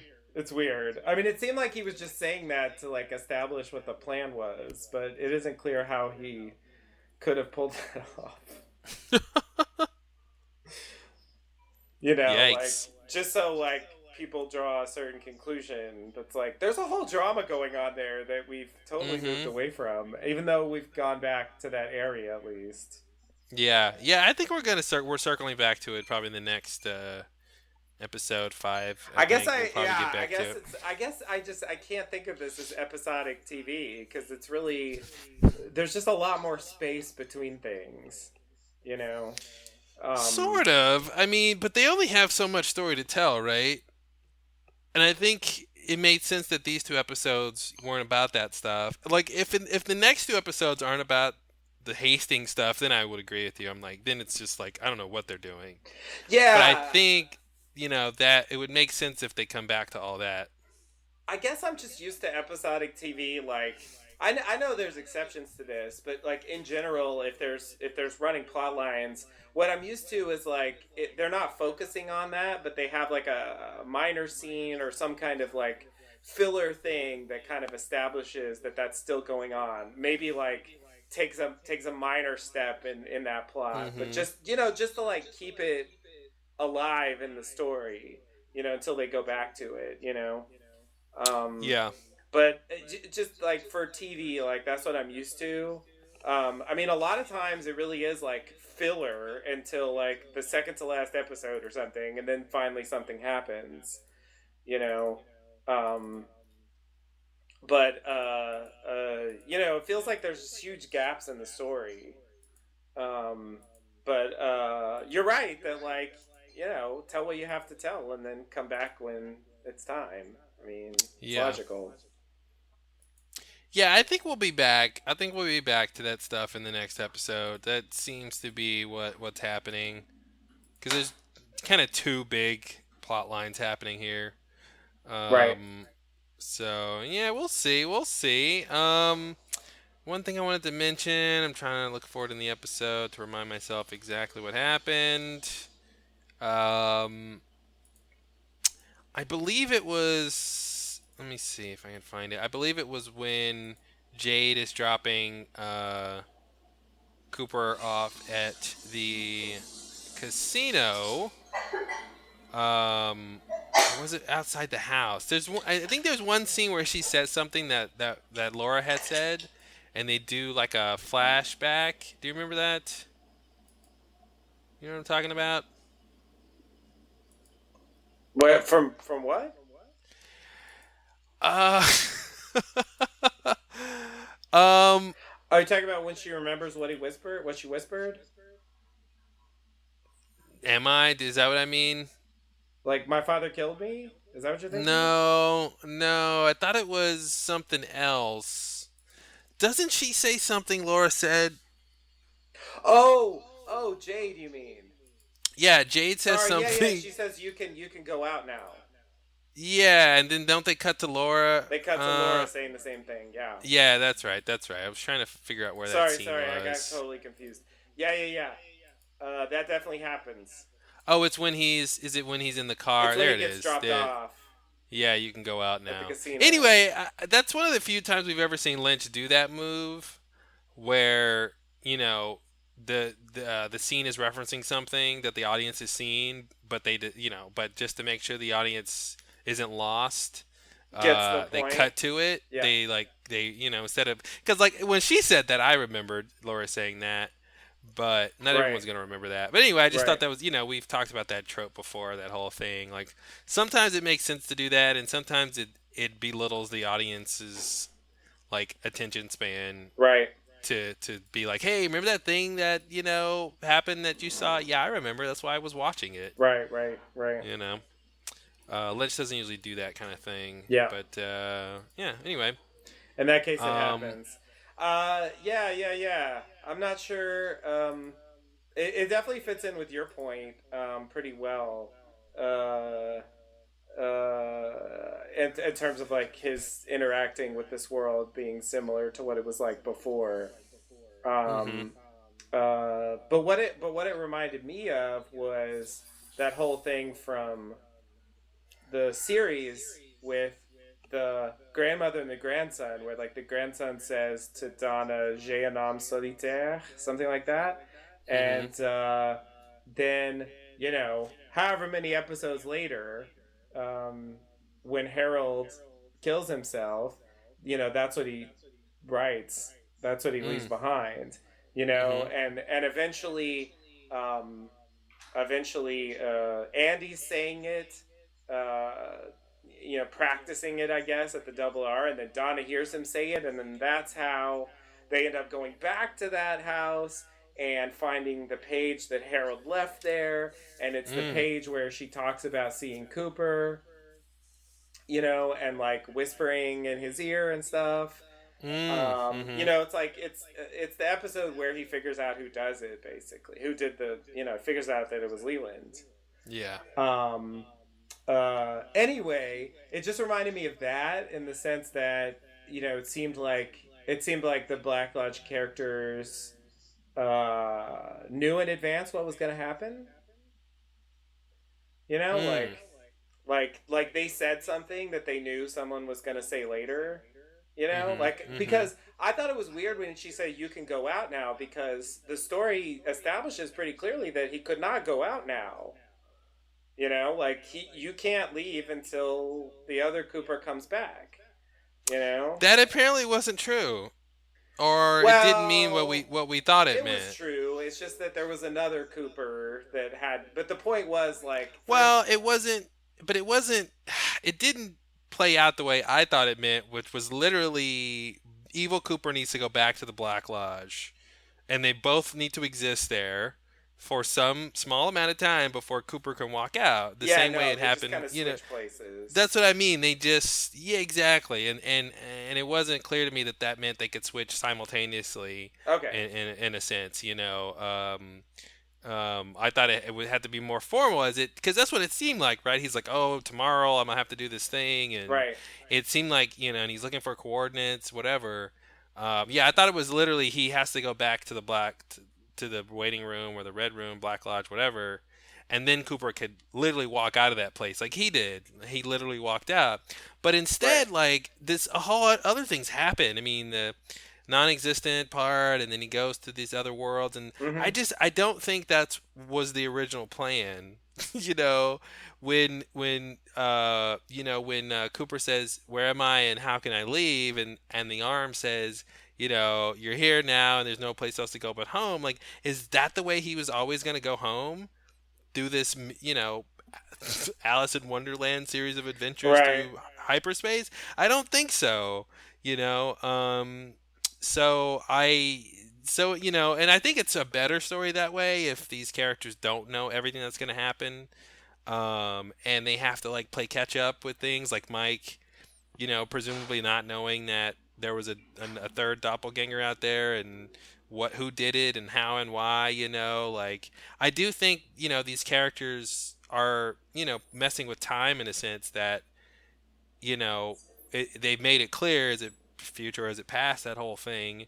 So I think there is something to that they do know some ideas of what's going to happen, but clearly they don't know everything. No, they definitely don't know everything.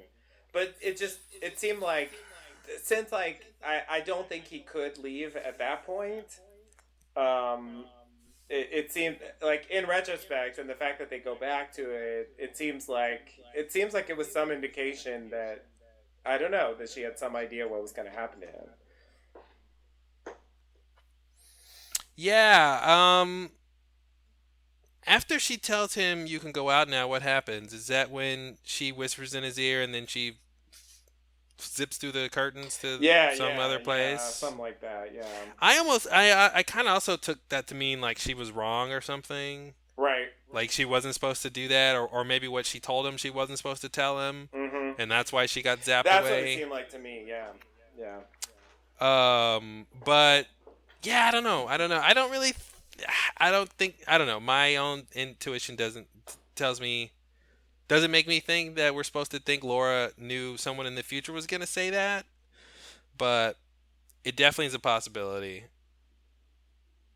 Yeah, it's definitely a Just since possibility. there's been Yeah. something along those lines in the story already,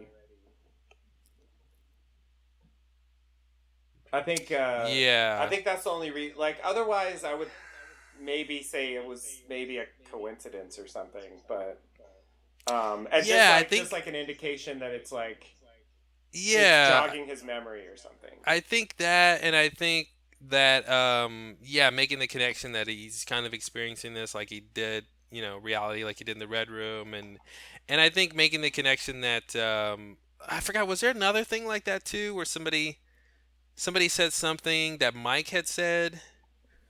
Am I making that up? I feel like that was a thing too. Um,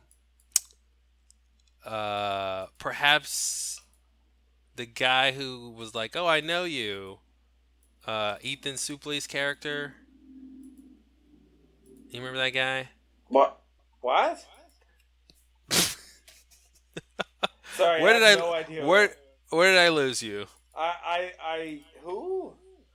Okay, so there's a scene in the casino. Maybe it's in the next episode where there's a guy who comes up to him with his wife, and he's like, "Hey, Dougie, I know you. We're friends." Oh, You know that yeah. That's guy? right at the beginning of part 4. Yeah.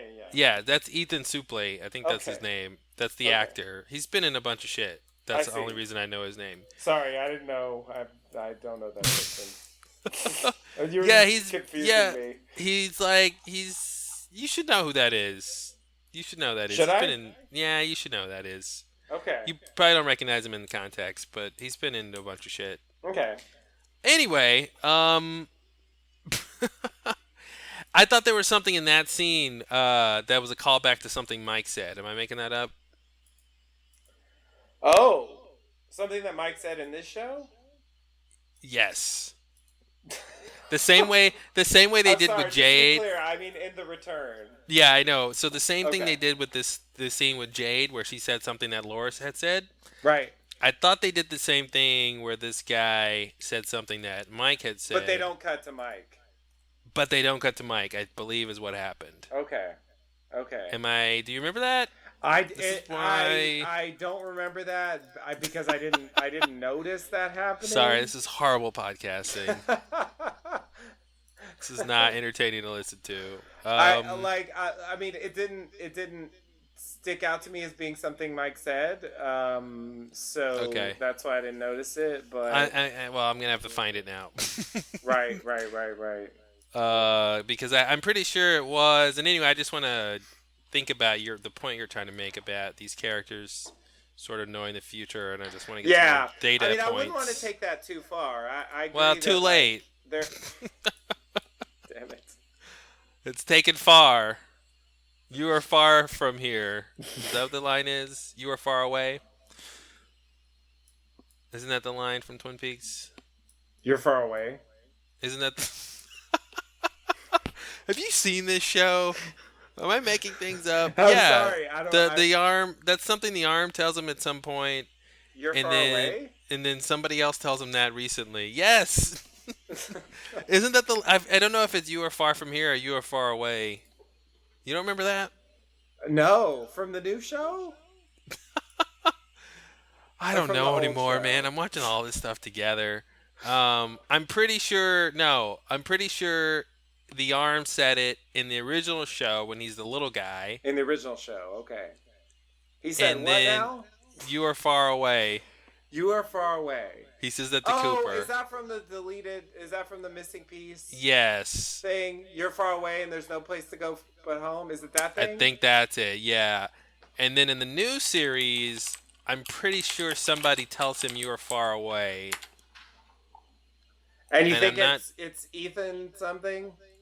And I'm not sure if it's in this scene or when.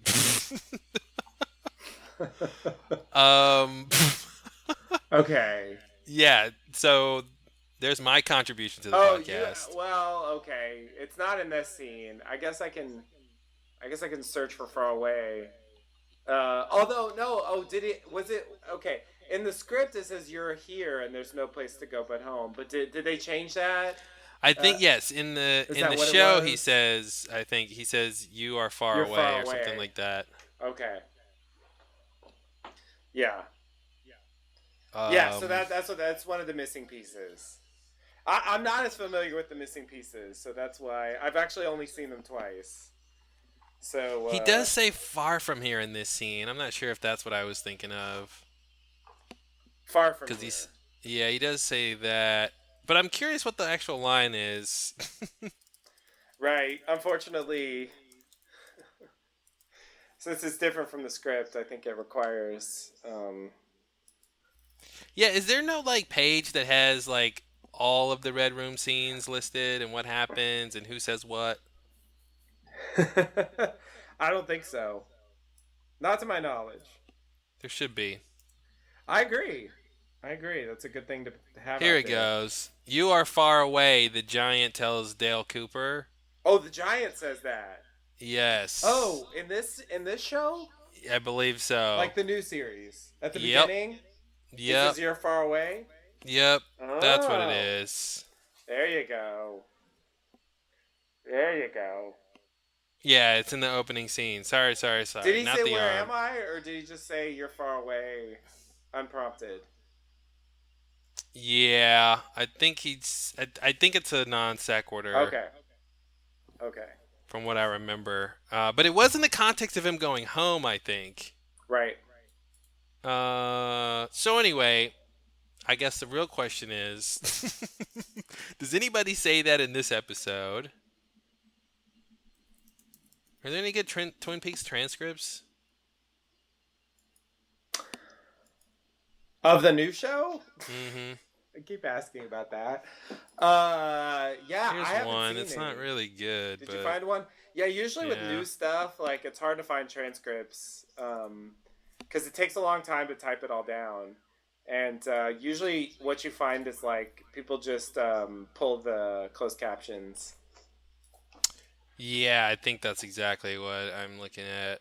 Yeah, That's why it doesn't have who says what. exactly. Yeah, you can just see the words. Yeah. All right. Well, I'll have to rewatch this again and see if this thing about Mike I thought I saw where somebody repeated something Mike said. I can't Okay. find it, and off the top of my head, I don't remember. But anyway, something to keep in mind about these characters, knowing about the future and all that stuff, Right. or what that might mean. I did think it was weird. Laura said he could go now. It seemed true, sort of. He did leave soon after, Relatively, right? yeah. Yeah, so Well, it was kind of although true. he didn't, he left the red room area, I guess, but not necessarily. Yeah, maybe that's what she meant. It's possible. Like, get up out of here now. It's possible.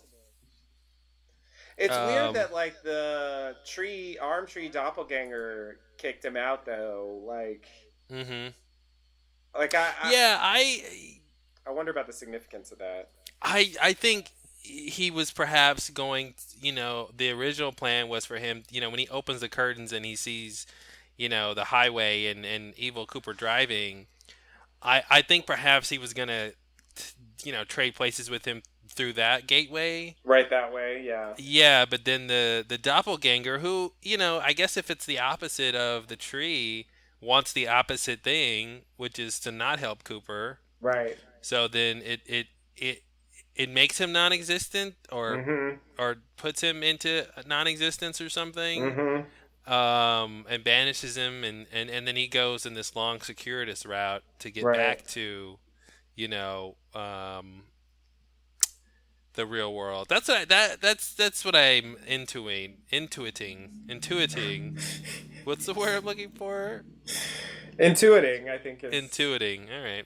I think you can say that. To intuits? Yeah, why To not? intuit. All right. Yeah. That's how it comes off to me. Okay. Yeah, yeah, yeah. That makes sense. That makes sense. I buy that. Non-existent. Non-existent! I love that so much. It's just so the best. Did you notice that the brain thing, the doppelganger brain thing, like it was like bleeding? Like the more No. it was like watch it again. Like the more it's thrashing at Cooper, the more it's almost like it's cutting itself or something. Like Oh. it was like bleeding black blood, and it Mm-hmm. was, yeah. I don't know. It was very weird. It was very weird. Um, Yeah, it'd be weird Yeah, if I'll they have to watch that said again. like the monster that killed the people in New York was the doppelganger tree or something. Like it followed him through the That thing. was my original theory. Yeah, I Just think you. because Yeah, you like said that that. was the only thing that I Mhm. knew, that was sort of like behind him Yeah. before he showed up there.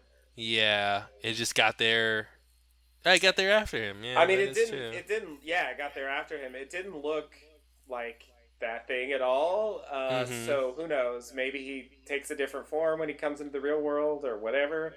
But I mean, it's kind of a grafting thing. But yeah, that Yeah. seems like a possibility. It certainly seemed like a bit of a malevolent force. Mm-hmm. Yeah. It didn't.